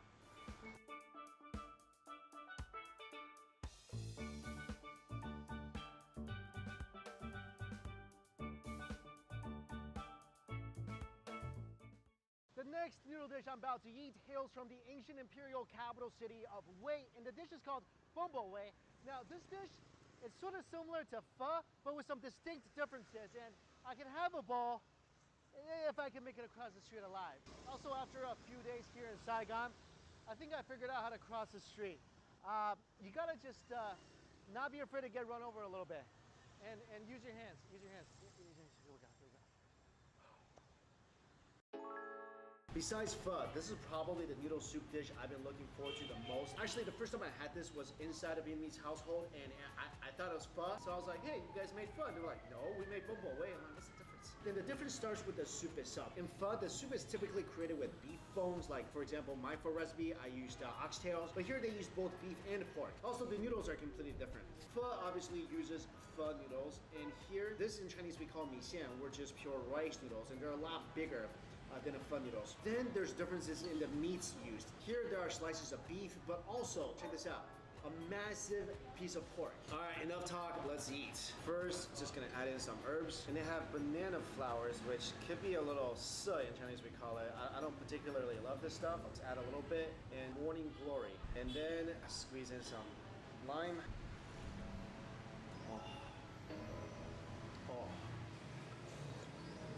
The flavor? Wow. You can taste that nice balance of beef and pork, and the soup is super clear and it's so gentle. It's like massaging my tongue and throat as it goes down. Nice, bouncy and nice. They told me I gotta add some chilies, and what they have here, it looks like hot oil, but there's some sauté in here as well. Let's make it red. Oh yeah. Wow, it didn't look like that thing was that spicy. But it gets you here. That's my type of heat. I think I'm always gonna be somebody who feels like spice will elevate any sort of soup. And I definitely think that's the case here. The beef looks awesome because it's a nice mix of meat and tendon. This is something you typically find in Chinese beef noodle soup. Oh yeah. That's the stuff. That's probably the most tender piece of beef I had in any noodle soup here in Vietnam. I never really had like a super tender piece of beef in my noodle soups. Unlike Taiwan, I squeeze the meat with my chopstick and it falls apart. Here the meat is more chewy, but the beefy flavor is ridiculous. So it's always the case where the longer you chew the beef itself, the more the flavor releases. I'm too excited for this. I'm like the Lion King live action excited about this. Come here, baby. Oh. I was expecting a fight from the skin, expecting it to be a little chewy. I just bit the heck out of that. This piece of meat, check it out. That was my most gentle bite ever. The skin delicate, gelatinous. And the meat itself, look at this, easily came off the bones. And being Chinese, you gotta suck on that bone marrow. If you don't, you might lose your Asian card. That's the good stuff. It's not a lot of it.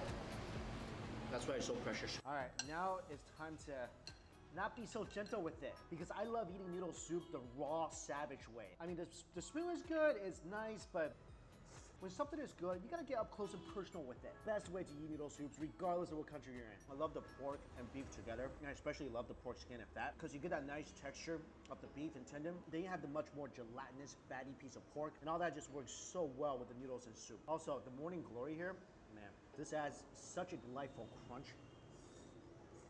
The last part's my favorite. I call those things sunken meat treasures, and I'm about to get to them right now.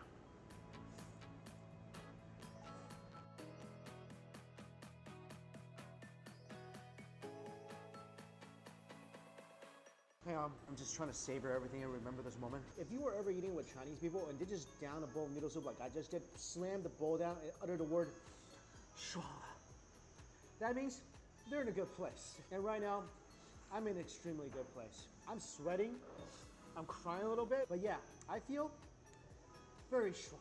I wish I could hit the rewind button on this. I really, really do, and hopefully I will get to before I leave Vietnam, but I got one more noodle dish to visit today, so with a heavy heart and a very strong stomach, let's keep going. My last noodle dish, and probably one of the more unique food items I'm gonna try here in Vietnam, is called Ban Tan Bei, and I don't really know much about it. I never heard about it before. I definitely never ate it before. It's supposed to be some sort of gooey noodles with coconut milk or coconut cream. I don't know, let's just go try it. And to eat this dish, I am at Ban Tan Sidak. And Sidak is a city in the Mekong Delta. And this is a South Vietnamese dish. It's a dish with noodles made out of tapioca flour and rice. The noodles look steamed. It's covered in coconut milk. It has a layer of pork skin on top, some peanuts. I think this is pork sausage, and I'm not really sure, like a pork meatball or something. These noodles are, they're borderline gooey. And on the bottom, there's cucumbers, some basil, mint, Vietnamese coriander. This is almost, to me, sort of like a noodle salad.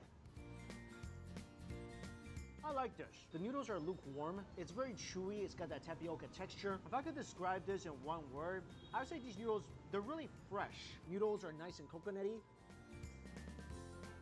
with the delightful herbs just punctuating that refreshing flavor. What I do love is the different texture you get in this dish. The veggies are crunchy, the herbs are actually really pronounced, and you get that nice gelatinous flavor from the pork skin. Really a super light noodle dish. I do feel like it could use some citrus, some chili. Okay, the finishing touches here. That was the missing link between a great dish and a spectacular dish. Because there is so much coconut milk here, this dish is a bit creamy. So when you add the citrus, and especially you add that hot oil, that just makes this dish sing. I think it's a pork meatball.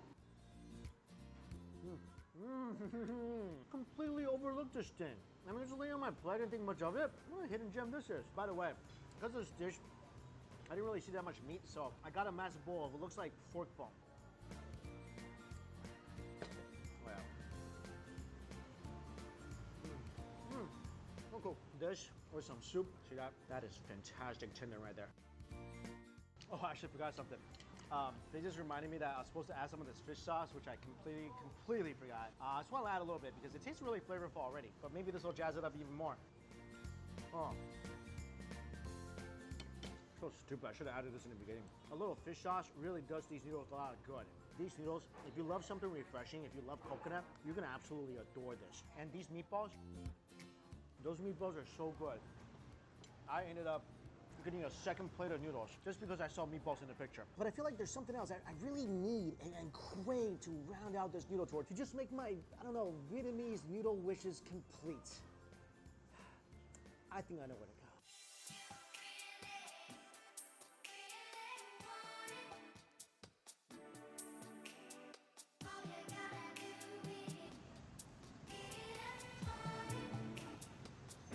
This is what I've been craving ever since I had it for the first time. And I cannot think of a better way to close out this video than having another bowl of popping hot pho one more time. It's kind of like noodle video 360, you know? Like framing devices for all you theater people. Okay, I'm actually gonna go sit down and grab myself a bowl. Look at this. That's adorable. Oh, I love the coconuts in this country. I'm I'm at this place called SUBATHON. And my friend Clay said this is his all-time favorite bowl of pho in Saigon. So the expectations are high. And he told me it was even better than the first place I went to, which that already blew my mind. So after this, my mind might literally have nothing left to blow ever. And here it is. This is my large bowl of pho. I'm so excited. Okay, had to get some Instagram photos in. Let's just look at the beef. Again, the cut is about the same as the first place I went to, and I'm just gonna put this in the broth and let that start to cook. Let's see what else is in here. There's some onions, cilantro, scallions, and look at this fatty piece of beef that's like 90% fat. Beef ball, of course, beef tendon. Oh, that's a yummy looking piece of tendon. Tripe, more tripe, some chilies, flank steak, and of course, beautiful noodles. Moment of truth.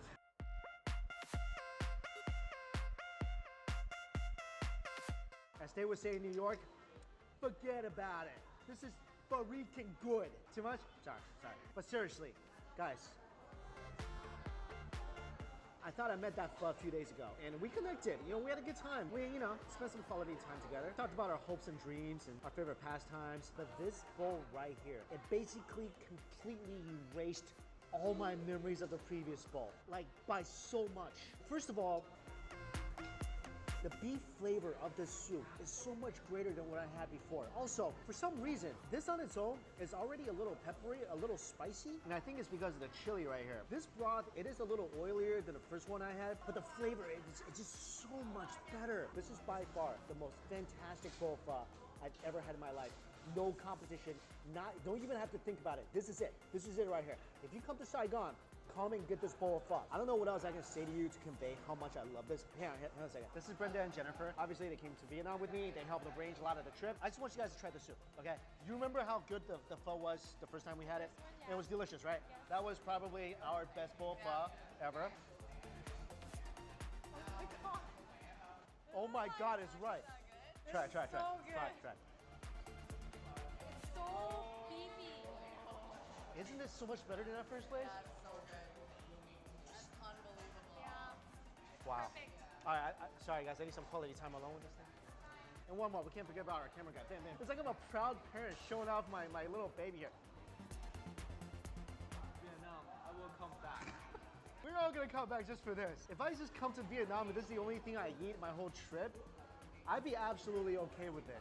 All right, I gotta get to eating. Maybe a little better. I don't know if I can accomplish that, but let's add some sprouts, some more chilies, basil, a little citrus. I'm actually, oh, I didn't see this. Look at this. There's an oxtail in here. This bowl of soup is just full of surprises. Little spice. You know why these noodles are so delicious right now? Because I've been talking for the last 5-10 minutes and they've been soaking up this delicious broth. And now even if you separate the noodles from the broth and add nothing else to it, this is a delicious meal. So good. I gotta try some of their ribeye. Beef. Having pho here in Vietnam, especially after having this bowl of pho, there are good things and bad things, right? The good thing is that you get to have this magical bowl of pho. The bad thing is I'll never be able to eat pho again after I go back to the US. Like, it's over. I'm kind of eating Hi, it Joe. and mentally comparing Sorry. what I had before in New York. I've been running It's a around joke. in the It's like background taking a putting cup food, noodle or over to not each one in food, Japan and asking for clothes a away. So excited about this. I said food because I'm hungry. I still have a little bit left to do, but I'm gonna take a short break because I am so exhausted. So to have a dish I love so much in the country of its origin, and at this And there's one thing I caliber, wanted to major do. item on my food bucket list crossed off.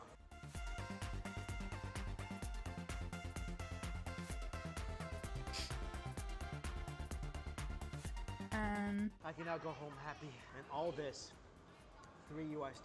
Best pho ever. Well guys, I don't know if you can see the glazed over look in my eyes or not, but that does conclude my Vietnamese noodle tour here in Hey, you came Saigon. just in And I gotta time for the tell you, end of this the is video. one of the funnest videos I've ever done because it included foods that I wanted to try so much, and everything either lived up or exceeded, completely exceeded all my expectations. And if you love pho as much as I do and you're traveling to Vietnam, please come here and get this bowl of pho. Also, if you love pho, and I'm not wearing it right now, but we did make a Friends Pho Ever shirt. That's really cute. So if you want that, go to our t-shirt store. That link is available for you guys in my description box below, along with all the other places I went to on this noodle tour. And guys, it's been such fun. Sorry, I had to do it one more time. Such fun eating noodles with you, and until we eat again, see you later. One thing before we continue, I need to access this Oops. This screen. For something you're not allowed to see. It's not porn. Don't even try it.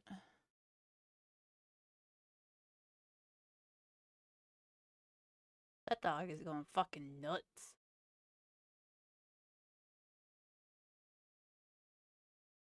I don't know where it's gonna open, which is why I'm hiding the screen, by the way. Today has been a fuck ton of just cleaning.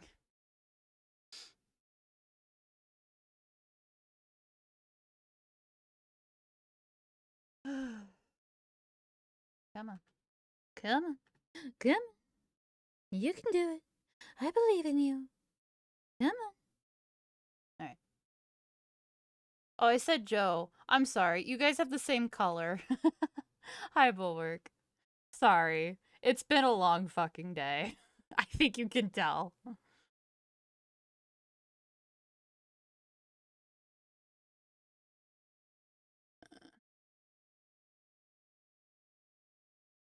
There's just a fucking 3-minute ending to this for some reason. Alright,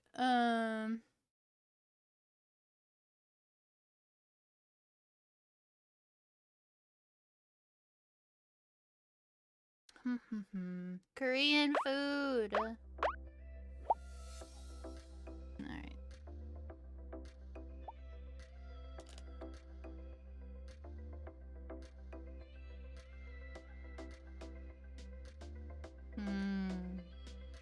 Oh. Fish. Grilled fish.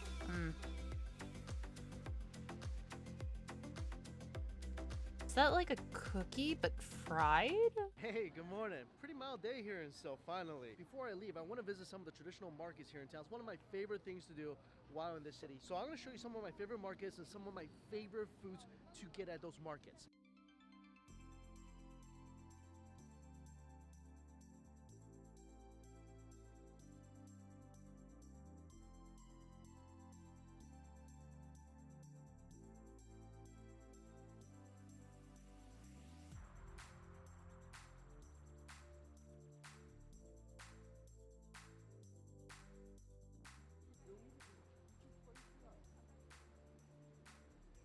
Gwangjang Market is one of the oldest, one of the largest traditional markets in Korea. And this place is known for drugs kimbap.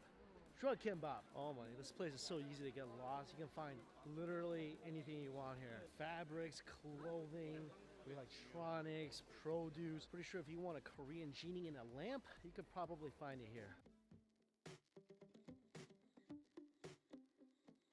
Come on.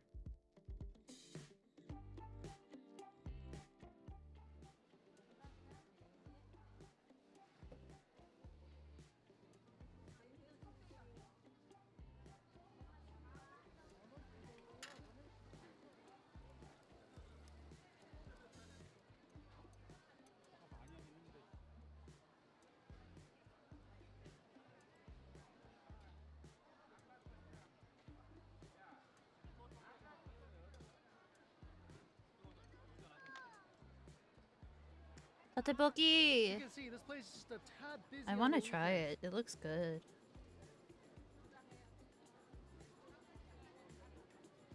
This is also the market with the most food. Besides the drug kimbap, which, let me show you, it's right here. These are all freshly made, freshly wrapped every single day. You can sit at any one of these stalls and they just got tons of stuff. People will come for the kimbap, they'll come for the sundae, the pig trotters. Also, there's a whole section of hand-cut noodles and dumplings. That's delicious. So if you want to find one of these stalls where they're kind of wrapping it right away, that's what you want to eat.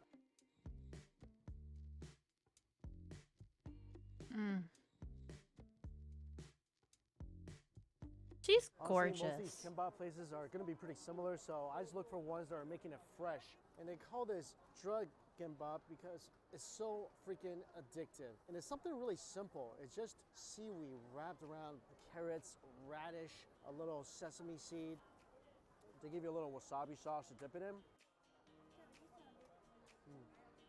I personally think it's the combination of the crispy veggies and the fragrant sesame and that delicious seaweed wrap. It's just such a simple combination. I mean, just like potato chips. It's so simple, but the combination is just incredibly irresistible. You just want to keep putting this stuff in your mouth. I'm gonna give it a little dip in the spicy chili sauce. Now let's chase it with a sweet rice drink.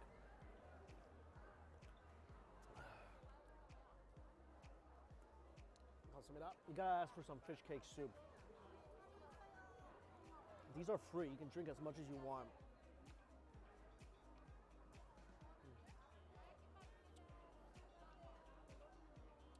Oh yeah.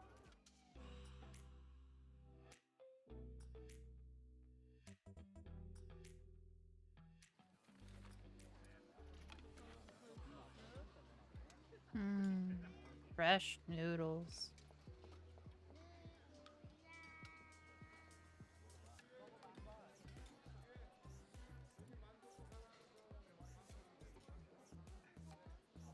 Hand-cut noodles and dumplings, one of my favorite things to eat in this market. This place and Nandaemun, they are both specialized in freshly hand-cut noodles.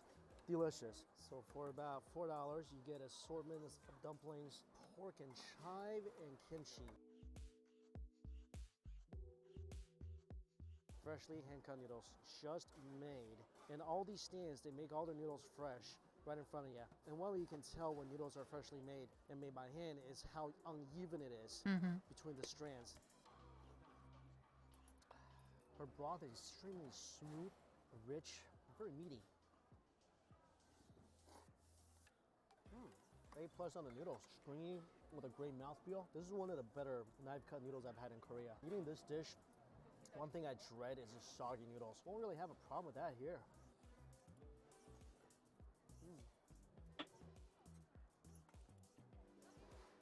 Oh, that's good kimchi too. Really sharp little vinegary flavor. Why is it so quiet? I just noticed. And rich. The thing with this broth is it doesn't look like it's all that flavorful, right? It looks like a chicken noodle soup broth. Just like in a relationship, don't judge everything by looks.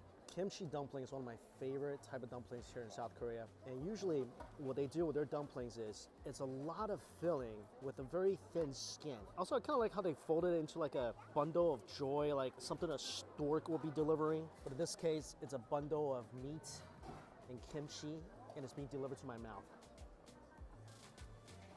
Definitely an A on the dumplings. I hate it when I'm eating kimchi dumplings, and sometimes this happens, where you're getting too much kimchi, not enough meat. Not the case here. Good balance of both.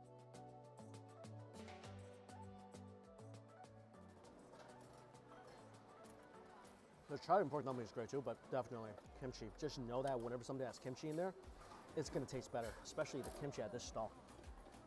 And these are noodles that you have to kind of eat it with something. Either it's kimchi or the dumplings. If you just eat the noodle on its own, and there's no knock on the noodles, they're delicious, but the rich soup and the thick noodles is like too much of a good thing. You need a little acid to keep things interesting.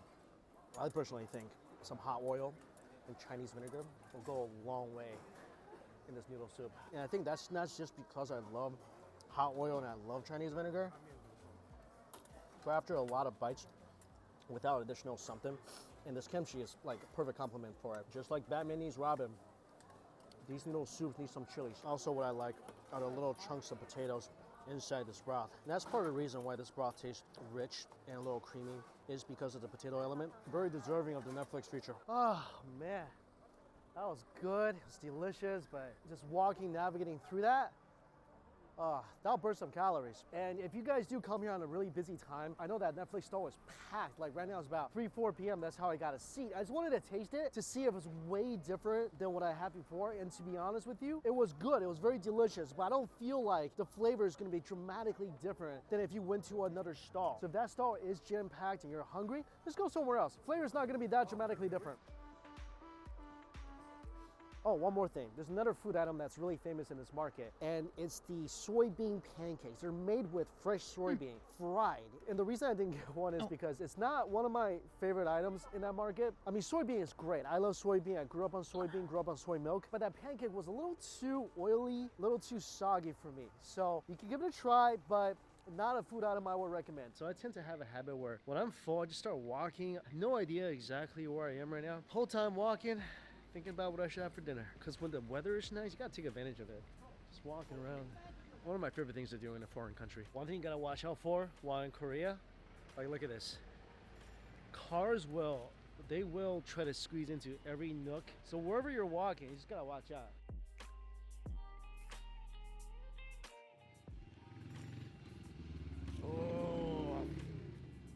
Oh, this is so good.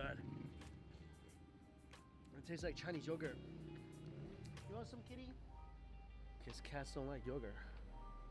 Not supposed to have flavored ones. Oh, yeah. So crazy walking around Ghana because I swear to goodness, I walk past people, I'm just like, they a K-pop star, you know, because they dress really nicely, they're good looking. I'm just like, I wish I knew more about K-pop. Like the people of Big Bang or BTS or Girls' Generation could just walk by me. I wouldn't even know. Like, I don't know who M Dragon or Q Dragon. I don't know any dragons. The only dragons I know are the ones I could catch with a Pokeball. I promise I'm not. There's no alcohol in this. It's some kind of food high or something. No, you're just a dork. And it's okay.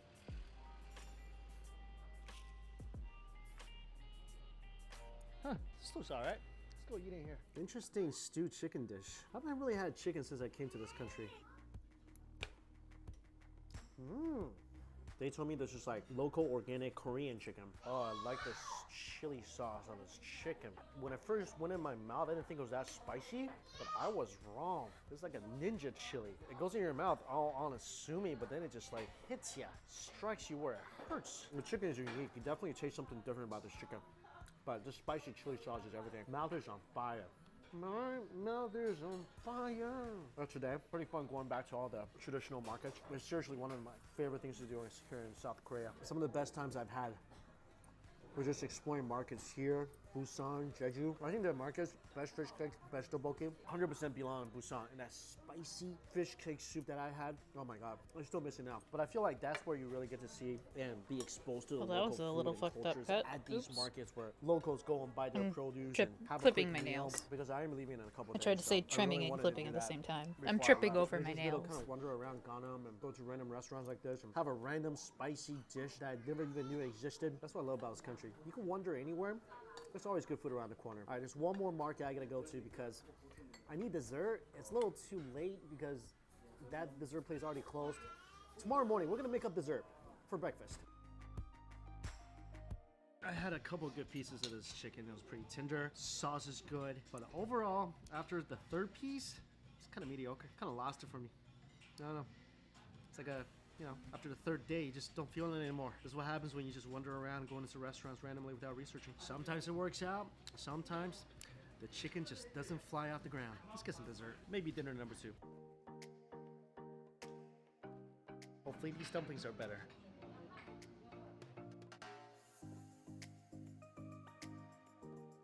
This is their specialty. Dumplings with ocean worm. You've never seen an ocean worm before. It's one of those squiggly, like a desert doom looking mega worms that somehow ended up in the ocean.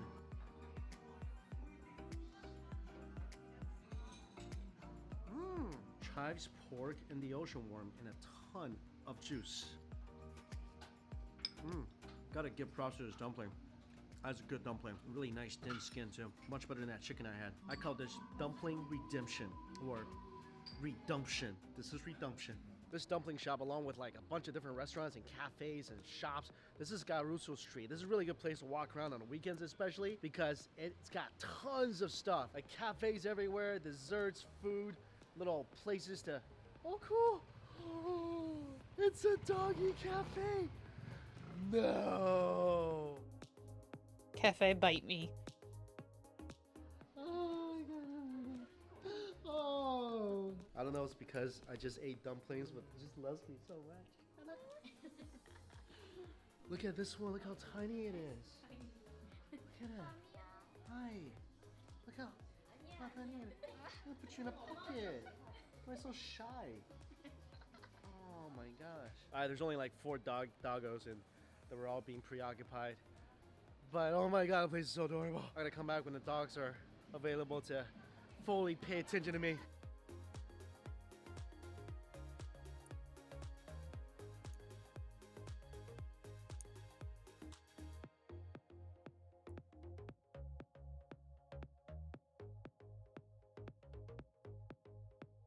This might be the gooeyest cookie I've seen in a long time. Oh my god. Ben, I don't know who you are, but God bless you, sir. So gooey and soft.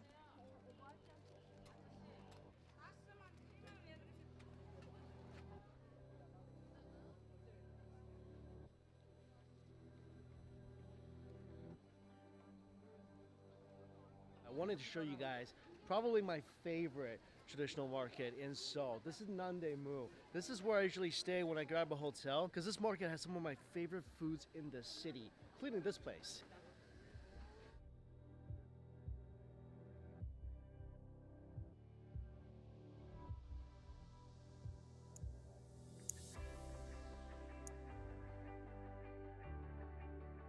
And you get all sorts of variety from fried to steamed to boiled, all different types of ingredients in here as well.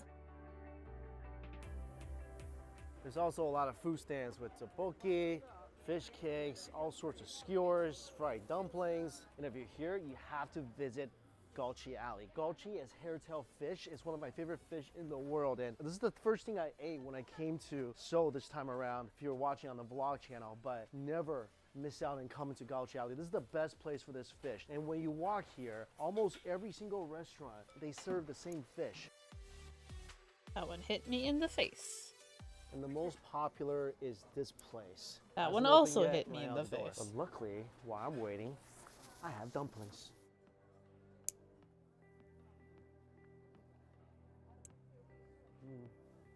Again, missing a little hot oil and vinegar, but the reason I love these dumplings, they're so stuffed. There's so much ingredients they try to cram inside. Kimchi one's my favorite. Oh, does it look like? Kimchi ones have the most flavor. Spicy, and the dough is so soft and it sucks up all that spicy juice and oils. That was definitely helpful.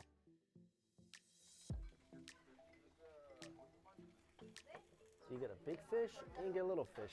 This is the prize, the Galchi Jordam, soaked in this bright red chili sauce. It's a couple of fillets of hairtail fish, the radishes.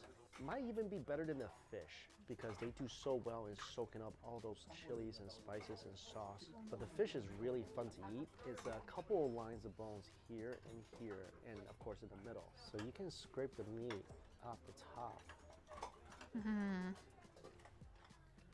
Put it on a little rice. Probably my favorite thing to eat in all the markets in Seoul is this dish. The flavor is just incredible. It's so spicy. It's just the right amount of heat without covering up any of that delicious fish flavor, which is so clean and meaty. And that's why this has always been one of my favorite fish to eat growing up, because it's not all that messy. You know where the bones are, and you know where the meat is.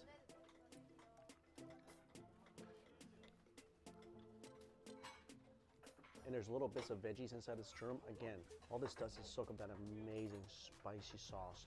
And do not waste any of this. Put that on your rice and indulge. Oh, so good. The best part Of besides the waking fish up. is this radish. That didn't rhyme. This is also mine. Ha ha ha ha ha.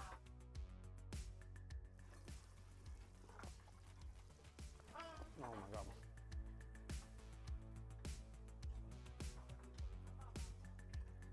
No matter how many times I've had this dish, my first bite of this jordam, especially that radish, you can find my mind back in Seattle. That's how far it's blown. It's just so incredibly juicy and spicy and rich. Steamed eggs are awesome too. It's not just the typical steamed egg, little scallions in there as well. And what I like to do, steamed egg, meat the jordam, a little bit of rice. This stew, the sauce in here, is the all-encompassing cure to bad tasting food. Even if you're not a fan of fish, I implore you to come here and try this. This fish really does not have any bad fishy flavor. Incredibly clean, flaky, and meaty. Besides the jordam, you have to get the roasted Oh. one as well, so you can really taste the great flavor of this fish. Like I said, all you gotta do, slip your chopsticks in, and the meat just comes falling off, ever so tender. This is how my grandma used to make this fish when I was young. Slightly roasted skin with that juicy, tender flakes of flesh. If you never had this fish before, trust me, it's unlike any other fish you've ever had before. What we used to do as a kid, you just pick it up and eat it like a rib. All you gotta do is watch out for the bones on either side. Get rid of that. Now you're ready to go. Only thing left is this bone in the middle. Today's my last full day in South Korea. So glad I get to eat this one last time. Also, I got a mackerel just because. Fell in love with eating mackerel when I was in Jeju. I love how they roast the fish. Really simple. A little salt, skin becomes irresistibly subtly toasty. I think there's different ways to eat this. Take a seaweed, add in some fish, a little kimchi, bit of the jorum, wrap it up. Hell yeah.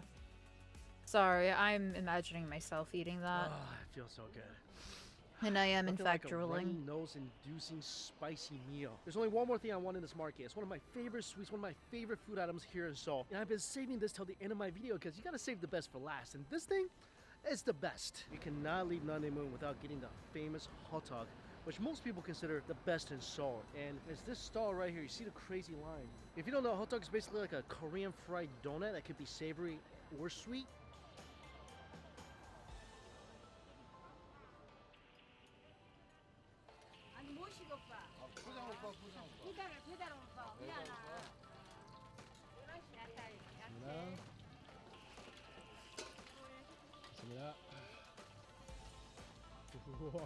Had to get two, of course. One is the veggie and one is the sweet. This is my favorite, but this is also really, really good. Whoa. So hot. Oh, so yummy. The veggie one is stuffed with vermicelli noodles, some carrots, chives, and they're brushed over with a little soy sauce, little citrus, little chilies. What's really amazing about this is the amazing crunchy exterior. And that's what sets them apart. A lot of hot dog places you go to, the outside is kind of soggy as well, and the inside is gooey, but this is not at all. I mean, this thing, crispy on the outside, and this is my favorite one.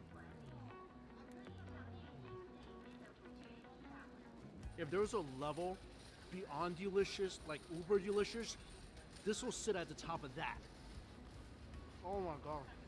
Like I said, it's like a stuffed, crispy donut. And the sweet one is stuffed with sugar and sesame. Crispy, flaky outside with just a great, chewy, doughy interior. Again, must get if you're ever in Namdaemun. Well, my last day here in Seoul. Really happy to have gotten to try all the things I loved, all my favorite food items in the traditional markets. And this is a city like I feel like I have a lot of connection with. Good and bad, happy and sad. So it's kind of a mixed feeling being here, but it is one of my favorite places in the world. And this trip from Seoul to Jeonju to exploring new neighborhoods, trying foods I never had before. Hope it's not gonna take another year and a half for me to come back to South Korea. As always, guys, all the places I went to listed down below for you. Thank you all so much for watching. Signing off from Seoul, and until we eat again, see you later.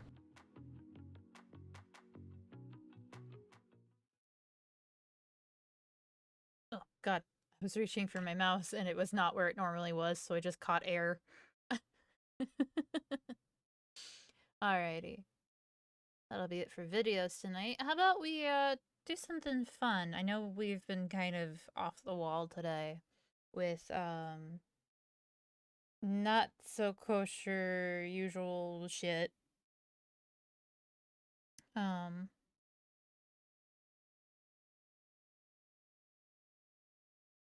And I still need to put some stuff away, so give me about 5 minutes. I'll let you guys listen to some lo-fi. Probably not even 5 minutes. And I will be right back.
Oh, fuck.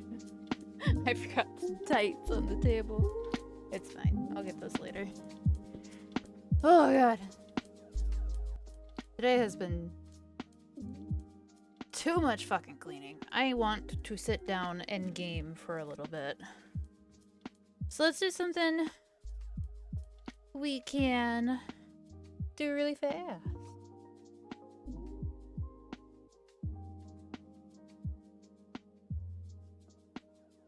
I love how I have 3 different things open of Twitter. Because I'm just that cool.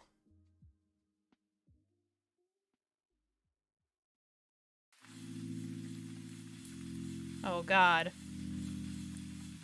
Okay. Close that. Minimize. Actually, no.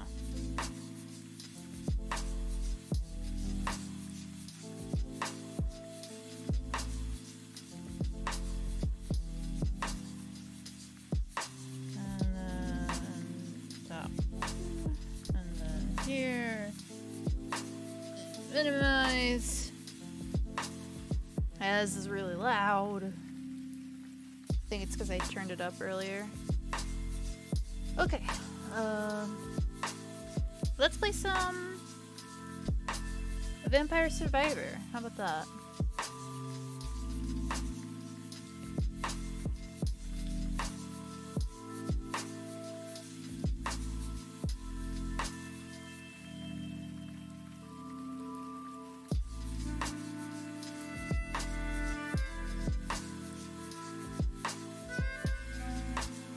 Oh.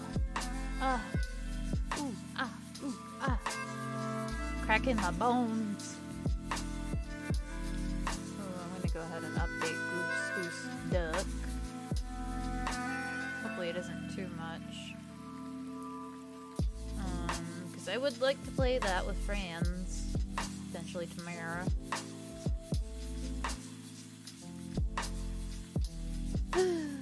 All depends on who comes by, I suppose.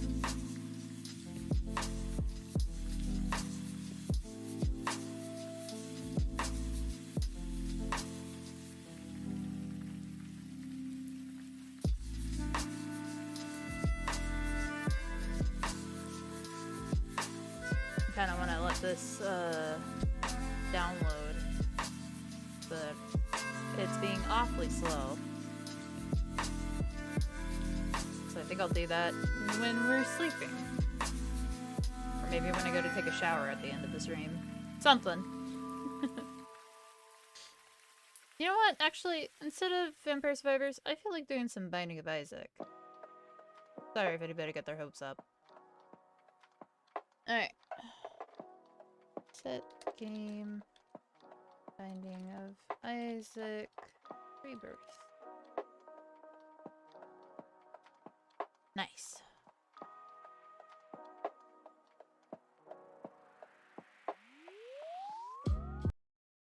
I was trying to get it cut off on the right moment there, but it didn't happen. Let's go ahead and switch screen. Binding of Isaac, Rebirth not responding, because of course it's not. It's Binding of Isaac. Please. Please. Thank you.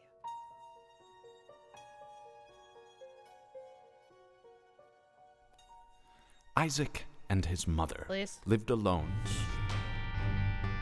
It's so loud. And it's not showing up on the screen.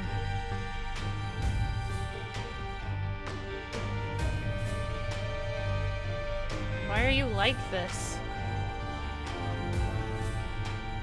Hang on.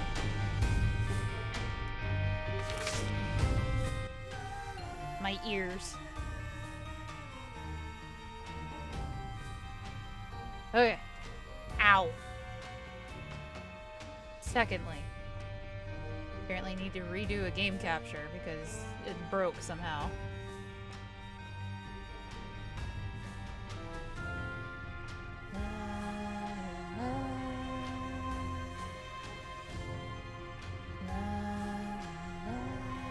Didn't you hide your screens? Yes, but I unhid it. it wasn't doing anything because it was stuck on the not responding thing. So I had to refresh the capture entirely. It's all good. I got it.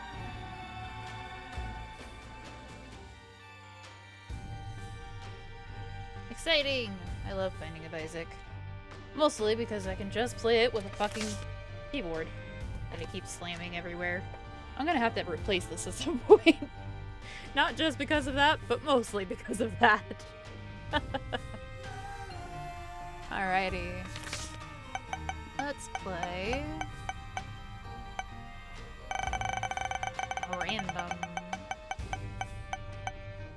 Ooh, Samson. It's been a while since I played Samson. So much so is that I don't remember what his abilities are. I'm pretty sure it's like Rage or something? Oh.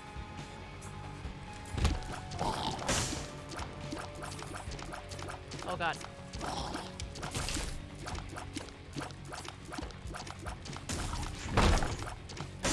Lovely. Does it sound alright and stuff? Am I too quiet? Too loud? TNT. Boom. Ha! Boom, baby. Uh-oh. Oh god.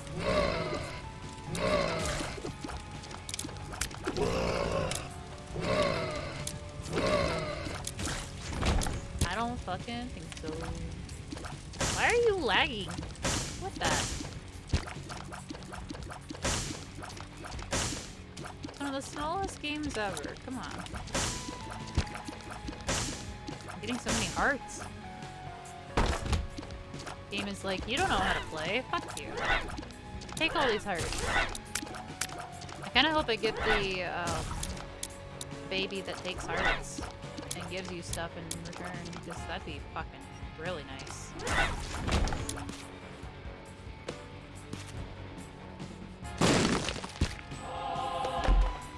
Hey! I don't have keys, so let's give him moving. Larry Jr. is a pretty easy one. Especially to start out with.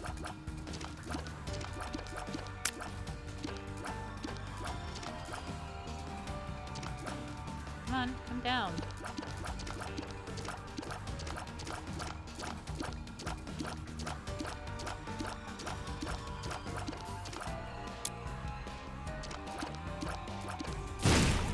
Nice. Ah! I walked into it. I walked into it. I'm a dummy. I don't do enough damage.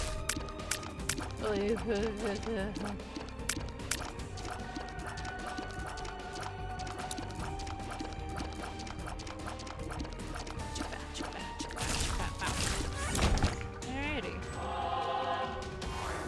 Stuff.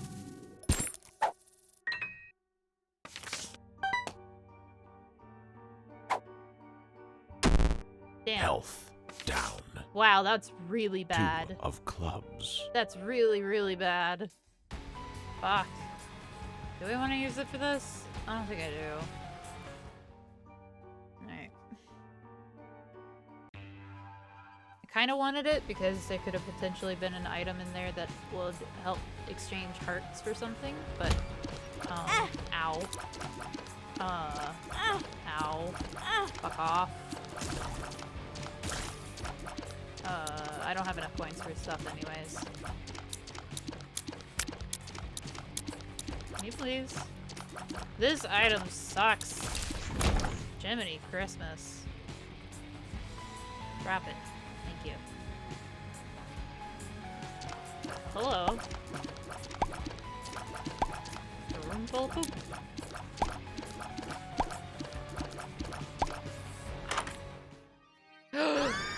What? Wow, my luck is amazing. Let's go.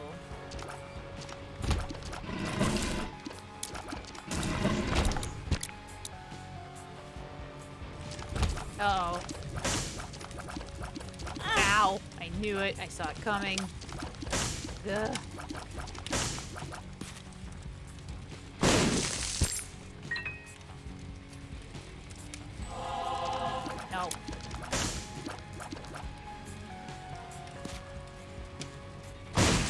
Eat shit.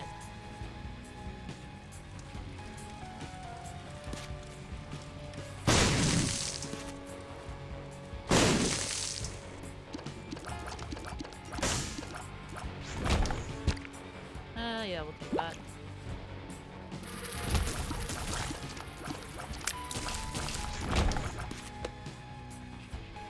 Let's go back around to that one door that we didn't go to. I have lack of health. I have no damage. All I have is a buddy who's very slow. I think does half the damage that I do. Or rather half the speed, shot speed that I do. But they seem to be certain kind of tears. I don't know what the white tears are.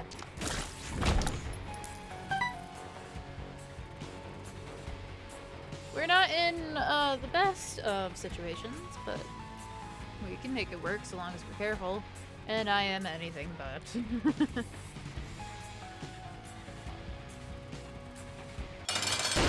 Ooh, monster girl. Okay, and there's a... Alrighty. Perfect. I got lucky there.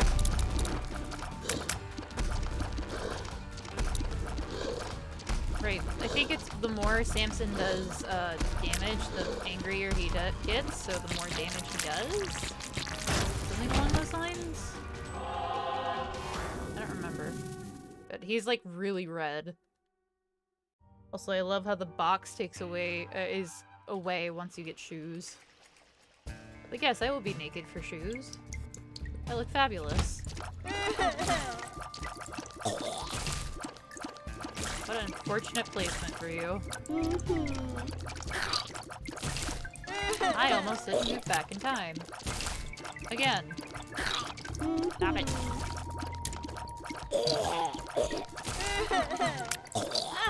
Hate you. Shut up.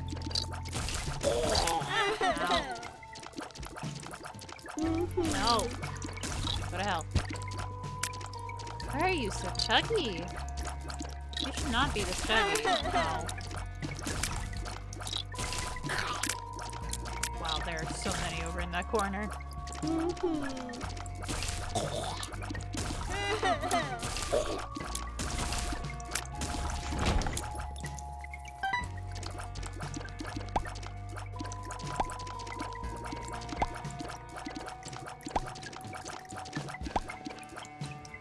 Okay.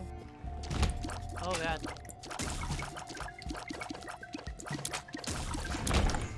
Nice.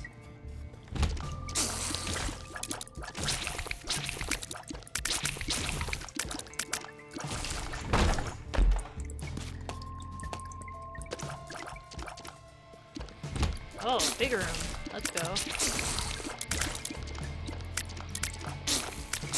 Oh god.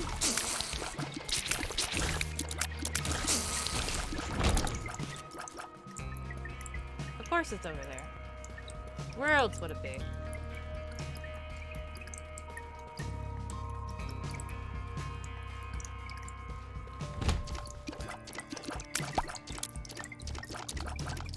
This fuse? Get out of here.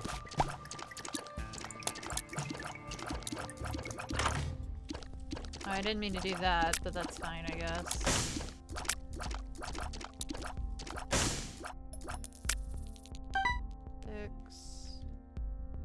I forget what the boomerang does. Not really worth it.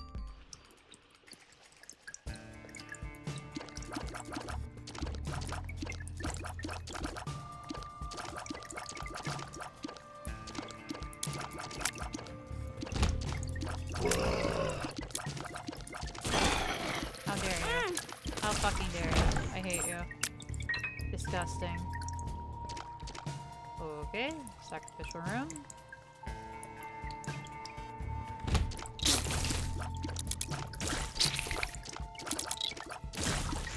Nice. Ooh. Daddy long legs. Hi, Daddy.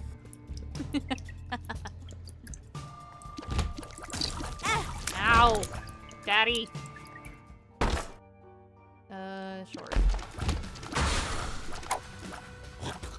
Thank you.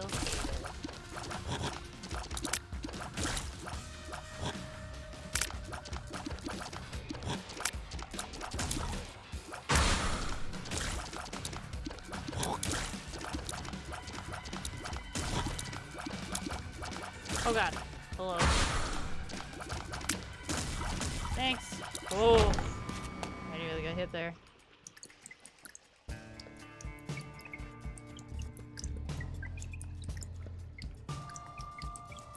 Where? Oh, okay. I was like, where in the hell am I supposed to go? I'm so red. Red with anger.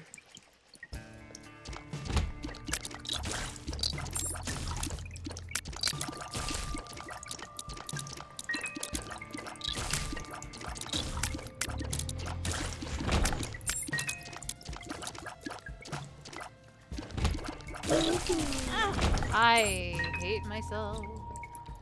We're gonna go heal. That was stupid.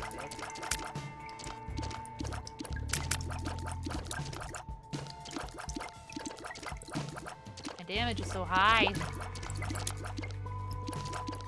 Oh, I'm faded.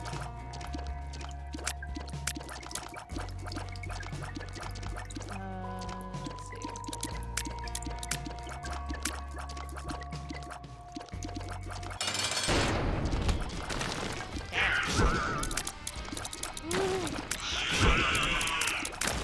Put it.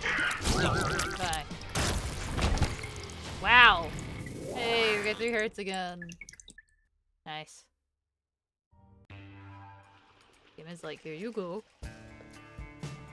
Aw. Fuck you.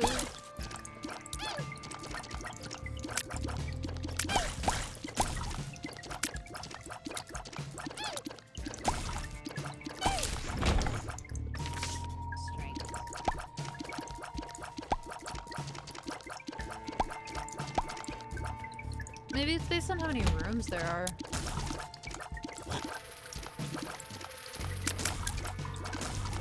Papa, no.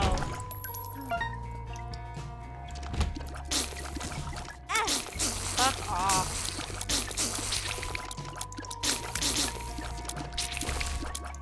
Papa, thank you. Wow, I'm getting love. Thank you, Papa. 2 for 1.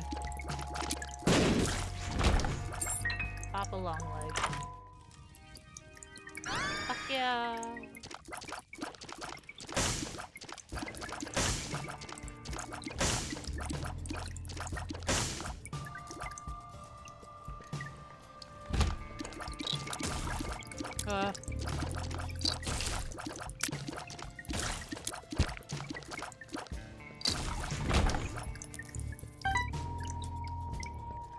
Oh.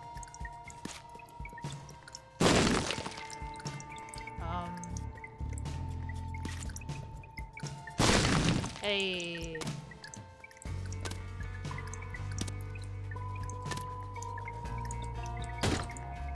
Gee, thank you.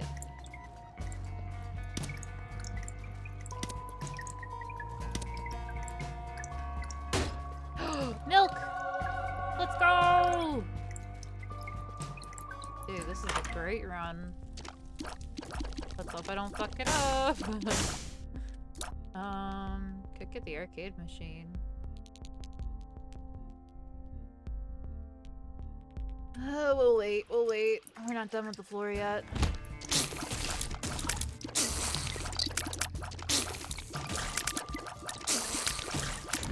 Thanks, Papa. Oh god. Wait, why? Ah! Everything is hell. Thanks, Papa. Jesus. We're gonna go back up for that health. I don't like being low in any regard. Boop.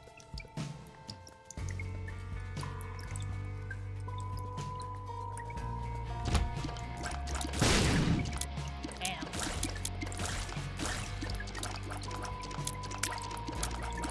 Papa, you missed. Whack! Oh.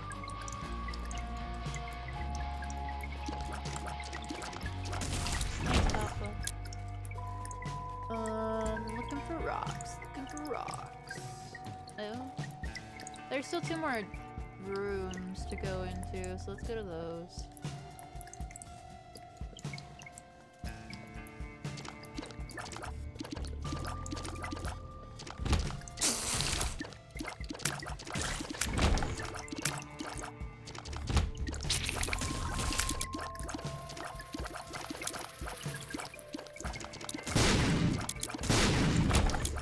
Nice.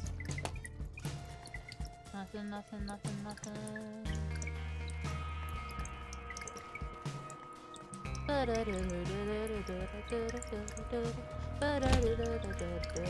This is a big fucking map. Ow. I thought you did a laser. Thank you. That was perfect.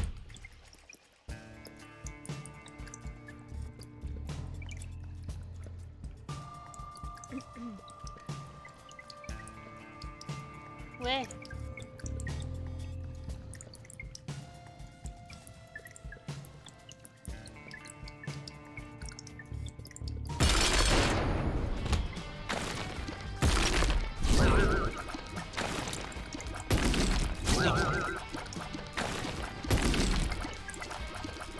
Ow, I'm too big. I'm too big.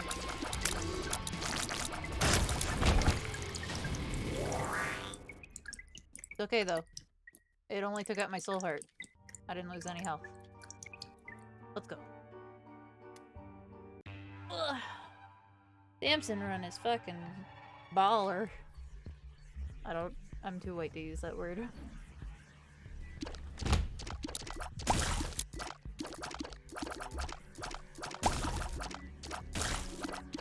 Oh, I didn't know you could kill that one.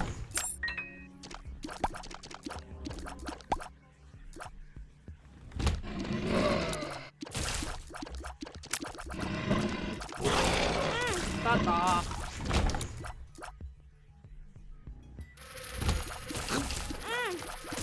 Bitch. Fuck you. No, I don't want the monkey's paw. And I know you don't. Oh my god, are you fucking kidding me? Rude AF.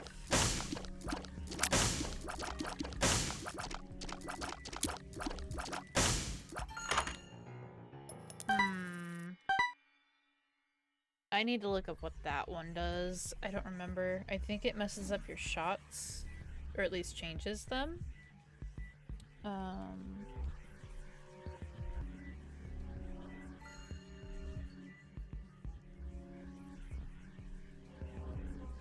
It's like a mask.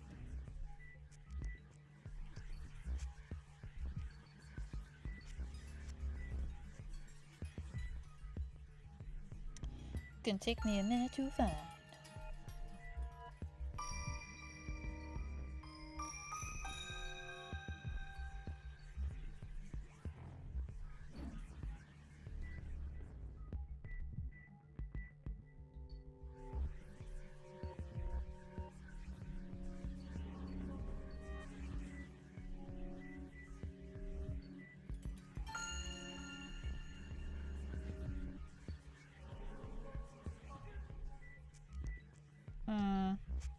I don't see it in this list. Oh, thanks, Red Dog.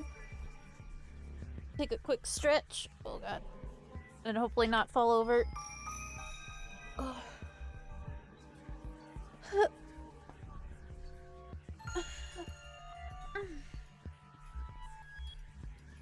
I'm very tired.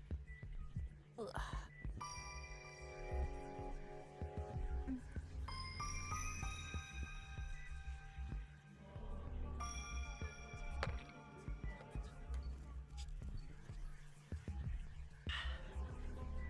Thank you for the redemptions. Alright, let's see.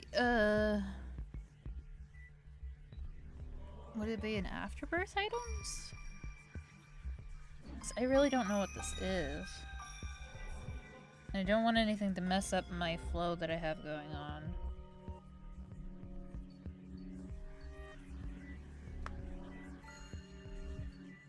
I have not given you a hydrate redeem today. I'm terrible. Nah, you're fine. I've been hydrating. I've been a good girl. I can take care of myself. Plus, you've been busy. You've been going back and forth all day. It's no biggie.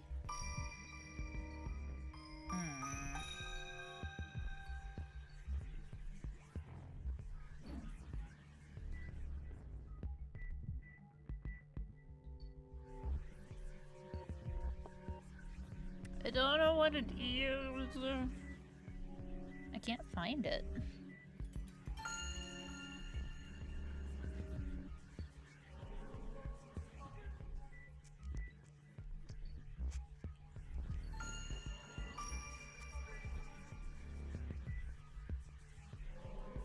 No, not many people have been here all day, so not too many people giving redemptions. Ah, I found it! Tech X, Laser Ring Tears. Tears are replaced with the ability to charge and fire a laser ring that travels across the room. The size of the ring will depend on how long you charge it. The laser ring does equal damage to your normal tears rapidly to any enemies inside the ring. Rings have an infinite range and travel until they hit a wall. I don't know if I want that.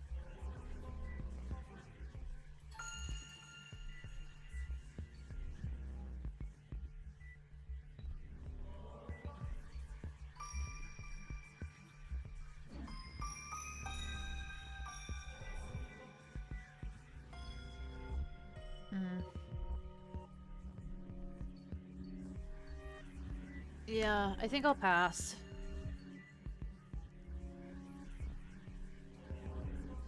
Ooh, don't shoot me.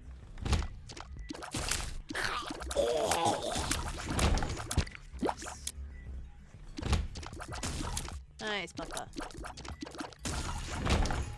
No. Wait. No. I thought I could get it in between. Shit. Huh? Uh-oh. Ah, I was stuck on the rock. Thanks, Papa. Got him.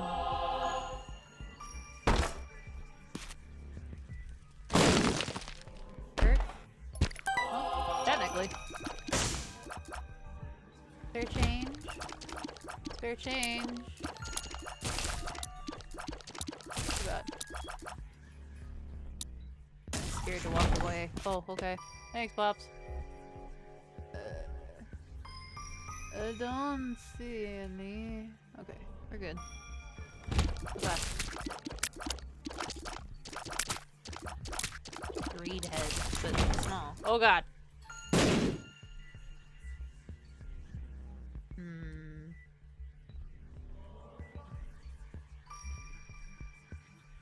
I would use that sacrificial room if I had health laying about. Oh my god.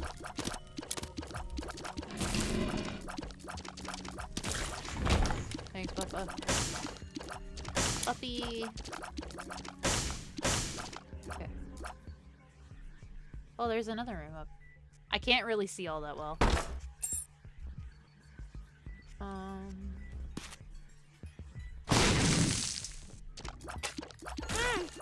Worth.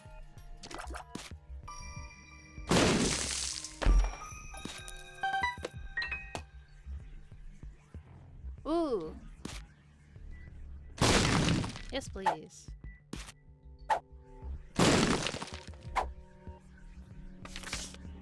The lovers. The lovers. Thank you. I don't know if I want to have that or the faded Polaroid. Let me see what each one does real fast. Randomly, Isaac will gain camouflage for a few seconds, and all enemies in the current room will have confused status effect applied to them. So it's not like a necessity like puzzle pieces are, I think. I think that's what they're called. Blue pieces? Puzzle pieces? I don't remember. I'd rather be able to pull something towards me.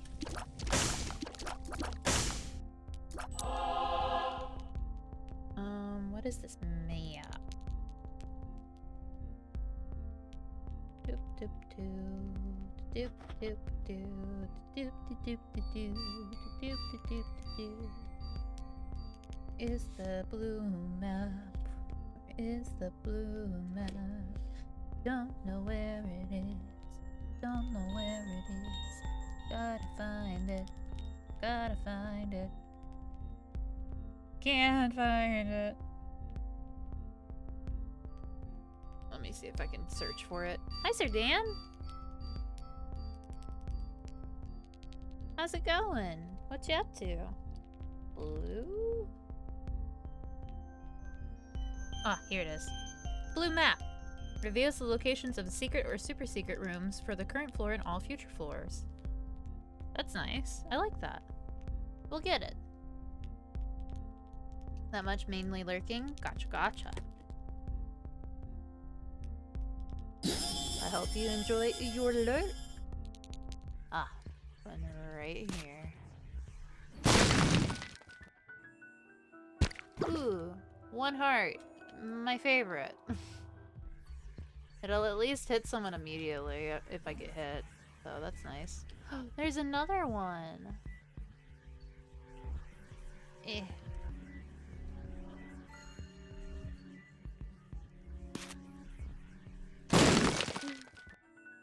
Ooh, money, money, money. Money, money, money.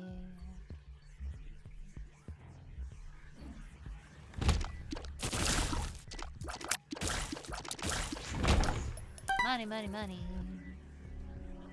To the left, to the left. Everybody knows the room is to the left.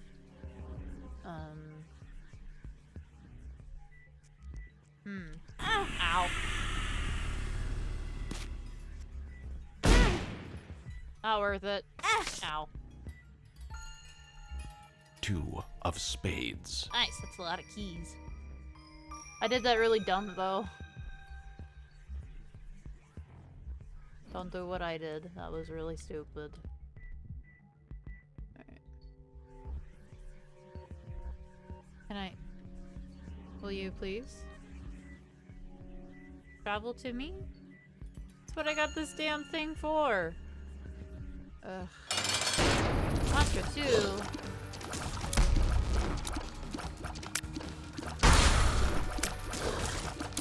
Why are you so loud though?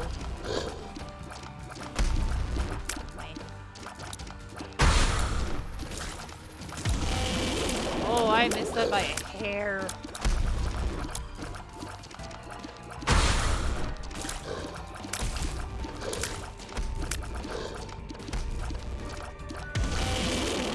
Yeah, shit up. Nice. It's not the pact, it's something else. The pact would have his name on it, I think.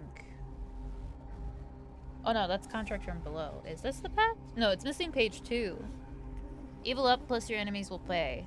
+1 black heart. If the sum of all your health is at 1 heart after taking damage, the Necronomicon effect will activate, dealing 40 damage to the entire room. Not bad. Goat head.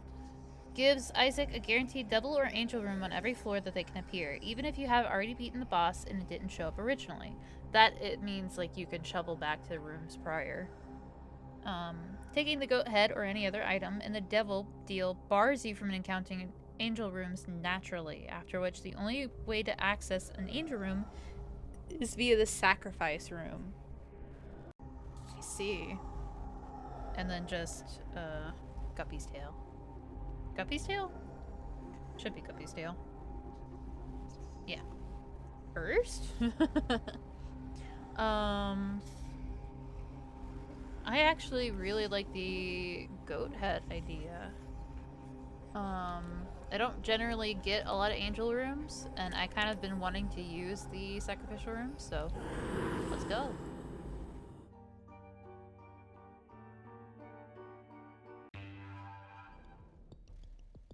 Double like your cutie pie. How do you like them apples? Huh? Huh? Huh? Oh, fuck. Please no.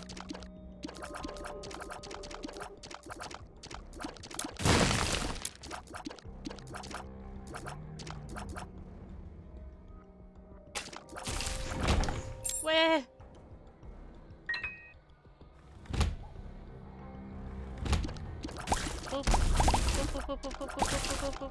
Why did that one turn into Gish? Ah! Lies. All lies, but I love them. Give me more. Well, if you keep redeeming them, we have to. Ah! After all, you gotta use those points for fucking something, alright? Let's go. Only 2, but 2 is better than nothing. I am lost. Okay, you're supposed to go up. Got it. Yeah, let's just let Papa take care of that.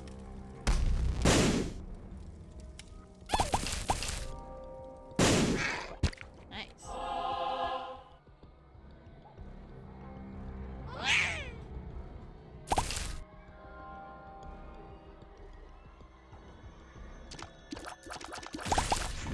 Nice job, Papa.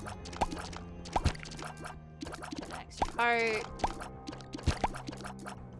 Oh, and an extra soul heart. Lovely. That took a second to spawn.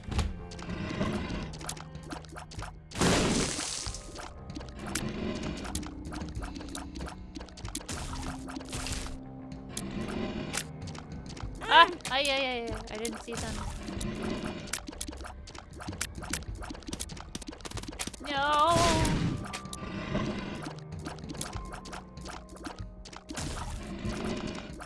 Where?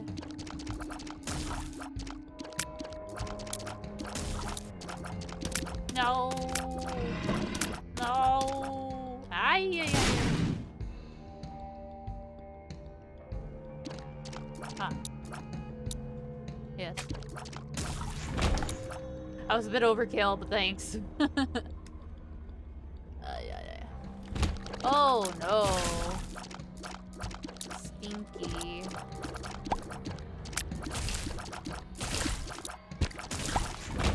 Yay.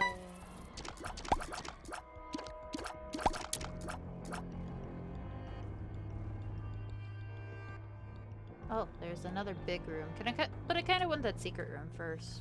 Oh god.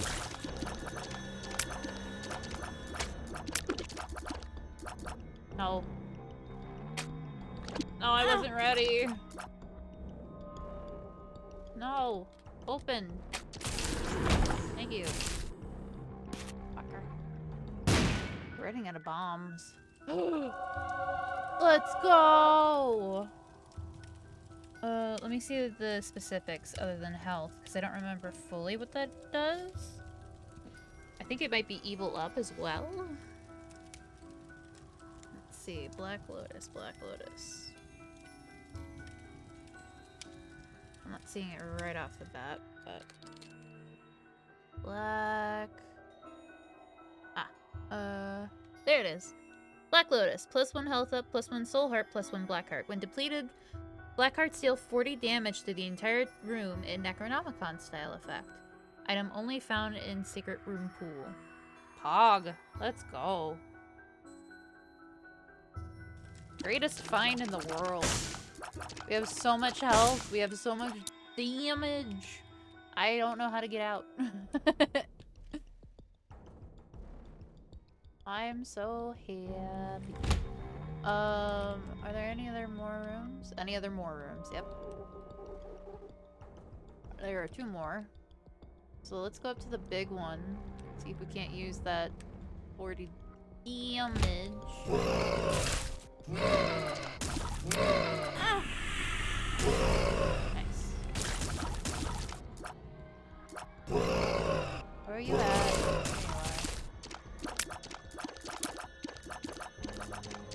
Where you at? Where you at? Where you at? Where you at? There you go. I wanted to use that specifically in this room because of the vast amount of enemies, as well as... Is that another secret room all the way to the left? The fuck? As well as, so when I do the sacrificial room for the angel room. Ay. I wouldn't waste it. Ooh, damage up. Chemical peel. You look really fucked.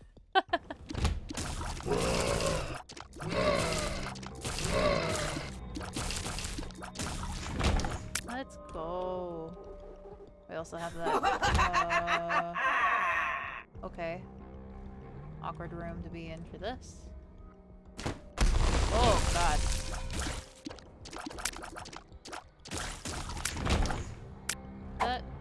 Butt penny, wealth of gas. Here.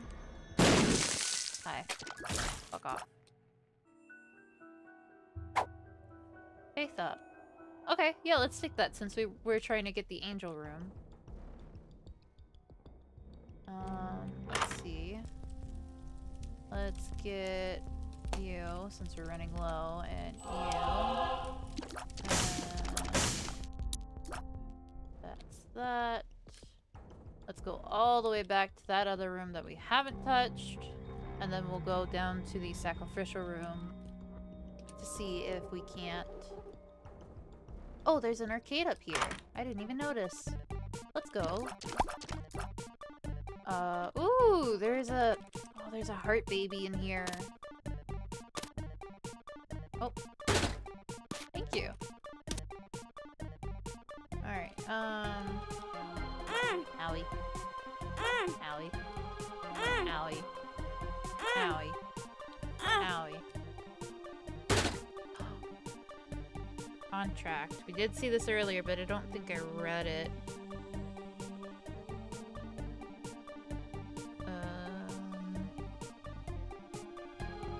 No, not the pact. Contract. There it is. Contract from below. Doubles pickups and chests from clearing a room. Also gives 30% chance for a room to clear rewards to not spawn. Oh. Doesn't affect coin spawn in green mode. We are at the end of this set, so I'll take it. Oh god. We've lost our pupils. We'll be back. We're gonna go get more health. That's strewn all around the place. Oh jeez. Big lag spike. Boink. And... woo! Skipped it.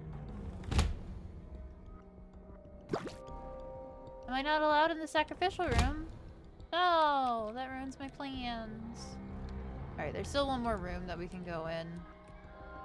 And hopefully either get health or money. I really am not using this TNT shit. I wish I could get... oh, yeah. I realized too late. Thank you. Well, that was a whole bunch of nothing.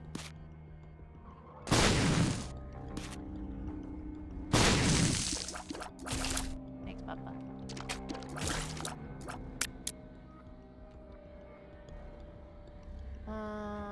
Alright.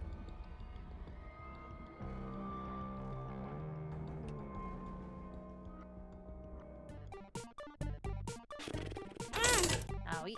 Owie. Owie. Owie. Owie.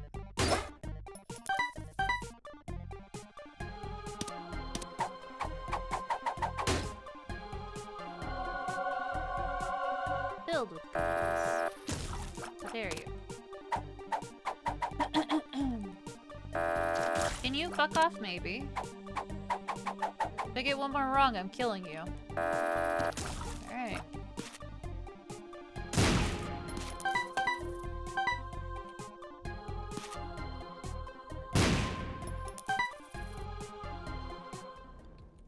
Alrighty.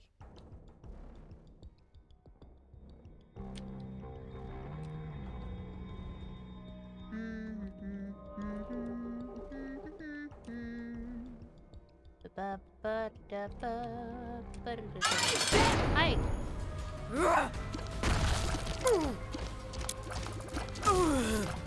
Isaac!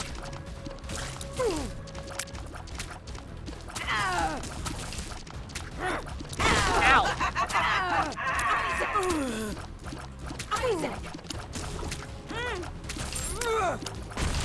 Thank you. Wow. Isaac! Isaac! Oh, let's go! Full fucking health. Oh, hi, Krampus. Gotta be careful. Love pole. My Xmas present. Meow. Into the womb we go.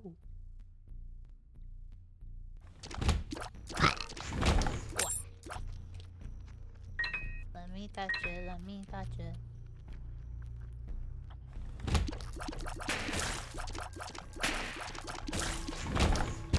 Lots of health. Ooh. Okay. How much health does this take? Full heart. Really not worth it at this point, but I'll take it.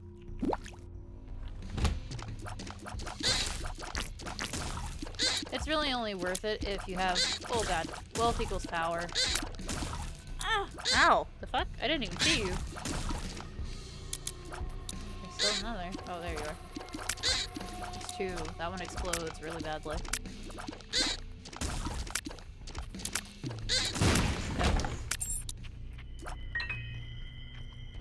Yep. Doopy-doo.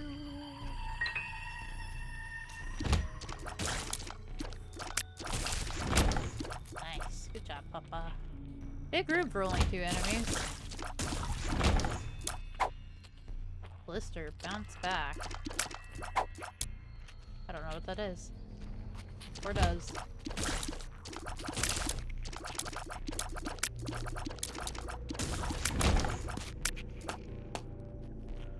Half boosted cold damage, the other half boosted blood damage. And then a quarter of regular damage, I think. I don't remember.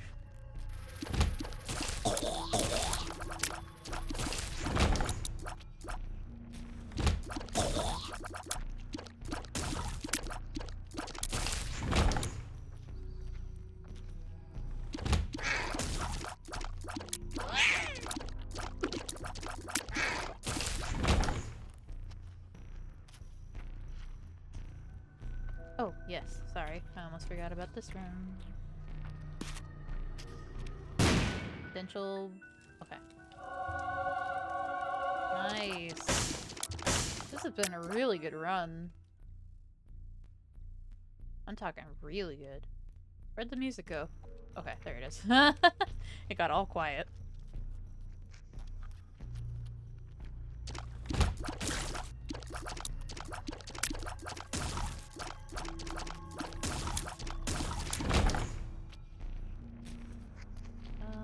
Sure.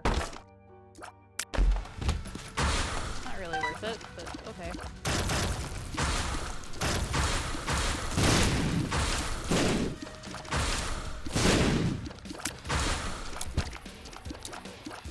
Thanks, Pop. Loki! Loki boy, Loki boy.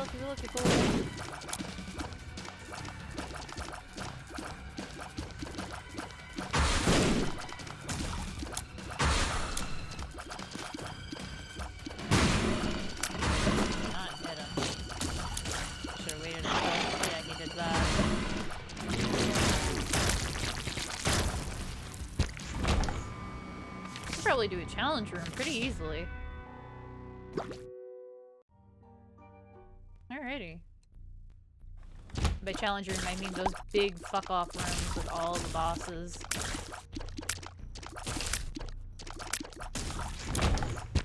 Let's go. Oh, secret room, secret room.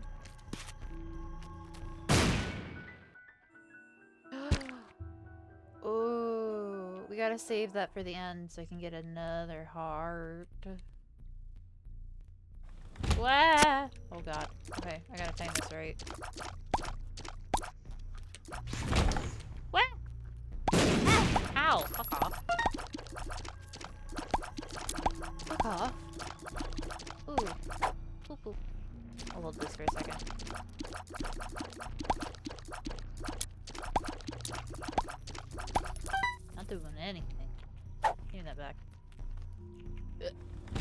Oh god. That's terrifying.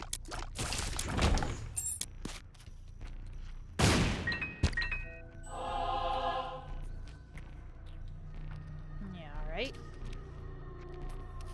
Funny how the boss floor can change too.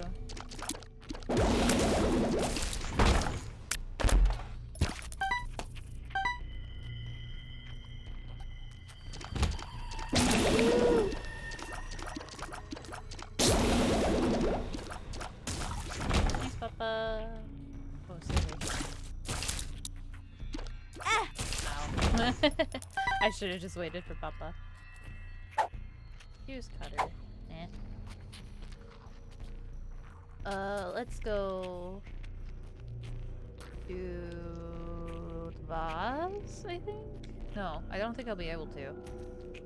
I have a bit of a buffer, but let's go do the thingy up here next. Ow! Ow! And then... Nice.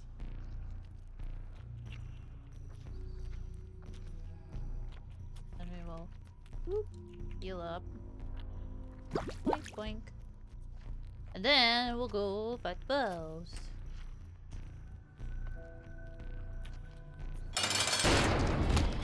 That's my friend. Ah! Excuse me? What the fuck hit me? Oh. Stuff on the floor. Wait, what? Are you taking away my hearts and putting them on the floor? I've never fought this guy before.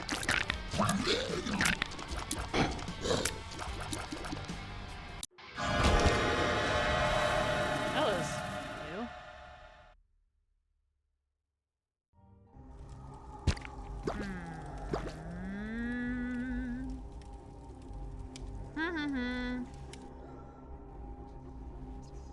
That is something I'm curious about. The mark. +1 damage, +1 damage, +0.2 speed, +1 soul heart. One of the 3 evil items needed to count towards the Leviathan transformation. Fuck it. Hey Gappa, thanks for the hydrate redemption. I appreciate that.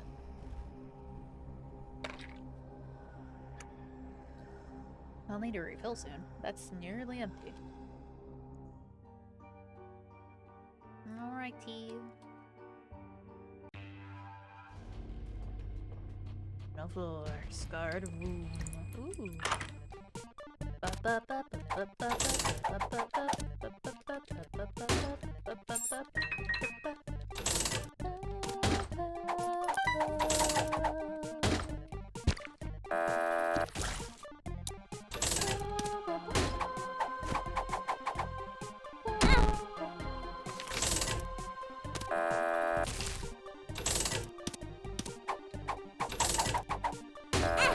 Ow. Fuck.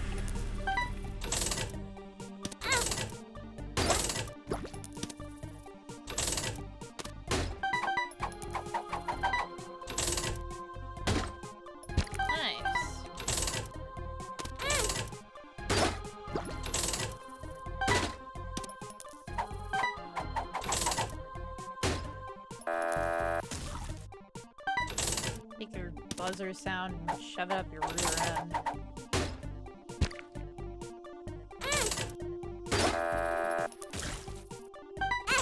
Ow. I didn't mean to take both. Well, there goes that.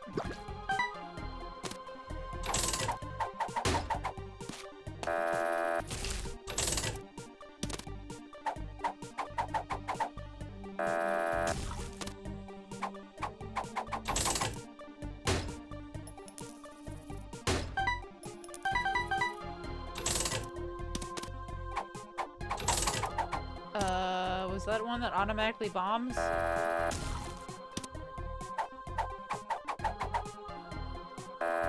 Can you not? I'm making it very hard to give you money. Yep, there we go. I didn't do it, he killed himself.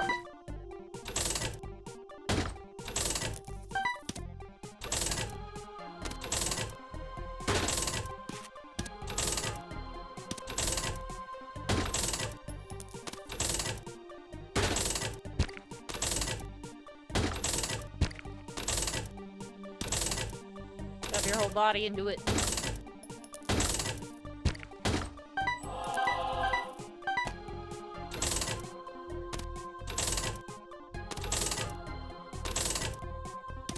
Did I just do that fast enough to where it gave me an extra spin? That's awesome.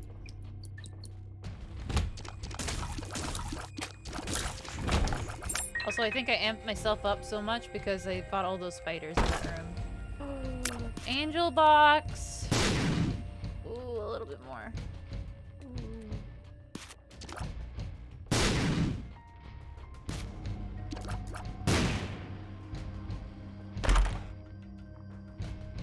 Did that seriously have nothing in it? I'm offended and insulted. Did my dad just hurt me? What the hell?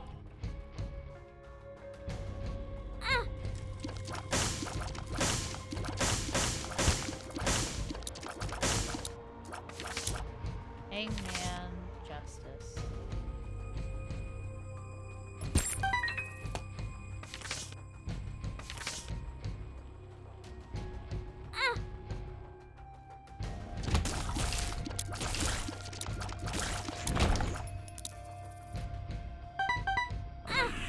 Excuse me. Go fuck yourself.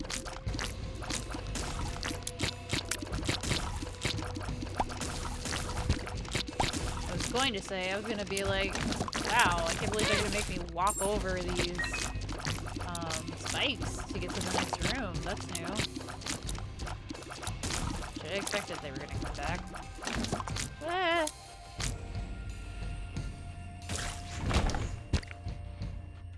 All out of soul hearts and murder hearts. I gotta take it very carefully. We are getting a lot of health, so that's good.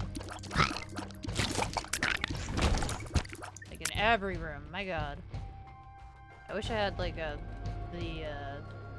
money for health, or rather health for money item.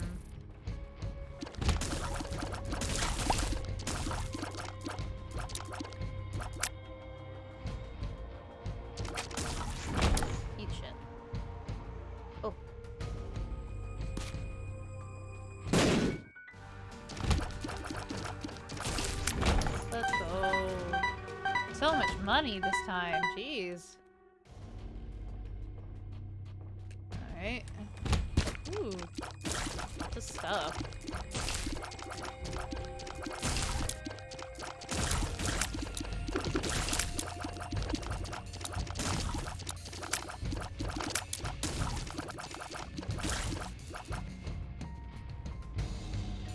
Ah.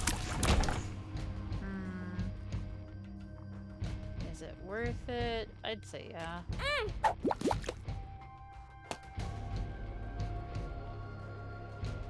Well, admit it's certainly a different experience going through previous entries.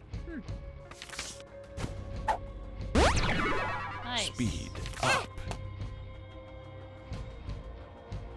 Let's go back and heal up.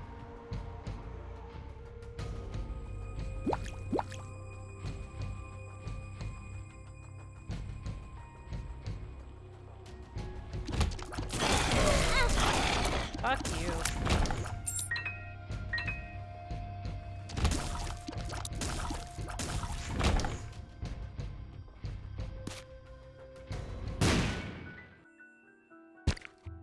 Ooh. We don't have anything to buffer that with yet, so we'll wait. I didn't even go back to the other room to get that last time. Oh, I'm so mad at myself. I totally forgot about it. Damn it. I could have had more health.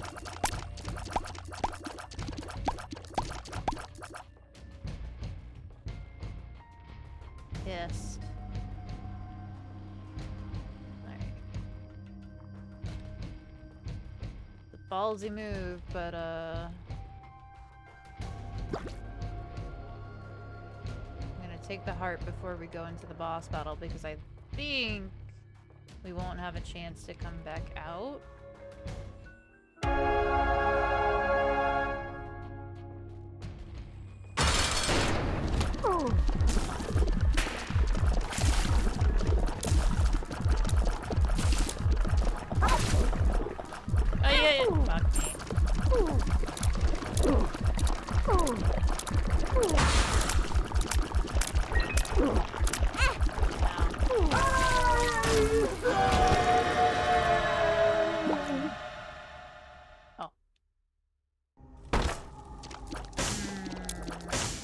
mask is very tempting. Let's see. I want the specifics before I grab it.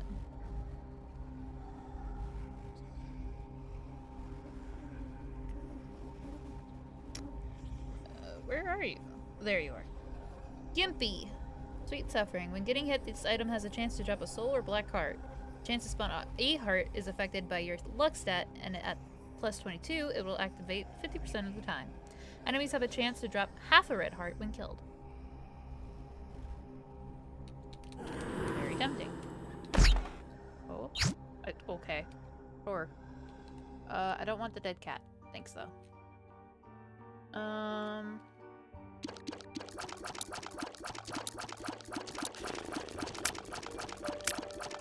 I don't know if we have enough health for Angel Isaac, but I really do want to see if I can manage it. It's very hard. Oh, okay.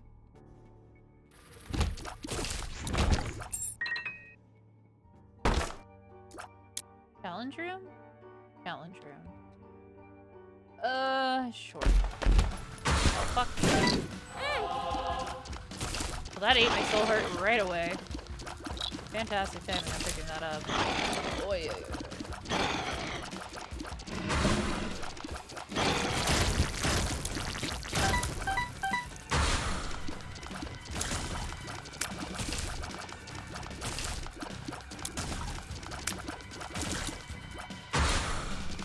Too much, though. That's never a good thing.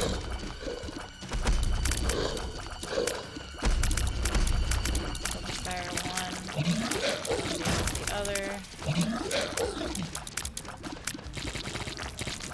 Nice. Let's go. Got it out of that pretty fucking cleanly. Oh lord.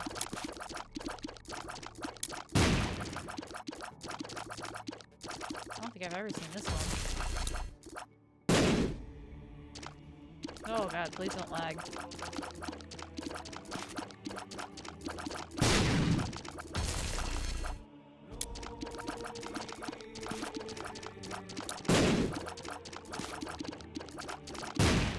You're supposed to hit those back at them, but these things in the way prevent me from doing that a lot. Oh god. Fuck off.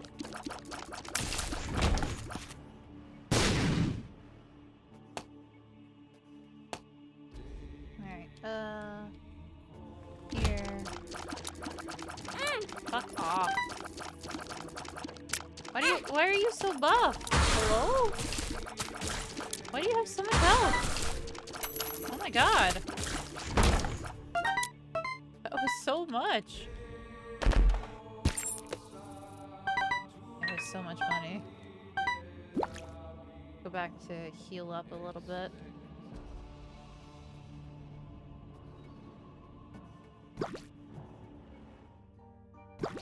Everything's been half hearts.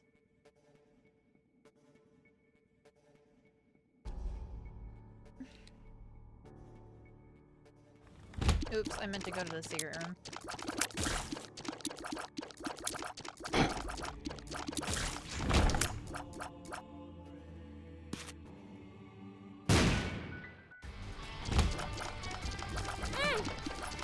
That your fucking mouth.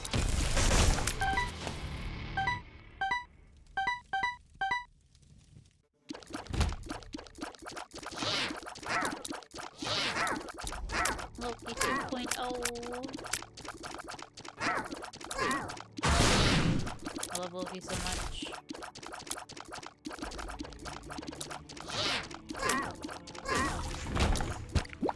Fucking stellar. Okay. Sure. Many monies. Oh, I wish I had money equals power. I'd be so fucking strong. Hello? Why are you here? Oh god. Ow. Papa, take care of the ads. Thank you. Oy vey. Get down. Oh god.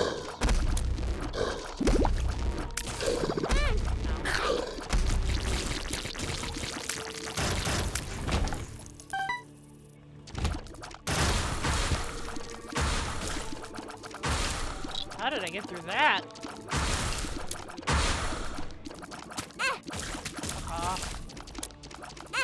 Fuck off.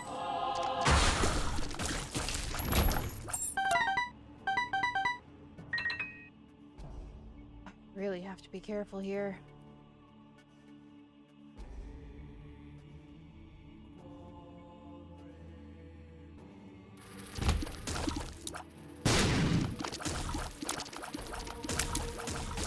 Oh, Jesus. Oh, please no.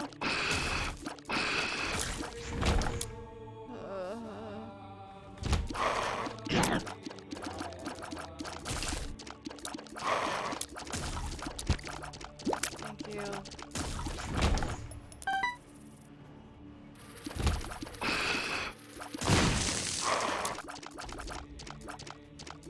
Please stop lagging. Ah! Fuck you. Oh my god. Please? Hello? What is happening? Chill the fuck out. It's not anything that you haven't loaded before, game. Yikes.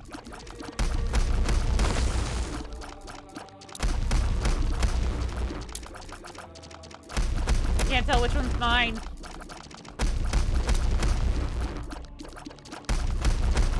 Guess the one that comes in last. Okay. Flat penny. Oh, blessed. Alright, we know where the end goal is. I really don't have enough health for this. We're gonna try to get some more. Oh, what the? I didn't mean to do that. Sure. Anything helps.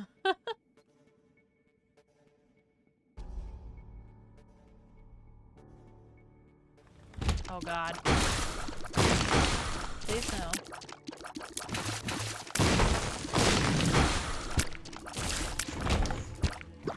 I love you.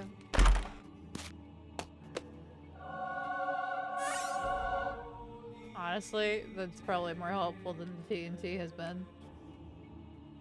Sure.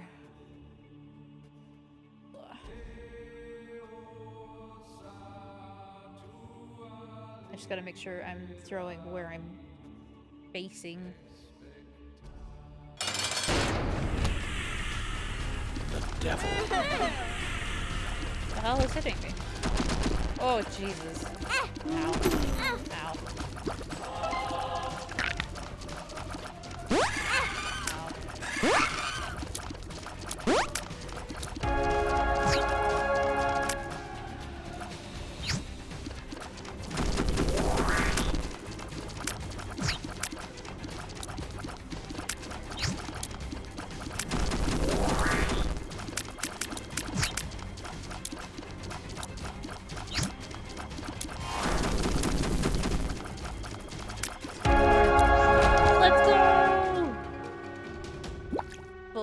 Fucking health.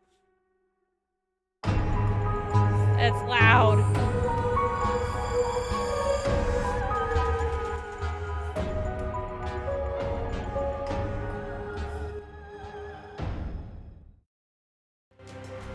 Sorry about that. I tried to turn it down more, but that made it turn off completely. Ow.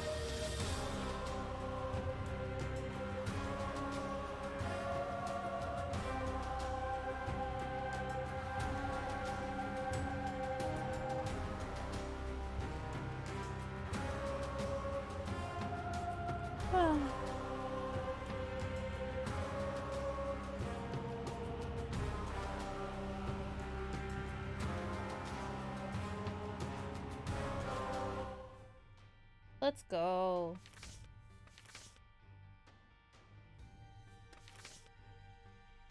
That was great, honestly.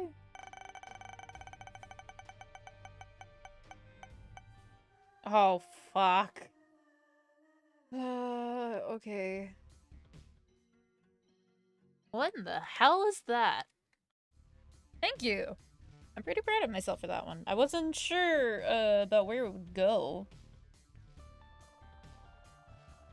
But it turned out pretty fine. Even with my terrible dodges. I have no idea what the hell this is. This is completely new to me.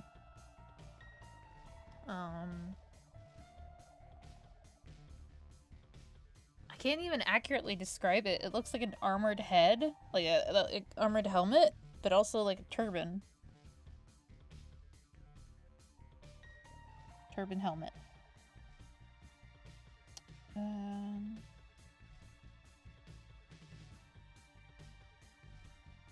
I'm not seeing it anywhere.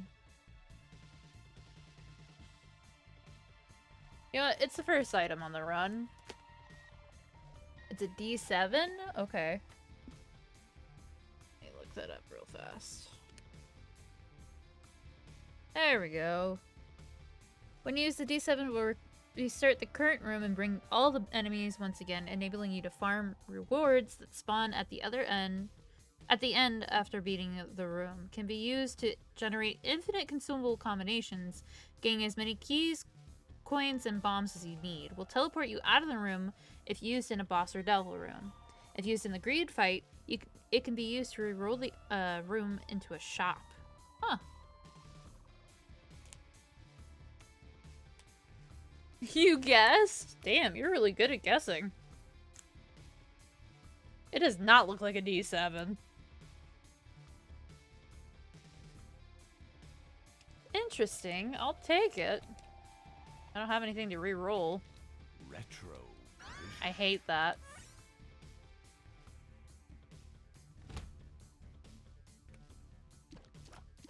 I should have waited. Why did I use that immediately? You're supposed to use it after you clear a room.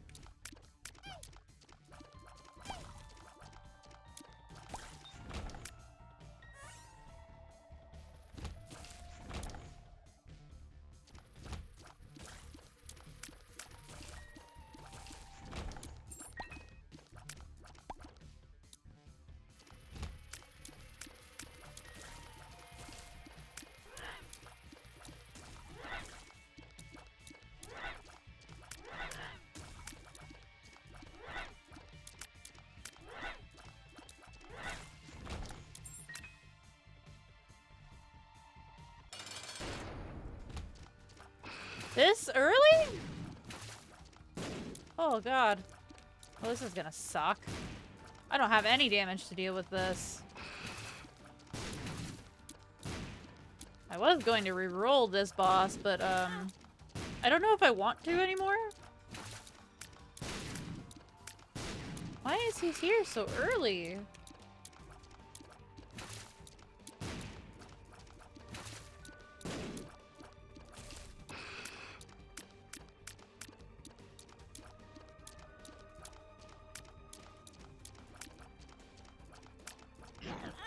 Fuck you.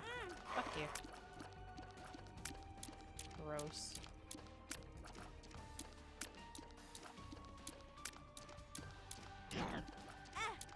Can you not? Can you fuck off?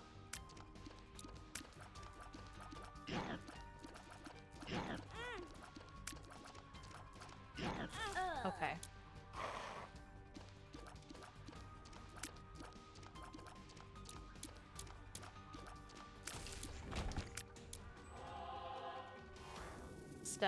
Stellar fight. I fucking hated it. Oh, I want to restart so bad.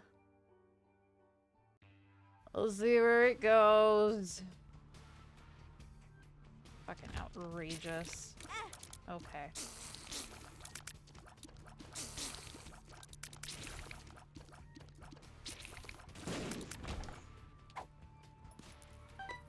Hi! Hello? Hello, hello? Welcome to Five Nights at Freddy's. How you doing, Aussie? Wah!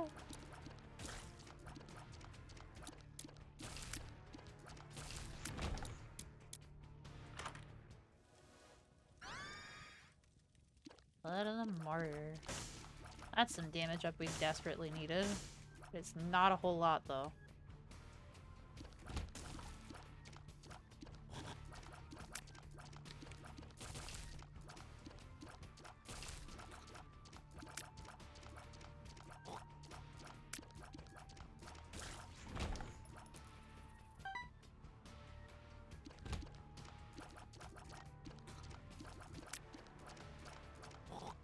Wah! I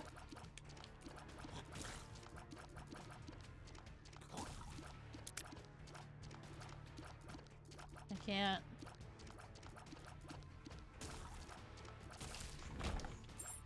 Ugh. I don't like Lazarus very much. He's very, very weak. Why am I blowing those up? I'm wasting my bombs. Oh, lovers. Cool.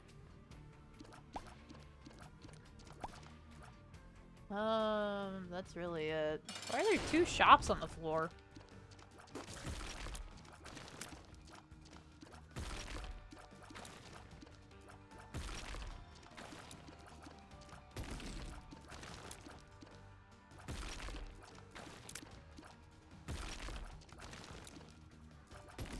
I'll take that as your answer for how you're doing. Oh god.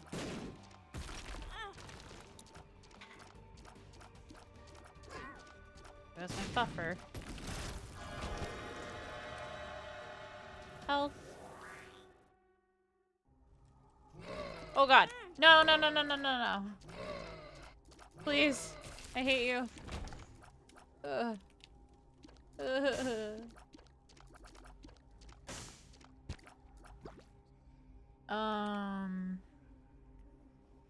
God, I feel like this run is gonna end so fast. Whore of Babylon. When you have half a red heart remaining or less, you enter Cursed State, which adds 1.5 damage and 0.3 speed. When playing as Eve, this item activates with 1 full heart remaining or less, and also removes her 0.75 damage multiplier, raising it up to 10, or 1, not 10. The effect is permanently active for characters with no red hearts, Blue Baby, and the Lost. And then we also have the Ghost Baby, which I'm pretty sure fires spectral tears. I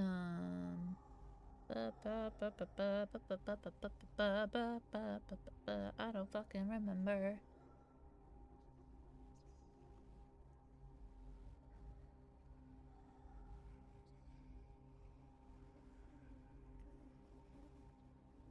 I'm not seeing it on the list, but I don't care.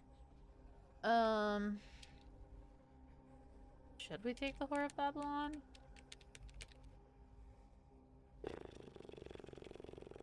We really don't have any health. Our damage is decent. I don't want to live on just 1 HP, though. I'm not going to last very long, and I want to try.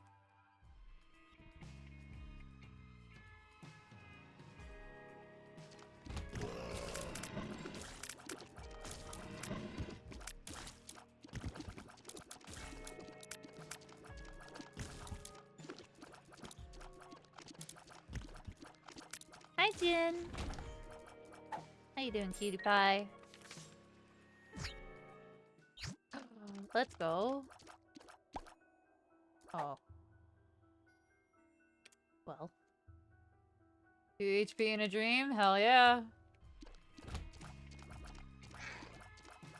What? I keep forgetting I can fly. We had a really good run last time. We got straight to, oh god, the Angel Isaac, and we beat him. One of my very few times that I've been able to do so. Very proud of myself. 10-hour shift today, feeling exhausted. Oh no. Please get some rest and food in you, if you haven't already.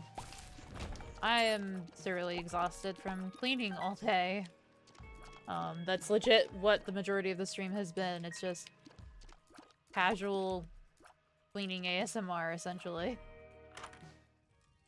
Hey, little brimstone.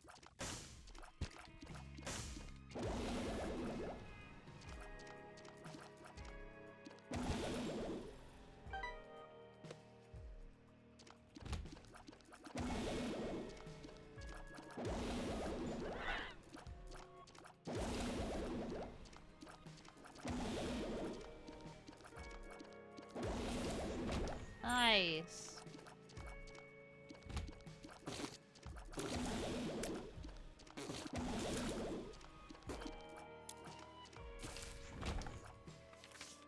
The Empress.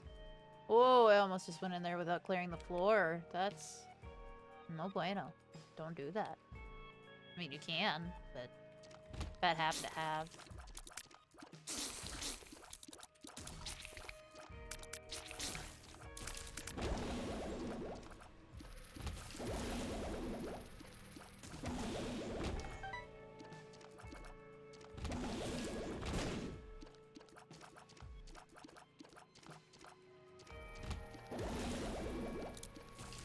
Ow.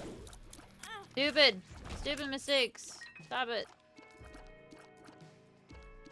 Go and heal before we do anything.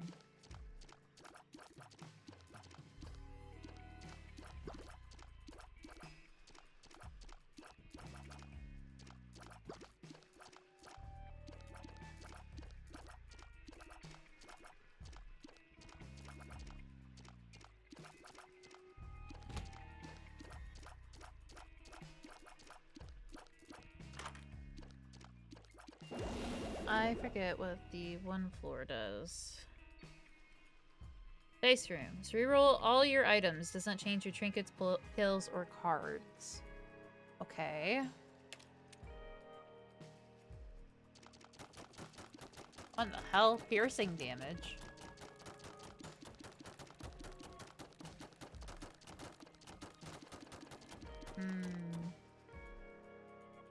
I should have hit all the buttons first. Oh well. Oh, the robot baby follows my arrow keys. That's interesting. I don't know if I like that, but we'll try. I no longer have a spacebar. Not that I used it, but still. This is gonna be interesting. Hi, Gertie.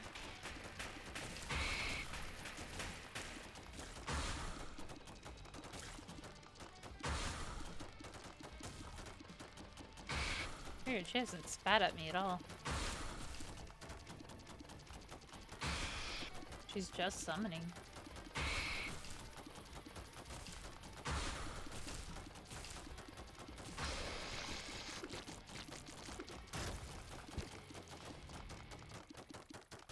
I don't have any range at all. But you know what? That's fine. I got an angel room right off the bat. Thanks, Jesus. Let's go. I'm up for this. I like this. Is it a little quiet for you guys?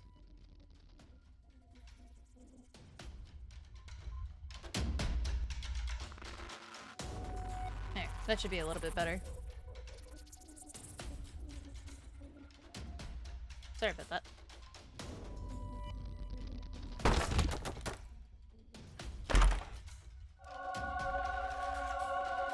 Sure.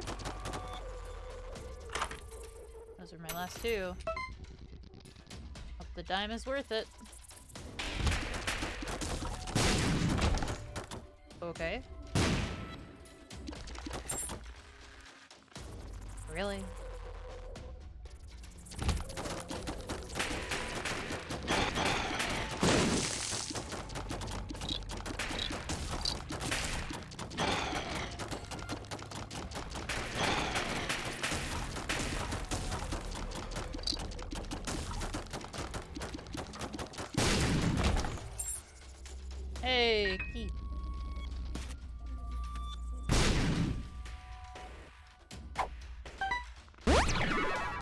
Oh. Okay. I mean, that wasn't really necessary. But sure.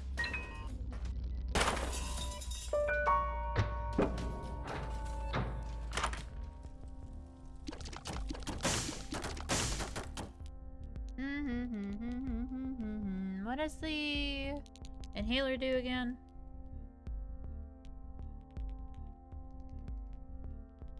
Let's just search for it. Inhaler. Nightlight. Scared of the dark? Oh, it's a nightlight, not an inhaler, but it still popped up. That's hilarious. Gives Isaac a cone of light in front of him that slows any enemies inside of it and their tears. The light faces the direction you're facing, not the direction you're firing. Removes curse of darkness on the current floor if picked up on the floor where the curse is active. That's pretty neat. Hang on. Hangnail. Even though I just trimmed all of my nails. There.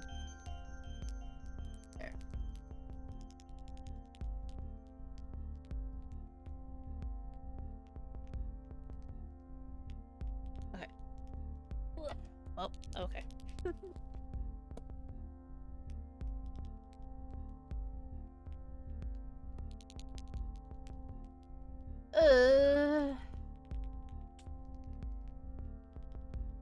Tempting, I guess? I don't really know. I will think on it. Don't need to go in here after all. Is that milk?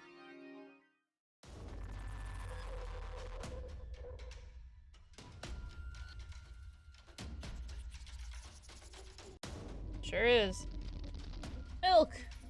Gives Isaac a familiar glass of milk that follows him and spills on the floor upon taking damage. After being spilt, the milk gives you a -2 tier delay for the rest of the room. Is it a one-time use?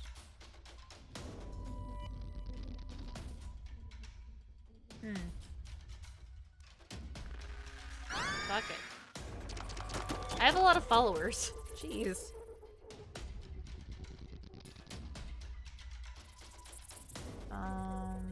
Put down here.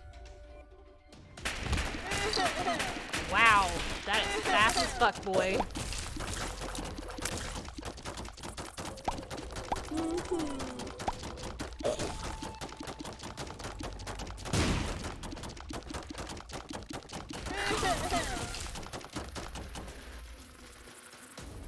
Oh. I was like, what is still flying around?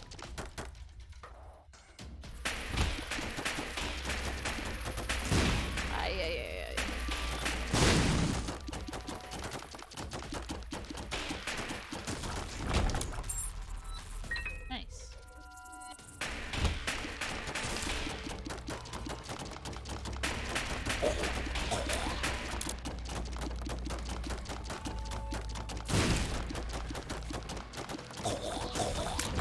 Ow. My milk. I'm crying. Oh, it's not just a one-time thing.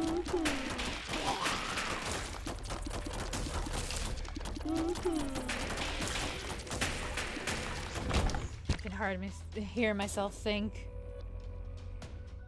Jiminy. Nice. Okay. We missed one room up at the top. I know it's a long trek back, but we'll come back here.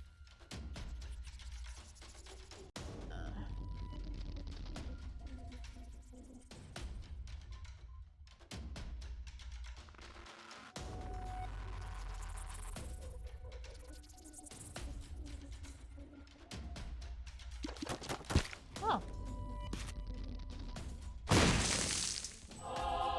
Oh, lovely. Oh no, I should have used it on this one first. Damn it.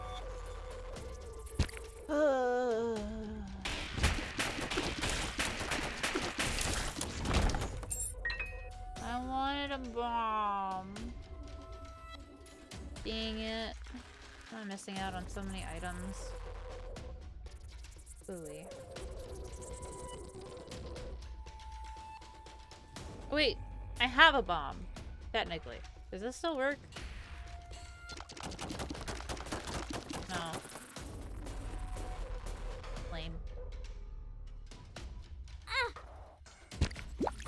That works. I'll take that.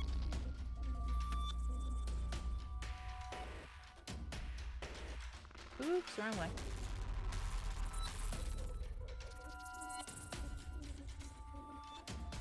I was going to bomb into a secret room, but then I remembered. Rude.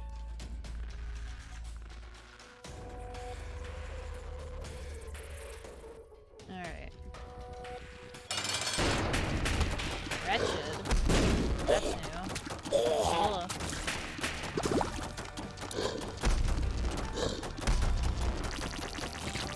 And goodbye.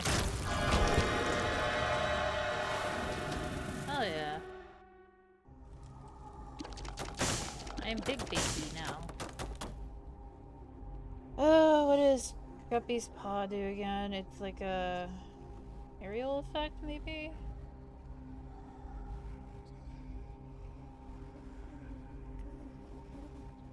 Guppy's paw. When used, removes 1 heart container, gives you 3 soul hearts. Bone hearts cannot be converted. Counts as 1 of 3 cat items needed towards the Guppy transformation. So you lose a heart, but you gain a soul heart. Not worth. Especially since technically on this file, I don't think I have a blue baby unlocked yet, so I think I would just die. What in the hell is it?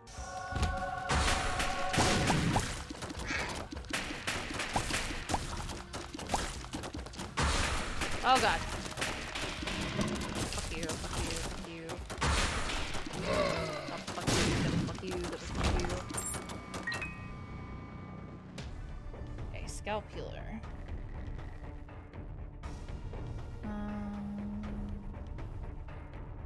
I really wish they had these in like alphabetical order. I feel like the most I do whenever I play this damn game is search for the items in the wiki.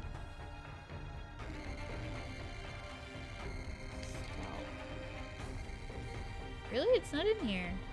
Is it an Afterbirth Plus? No.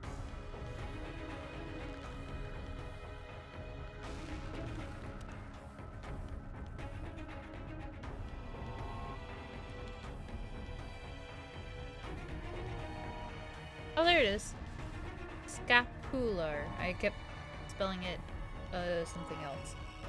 Once per room, when you are damaged down to your final half a heart, you will gain a soul heart. Re-entering the room again allows this effect to be triggered again. So, not really an infinite spawn of soul hearts, but it's a safety precaution at the very least.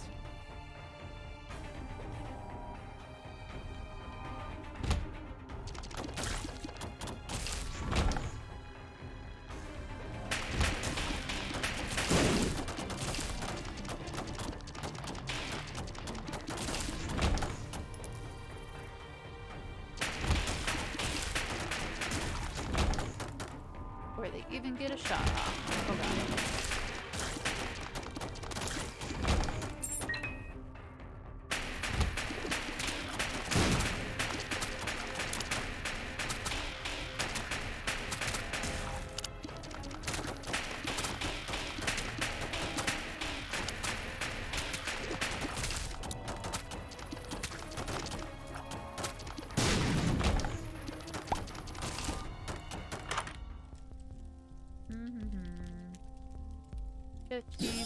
Off Steam sale. Oops, I didn't mean to do that.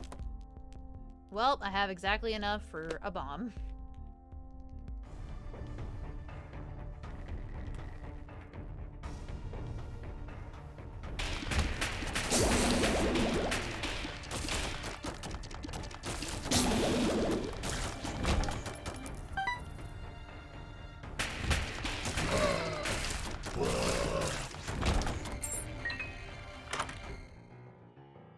Pisces?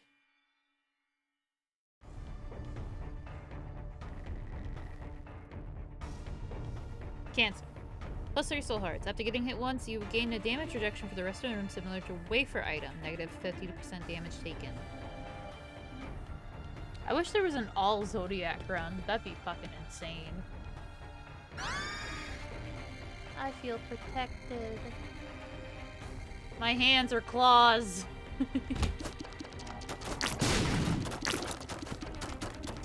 Ow.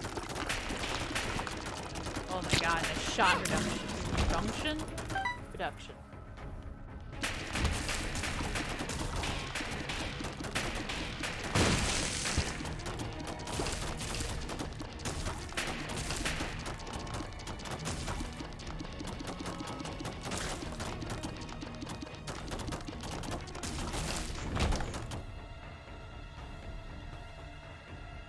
Oh, is the boss room here? Oh, it is here. Okay.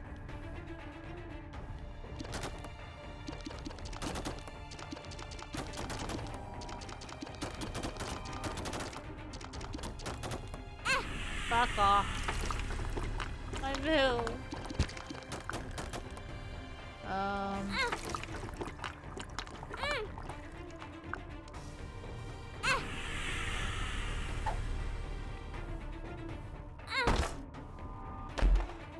Not worth.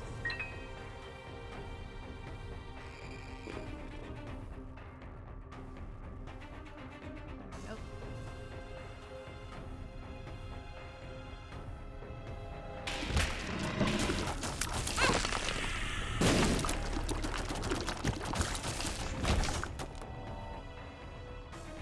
Ooh. Secret.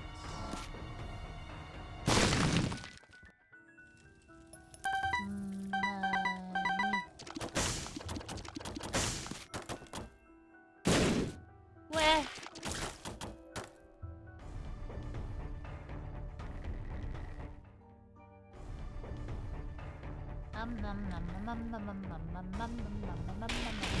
Fuck you, always.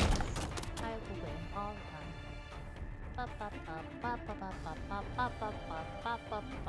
Oh, down. I can get out of the doorway.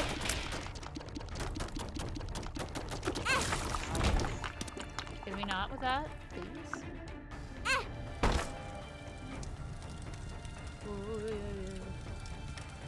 Oh, I don't have any bombs. I know I tried. Waste. Waste.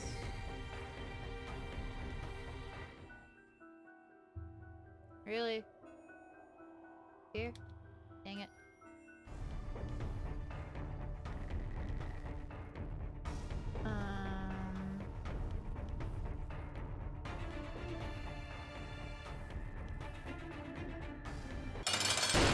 Oh god, no.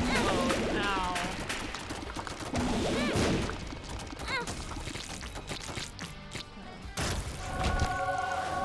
Speed up. Nice.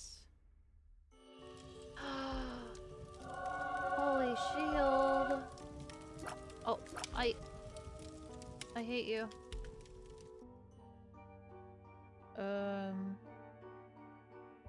Oh yeah, let's go. I love how it's still there, by the way. It's supposed to not be there. Dank depths.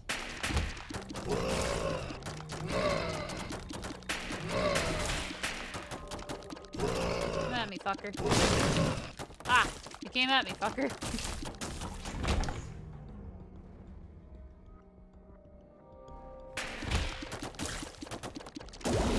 Pretty dank. I know, right? Fuck. Too dank, 5 me. I'm so fast! Yes, thank you. Judgment. Judgy! I have a lot of coins. Thank you, I needed that. I don't want that.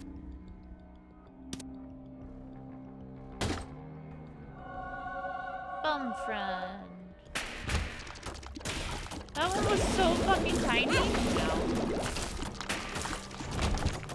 It was so tiny though. Ooh, Bibble? That's only really good for mom. What's the other one? I forget. Books. Bible's only good for mom because it instantly kills her. If used during the Satan fight, the Bible will instantly kill Isaac. Instantly kills Mom's foot, Mom's heart, and it lives boss fights. Gives him wings for the current room, allowing him to fly. The other book is... here. Book of Shadows gives the player invulnerability that lasts for 10 seconds. Can be used to get free hits on blood donation machines and evil devil beggars. Really? I did not know of that strat. Let's go.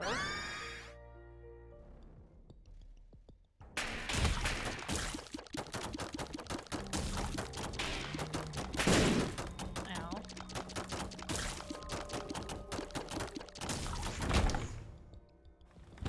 Oh god.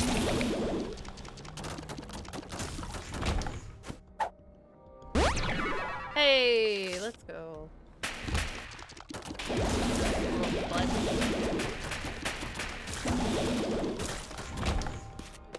Gotta remember, any money we get, we need to give to our bum friend.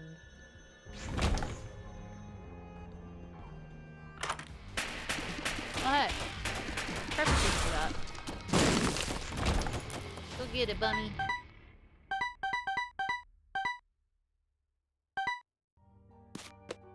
All that for 2 bombs.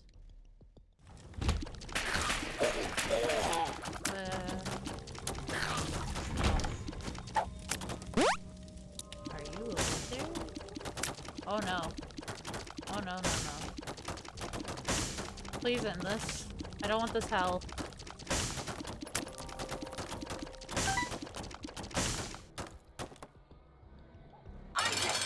Oh, I didn't mean to step in here.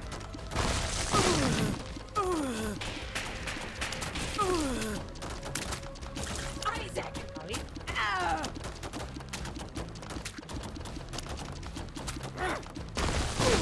Oh, thank God. Isaac! Get off me. Isaac! Isaac!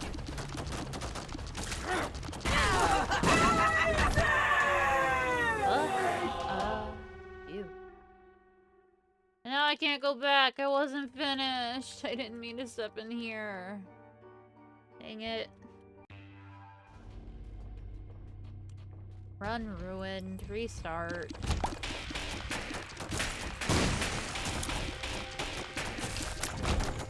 Woo. A little bit late to be getting that, but that's fine.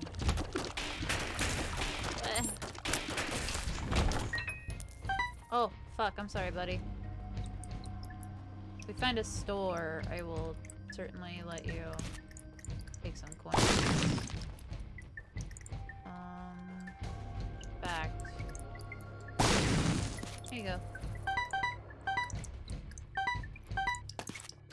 Are you fucking kidding me?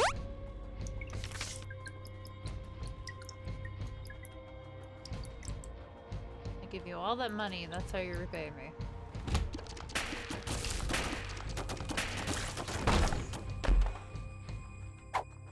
Piercing shots. As if I don't already have them?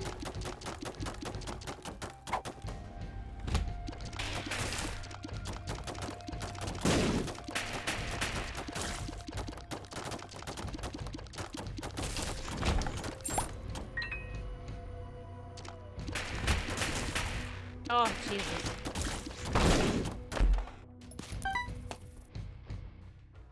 Keep picking up the damn coins. It's a habit that I need to break.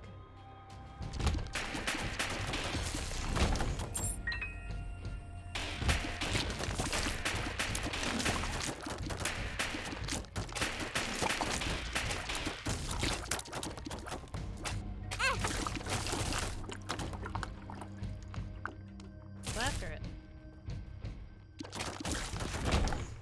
Really?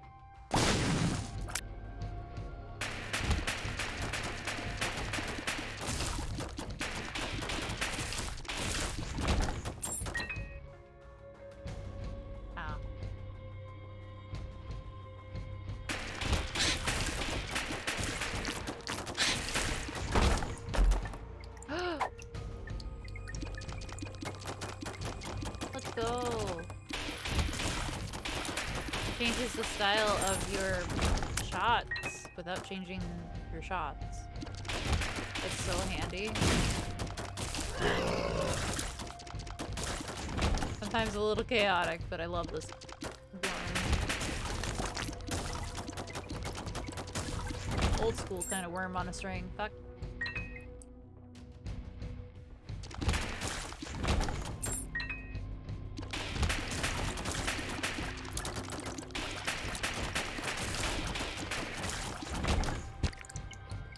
Let's see. I think that's it. Hello.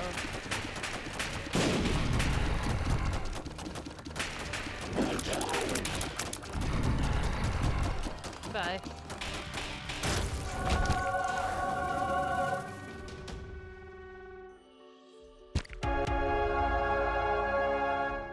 Rare parrot, rare parrot.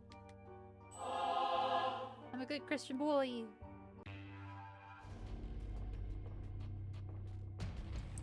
Fuck.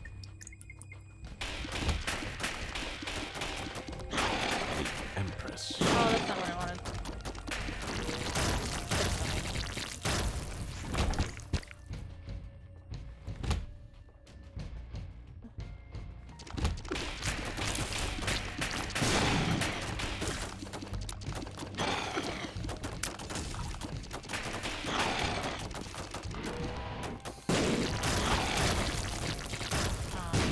Accidentally shot it away. Lots of hearts. No need for the hearts yet, though. But, alright. Yawn! So bored.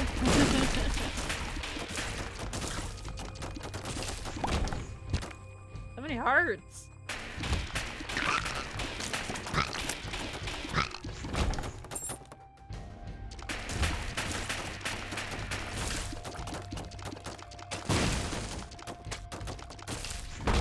Yeah, I was rubbing my nose.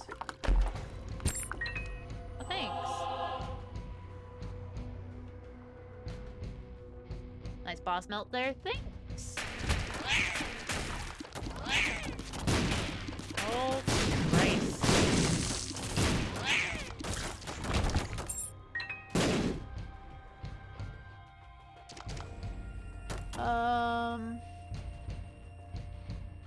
Let's do this at the end, if I remember.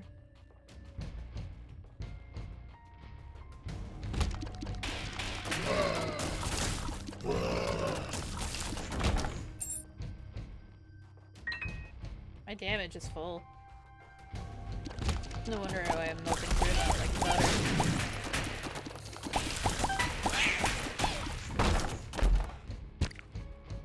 I don't need all these hearts. Do some good.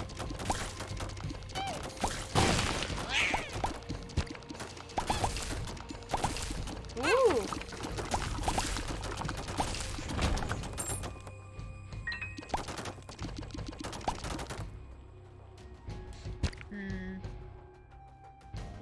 Nothing but hearts. My god. Alright. Now.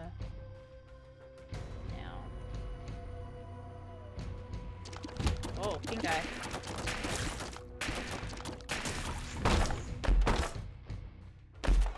Wah! Thanks.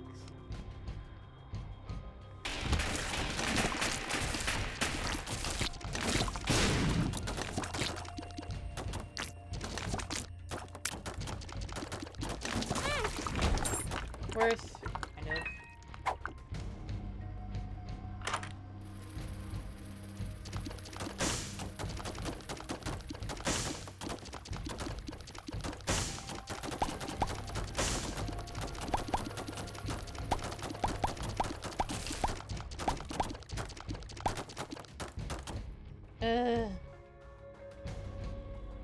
Not worth it at all. Why am I only getting hurt?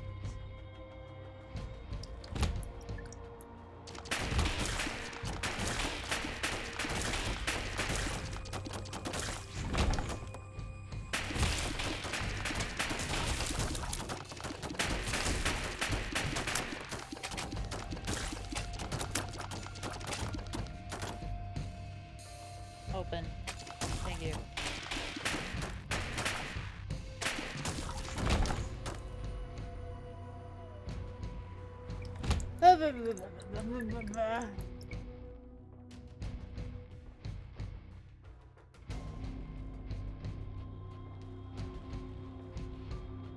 let's go ahead and do this since we have so many.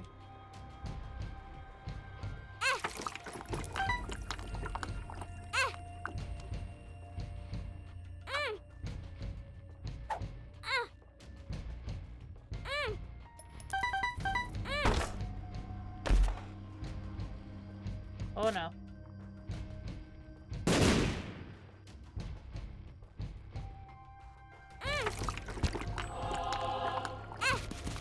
Oh Jesus. Somewhere in there.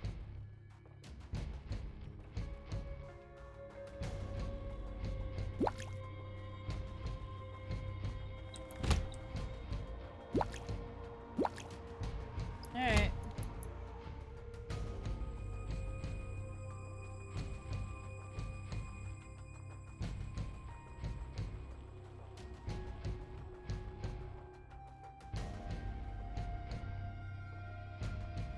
Let's get going.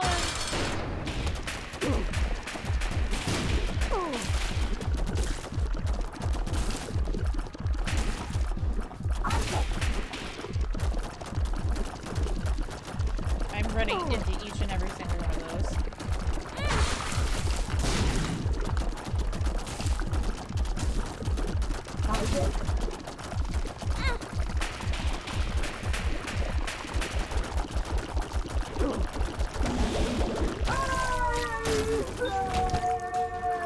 Okay. Woof. Alrighty. Boink. And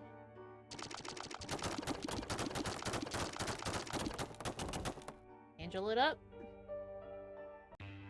I really don't know if we're gonna get through this one. But I will try my best. Okay. Might be able to. Oh, okay. Well. Oh! Well, alrighty.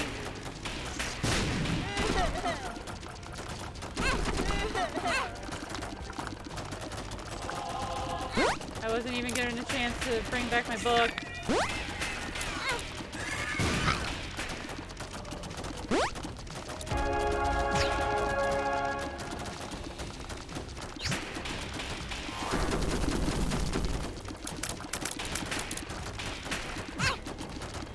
What did I get hit by?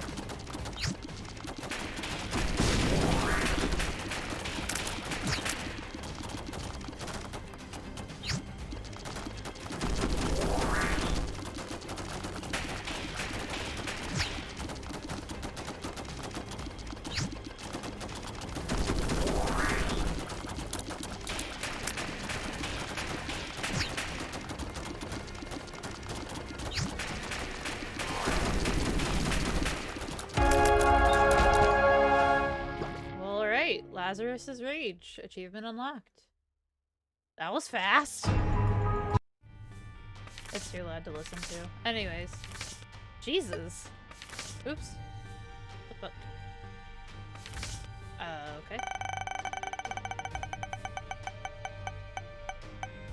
Again? Burst of darkness. Of course. Best friends till the end. Actually, aw.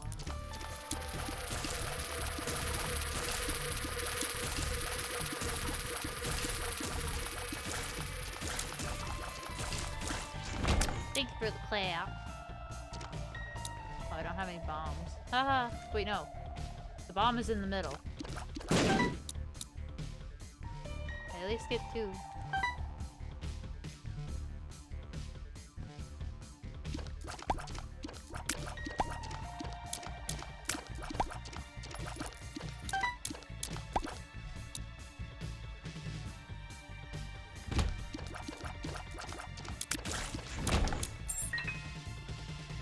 Wait, I have to make sure because I can't see shit.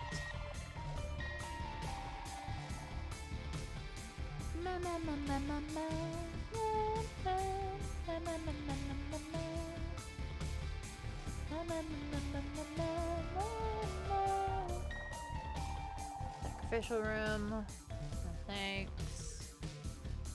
God, I hope the boss isn't someone stupid again. Oop! Jesus, I nearly fell over.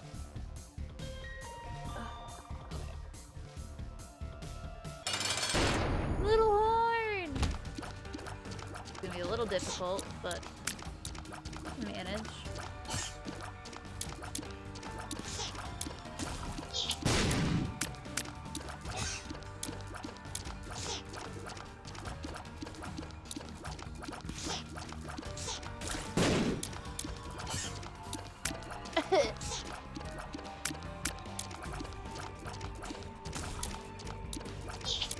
Can't see.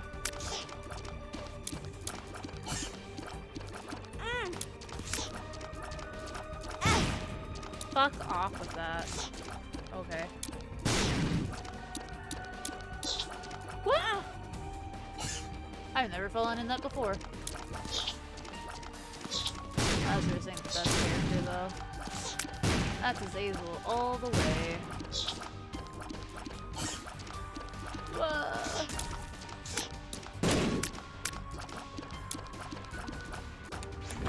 Let's go.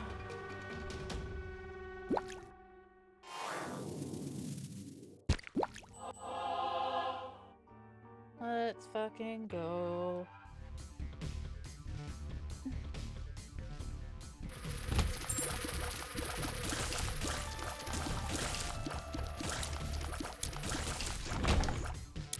Oh.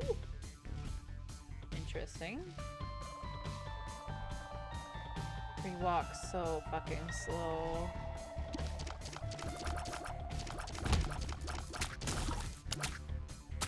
Ooh, crap.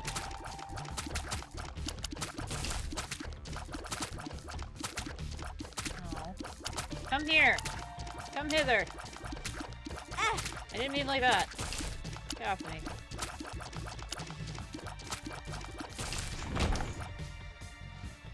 Can I please get a bomb?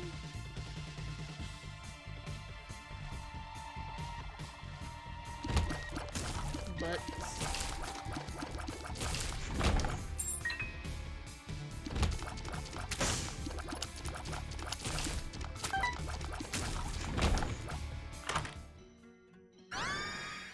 Speed. Alrighty. Sorry, the angle at which my hands are at is really hurting my wrist.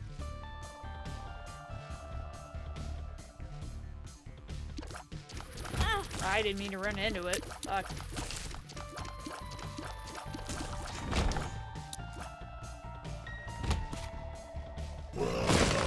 Anyways. Ah, cool. Hematemesis. Okay, I got lucky on that one.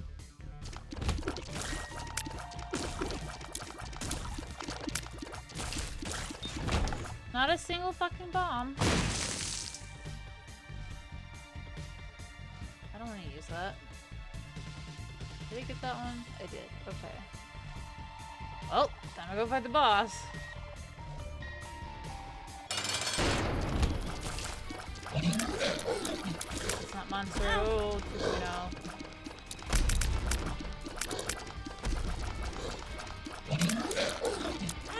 I hate you.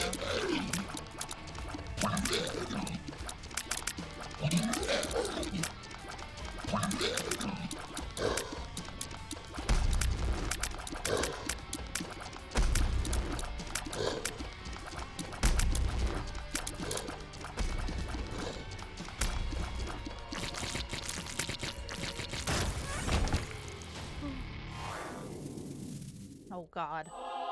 We are so malformed. No other hearts, that's fine. Alright. We got this. A little rough around the edges, but we got this. Oh. Huh. We only have one key. And no bombs. Ooh.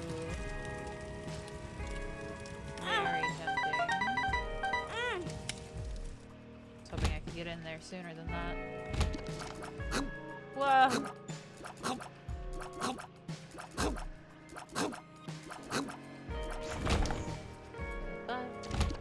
So long, farewell, adios and goodbye. Oh, now we get a bomb. Thanks. Avocado. Thanks. Oh,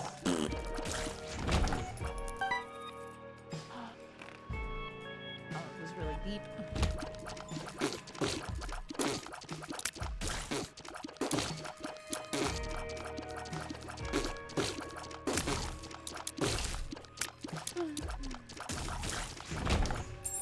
Well. Come on.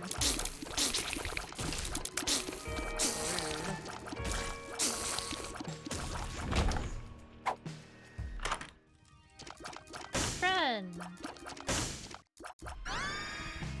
Harlequin baby. Got permanent Are You a Wizard? Pheromones. Oh yeah.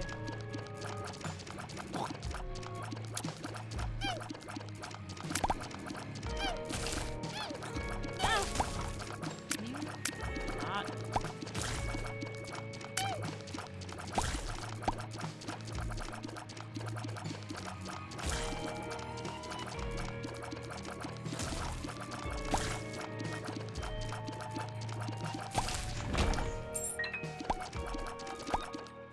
Oh?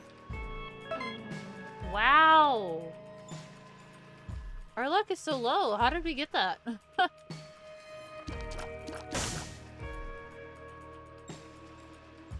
Oh, we have 1 health.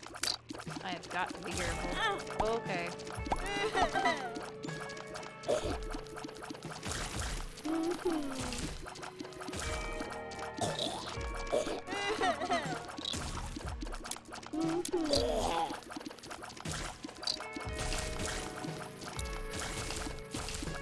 I have teary eyes. I can't see.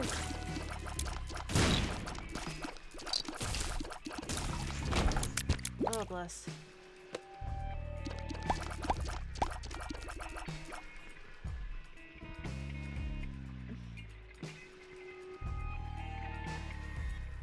You know, if a reroll comes by, I won't be mad about it.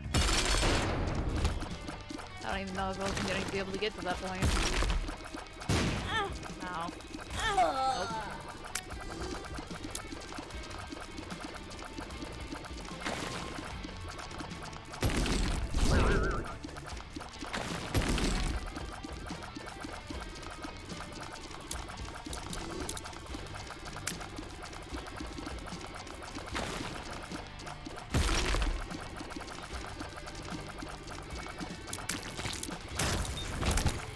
Oh. Okay. We look disgusting as hell. Oof.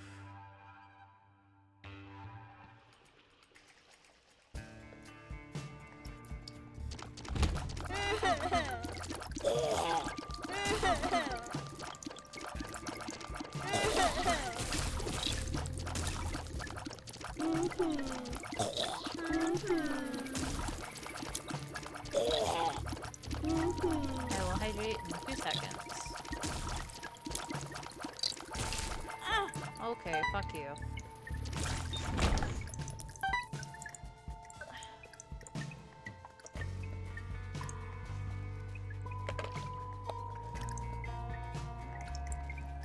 I think this will be the last run before we... Oh, I didn't see the stretch. I'm sorry. This will be the last run before bed.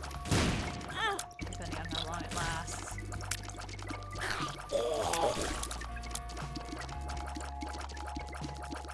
I was just redeeming before I forgot.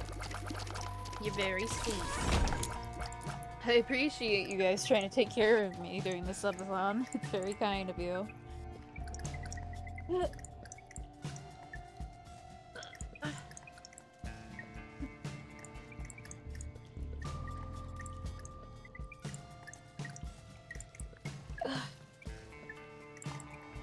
Okay. Whoop. Couldn't quite get up correctly at first. I'm gonna recline back a little bit. Nah.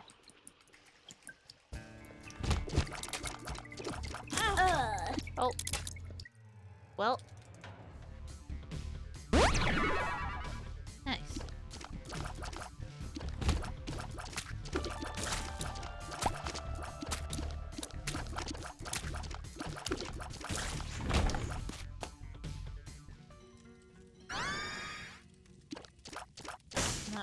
Not bad at all.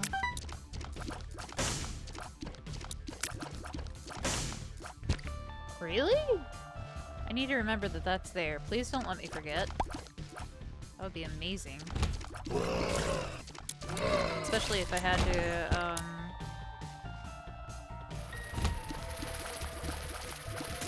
if I died and used my one heart.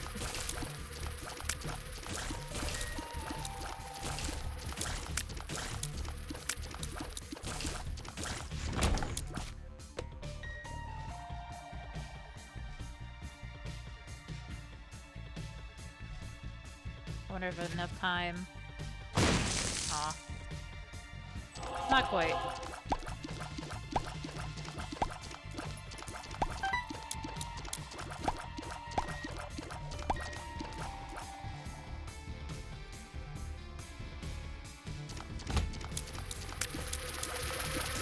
Wah!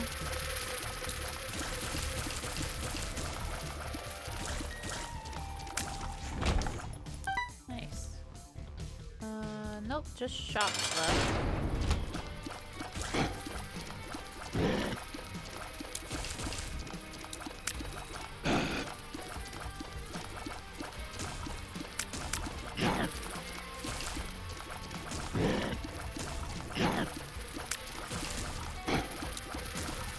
Please, fuck off.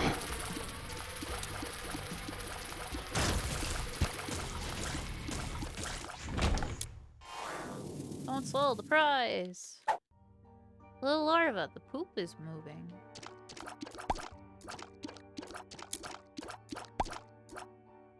Alright, gonna go get the heart.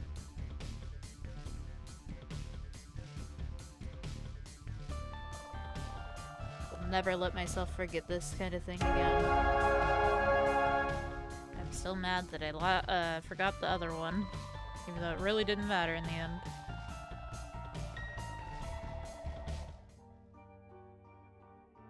Because it kind of mattered. I just didn't need it at the time, I guess.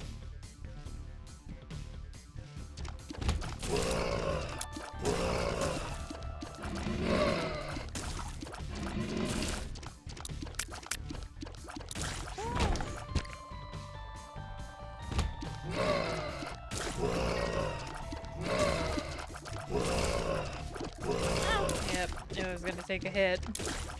Far too many. That's fine. It was just a soul hurt.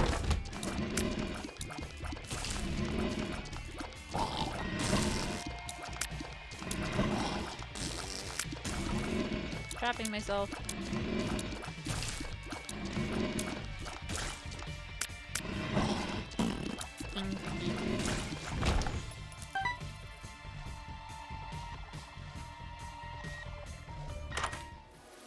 Scorpio!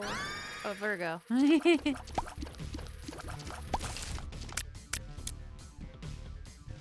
They're both very similar. That's why I got them confused. My brother's actually a Virgo. And I'm a Scorpio.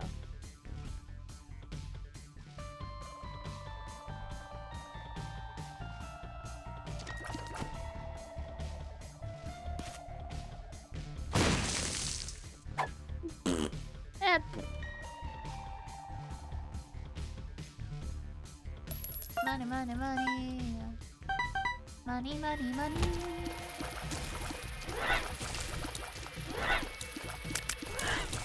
Eat my shorts.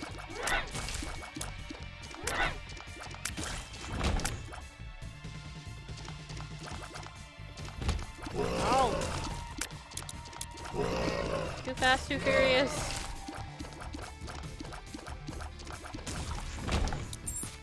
Wah. Nice.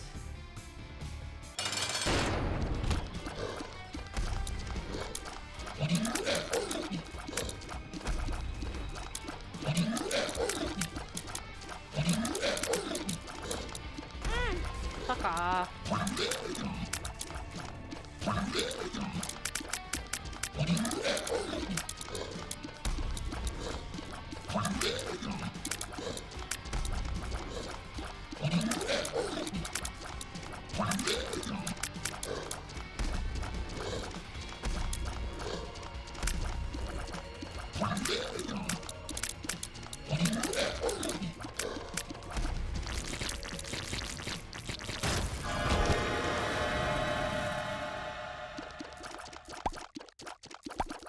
I'm so tiny.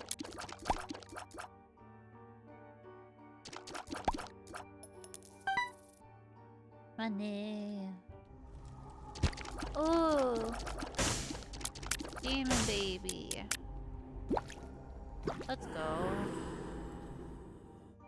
Go on and get it, boy. Come on. Yeah. Good setup.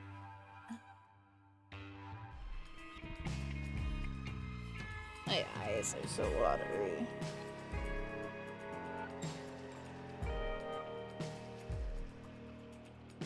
Ugh. Mom's bra.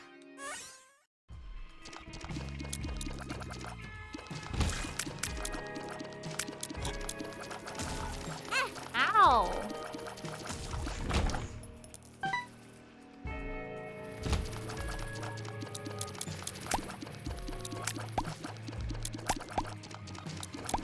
Oh. Wow.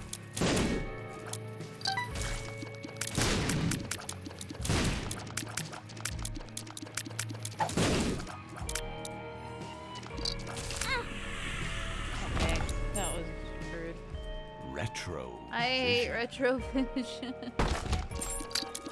It hurts my eyes.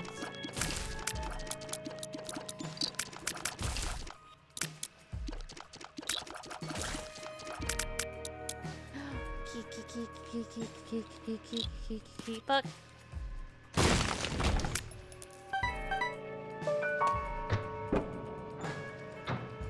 Oh.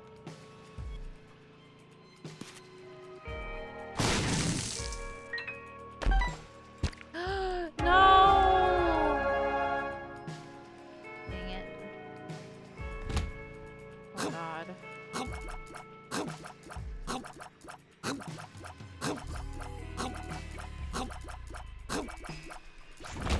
Shut up. I need to be extremely careful. Like, really careful.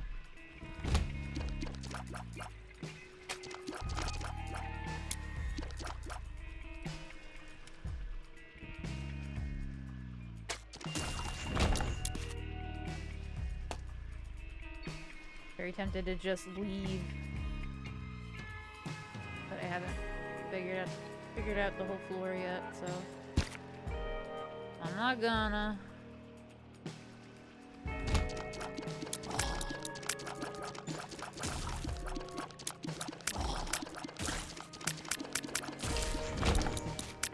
You're really lucky that they didn't turn into anything else there.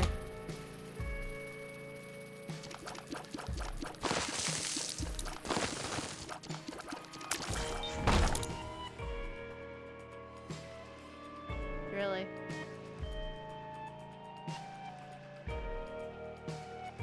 Oh, it's a circle. Okay. Back to the bathroom.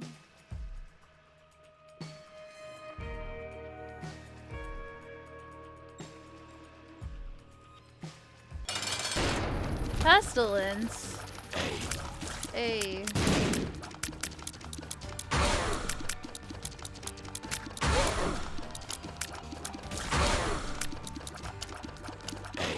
Hey.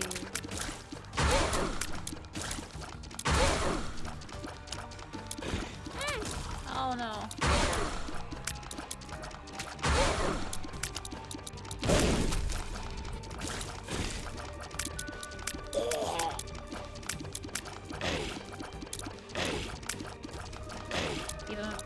attack me. Nice. Get over here. Thank you. Okay. Oh no, I'm so sorry. Completely slipped my mind.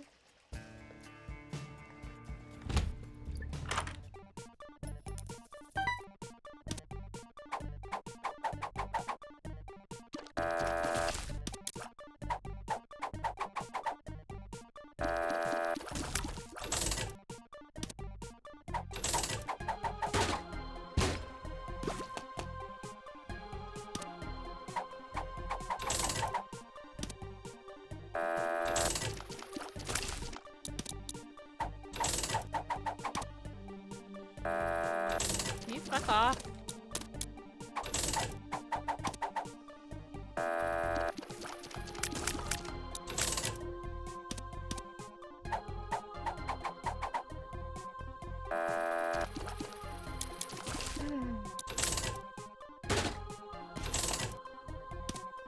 Gods are telling me to do it.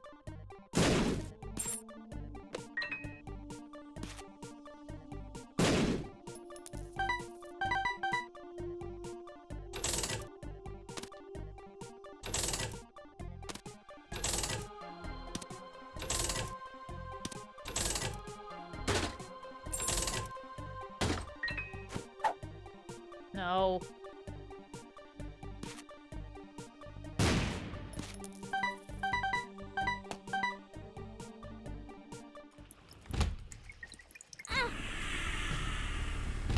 Goat head, ooh.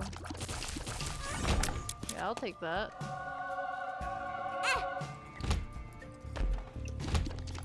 What the? Huh?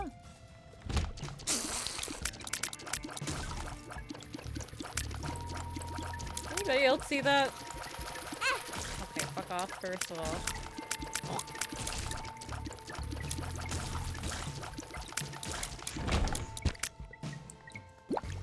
God damn it. Sorry, baby. I really need to slow down for my little companions.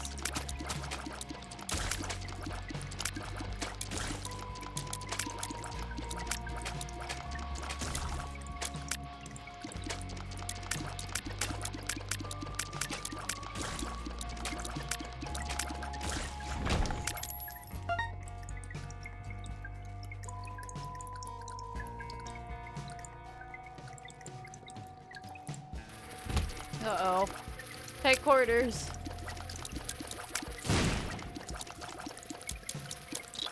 Okay. That's fine. Oh, there's another door up. Uh-oh.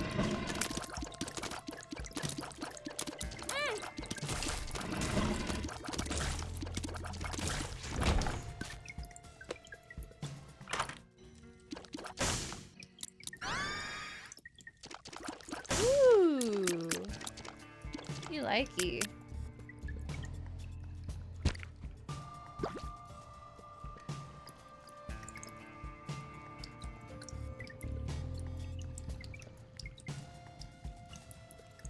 Wait, where am I supposed to go? Oh, continue going up, dumbass. What?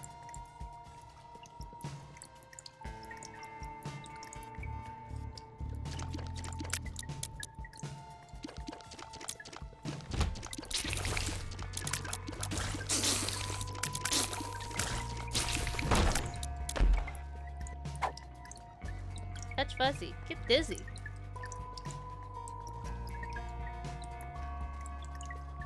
Keep going up. I can't see the map from here.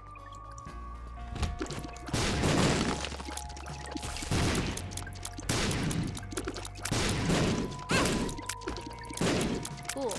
Thanks. Fucking appreciated.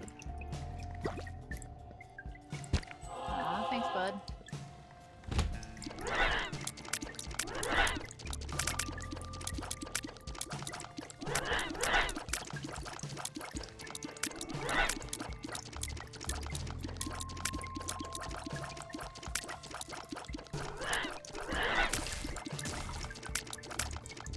Eventually, you'll wear them down, but by God, does it take 10 years.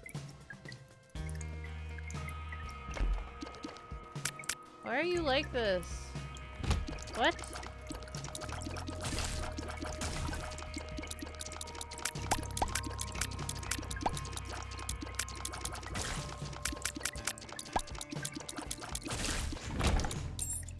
Oh, I love forgetting how to sleep. Oh, that was me.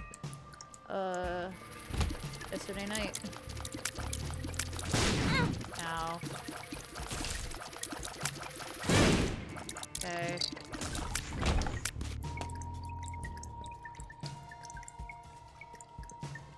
That is in fact the boss room.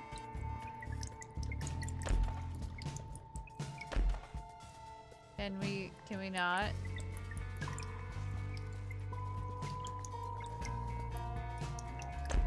Can we not?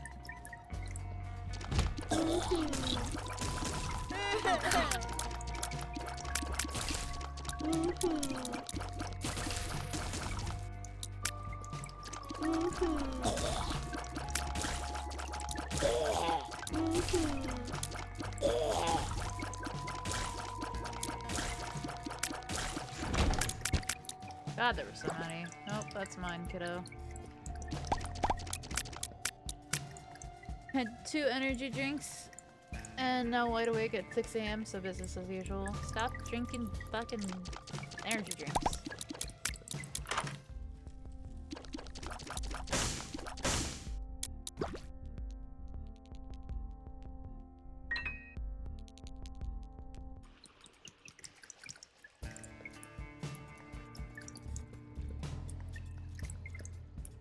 They're good though, they're not good for you, and that's why you're not able to sleep. No. Do not wish for a lower lifespan. Quit that.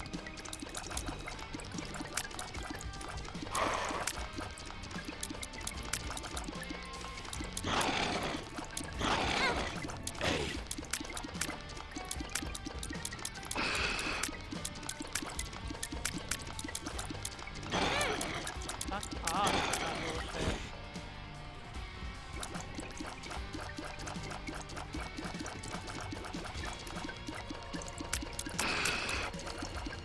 Eat shit.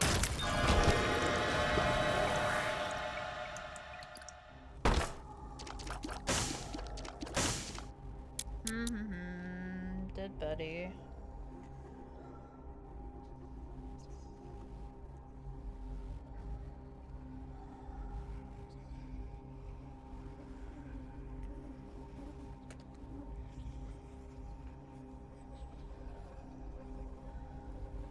No.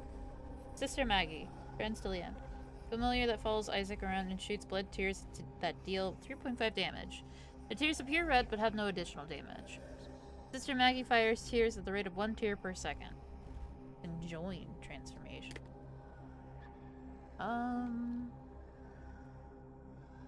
D&D campaign is going places. On the next session, I'm gonna have to brain with Kraken. Oh, brain to brain with Kraken. Ooh. That sounds neat. Sure. Friends to the end, Maggie. Friends to the end. What the hell is this? Rune of Jira. Abundance. When used, this rune will double all pickups on the floor in the room. Creates copies of pickups, even if you haven't purchased them yet. Can be used to double the number of golden item chests in the first room of the final chest floor. Get it by beating challenge number 2, highbrow. Huh. Pretty sick. Uh-oh.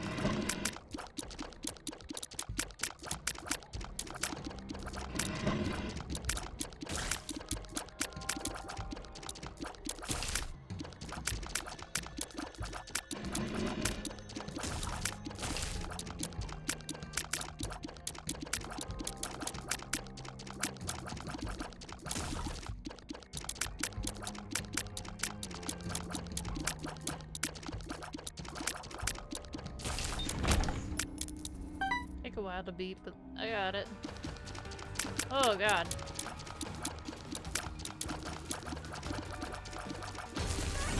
Horrifying.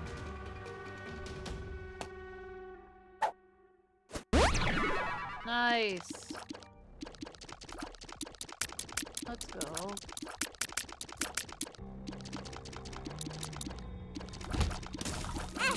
Fuck off.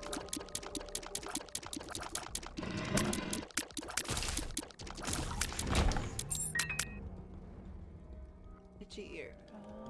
Up.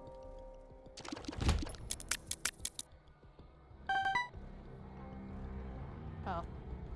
Boo.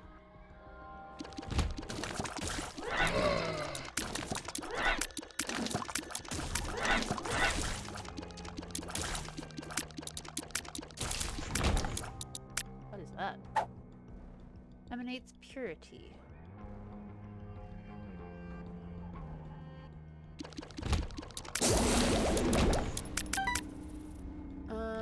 Sure. Ooh, what's that again? I don't remember, but I do remember it being good. What?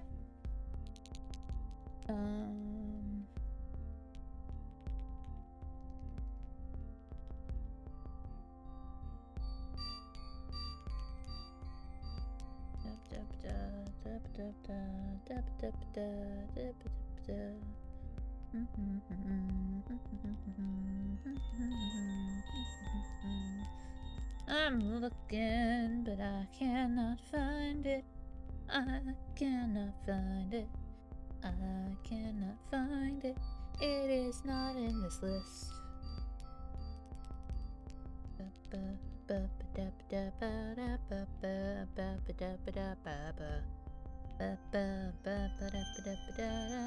Where is this pentagram?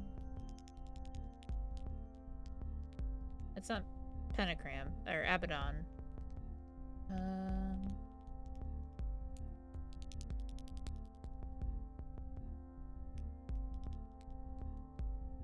Oh, here it is. Chaos. When picked up, drops between 1 to 6 random pickups on the floor. It causes all item petals to be chosen from a random item pool instead of predefined ones which normally exist. If an item is chosen from the exhausted pool, it will spawn a breakfast item instead. Fixed items won't be replaced, i.e., e.g., cube of meat after defeating a horseman. Maybe not.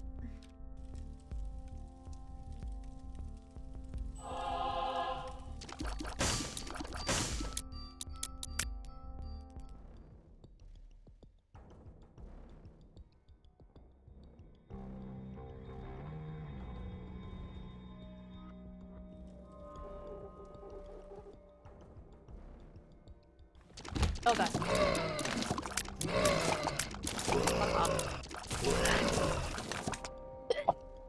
Oh, please excuse me.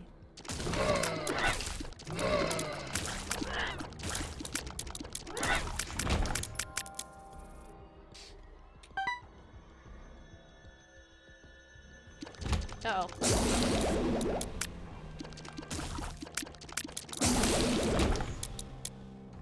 I know hurts though.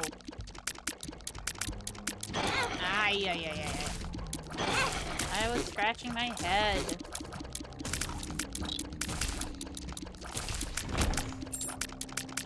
Ah, onion. Pass your tears.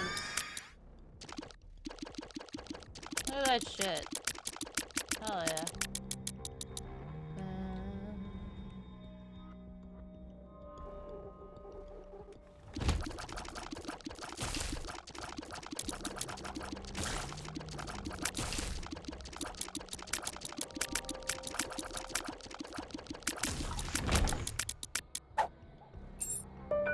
Nice. You better already unlock the door.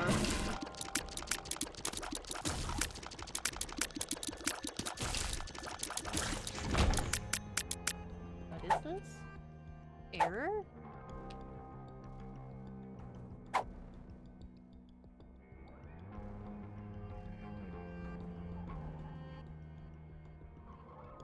No, 404 error.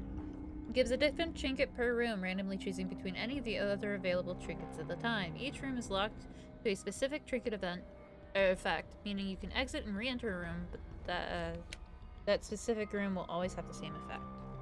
Huh.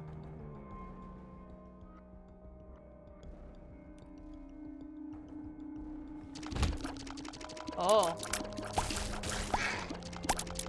Oh my.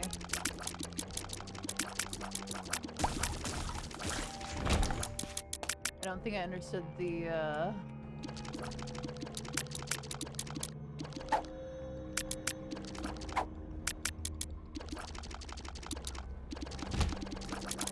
Whoa. Ow. Why couldn't that have been the boss room?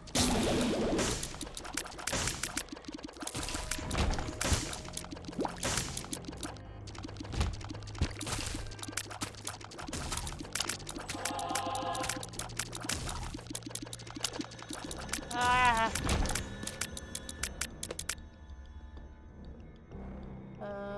Sure.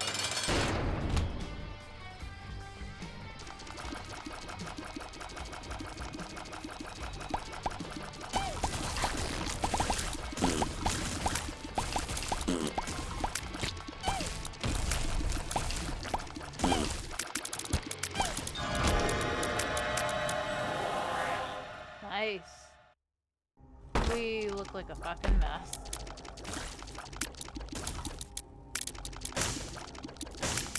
Let's see. That is. We saw it earlier. I'm trying to find it in the list. It's the one with Isaac's name. Contract from below again. Yeah. I'm good. Thanks, though.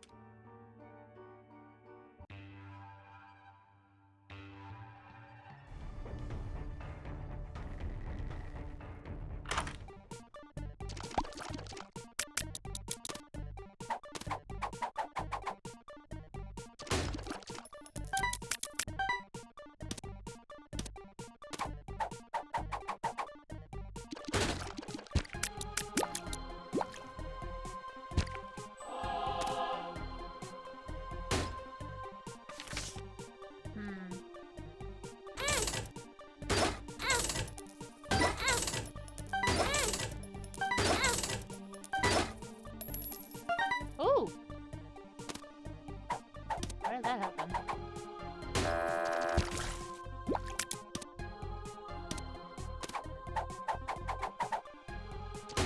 I hate you. Happens every time. Alright.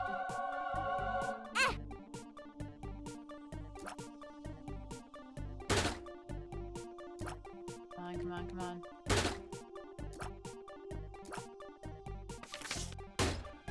Hey.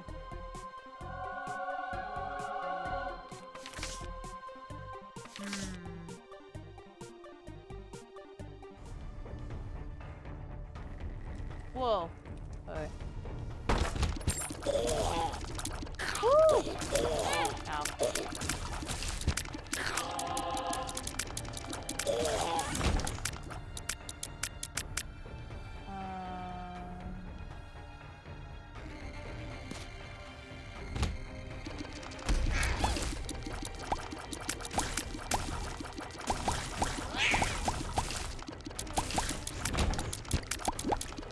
I meant to pick that up.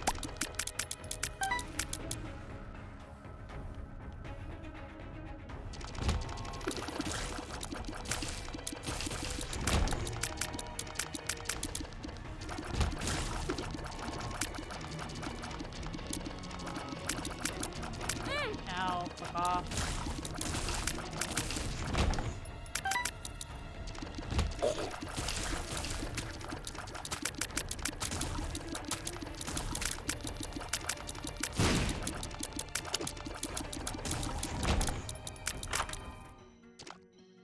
Okay.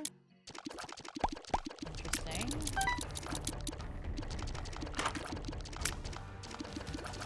Of course.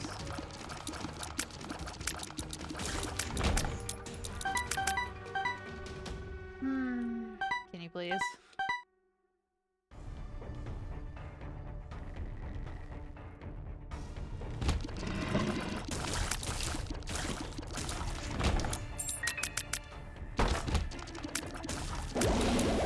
Oh god.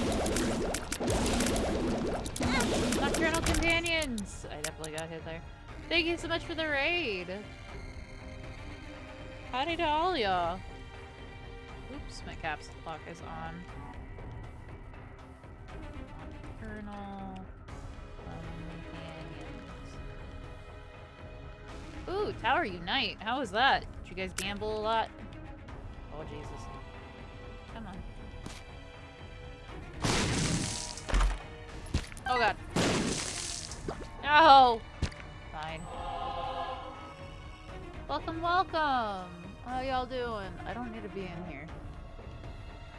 Oh, God. Why, though? Too fast, too furious. Alrighty. Chicken dance! Let's go! Hey, Siren Atlas! How goes the day? How you guys been? Why though? No. No!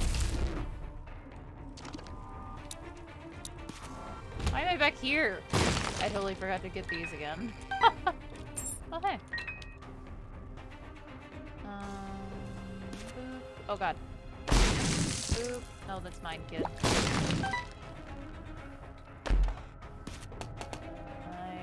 and mine. Ugh. It go? I'm glad it go. Better than it not go. Whoa, you know? Meow.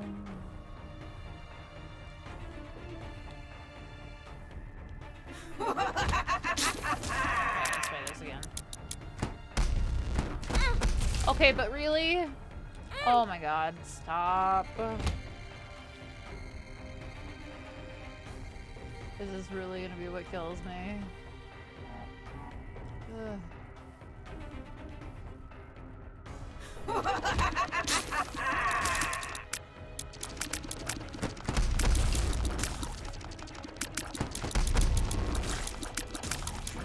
Thank you. All for a freaking coin. Oh man. Oops. Oh. This one? Hey. Coin. Ow, that was unnecessary. I'm not used to my speed.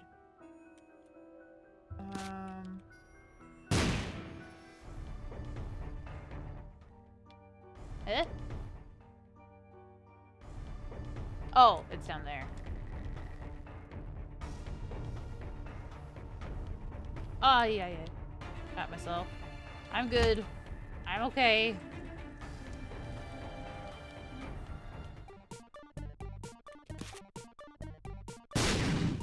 Really?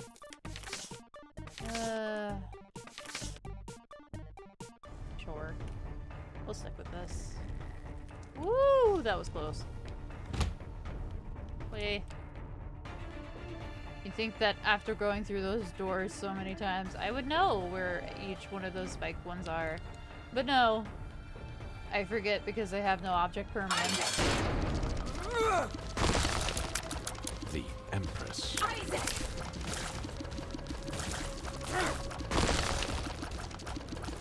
Isaac! Ow. Yep. Break off. Isaac! Nice. Regeneration. What? Yeah, I had a feeling. Ow, heck off. Oh.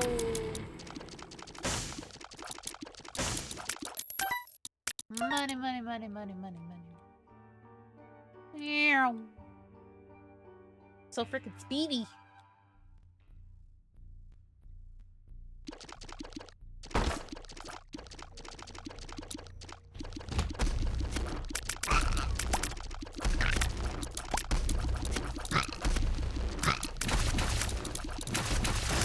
Bah.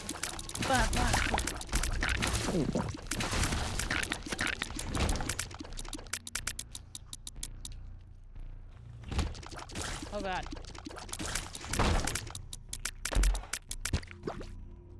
Okay. You'll be able to have hearts again soon, buddy. Just need to make sure I'm full. Oh god.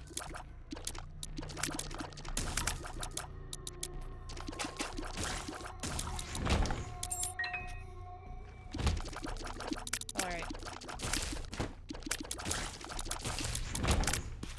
Nom nom nom.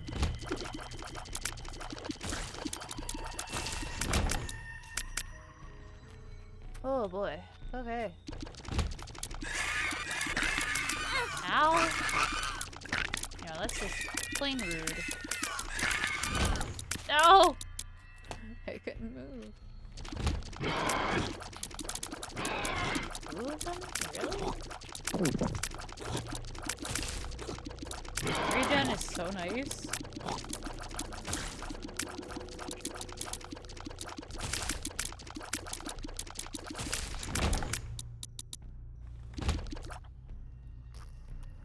Sorry to put you all through that.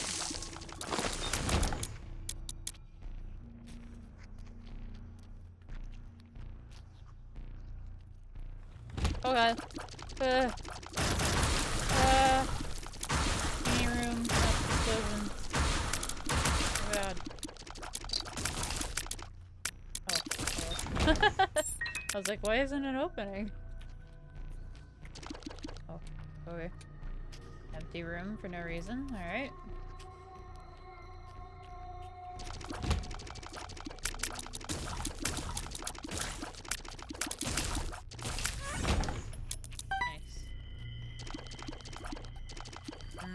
Not worth it, really. We don't have a lot of these. And I am at full health.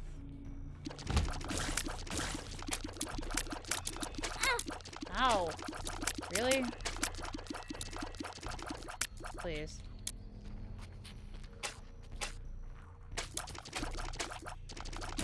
For the love of God. Open!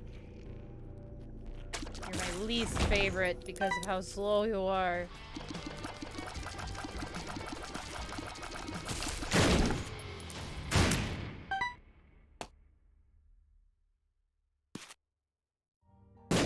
Nope. This one? Nope. Nope.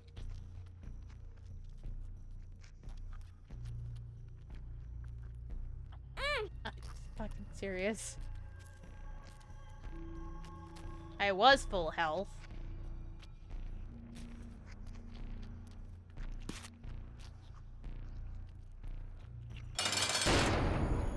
Double trouble? That's interesting. I've never had this before.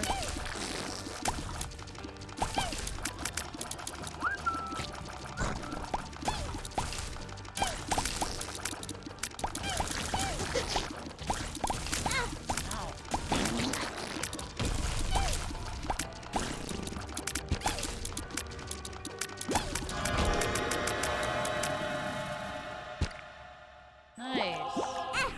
Oh, what the? What hurt me? Huh? Oh, okay.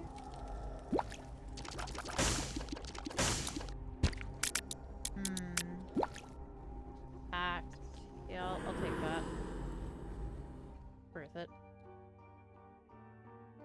It's worth it. It's worth it. Alrighty.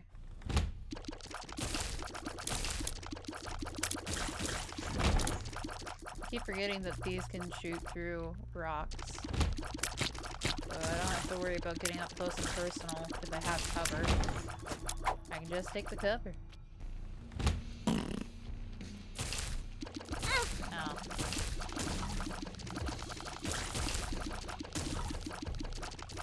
Oh. It was hidden by the map.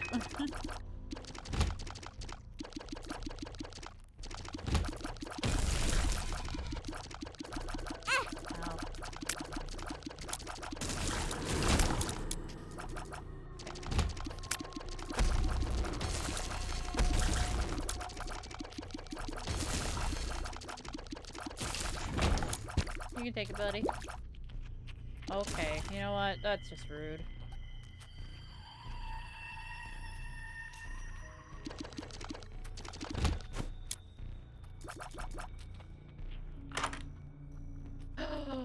Ooh.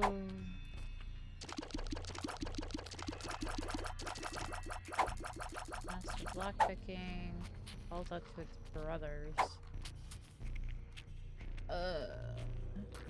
Would the heart give me more heart? Higher chance to find hearts from drops after clearing rooms from chests. I know I have my buddy, but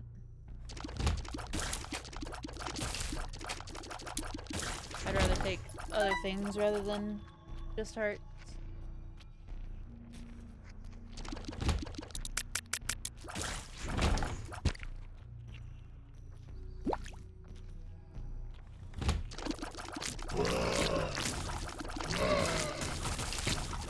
Shots are going nuts.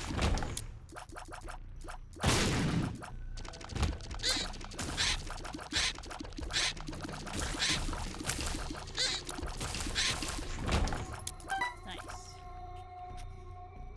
Man, I really want money equals power right now. Okay, what the hell is going on here?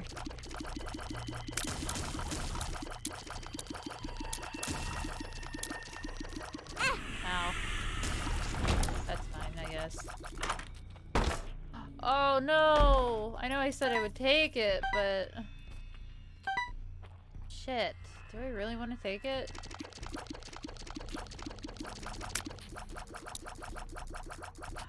I don't know. Got a pretty good build. High range, high damage, pretty decent speed, decent range.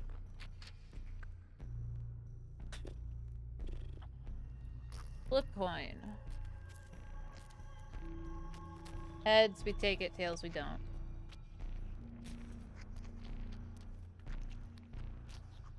Tails, we don't. Move it. Okay.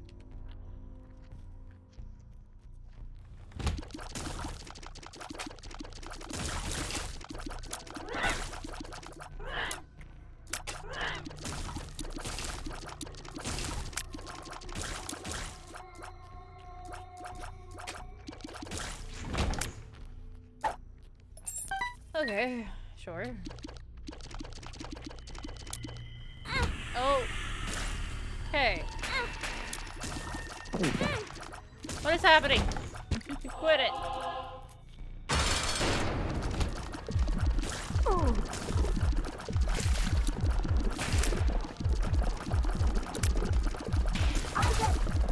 Yes.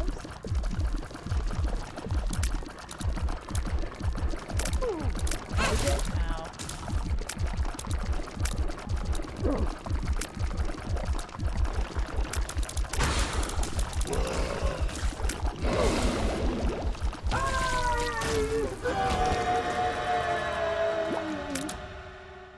Bye, mother.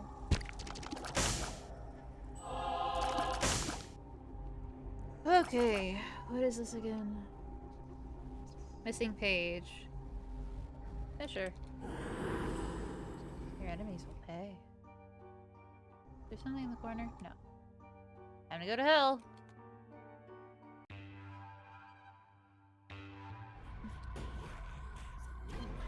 Shale.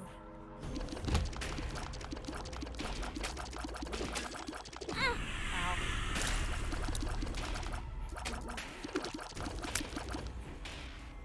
Can you please? Can you please?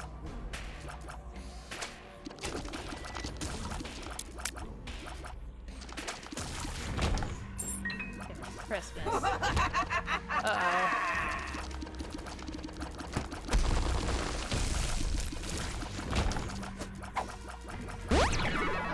Let's go. Hi, monster. You're tiny as hell. What? 1.5. Monster.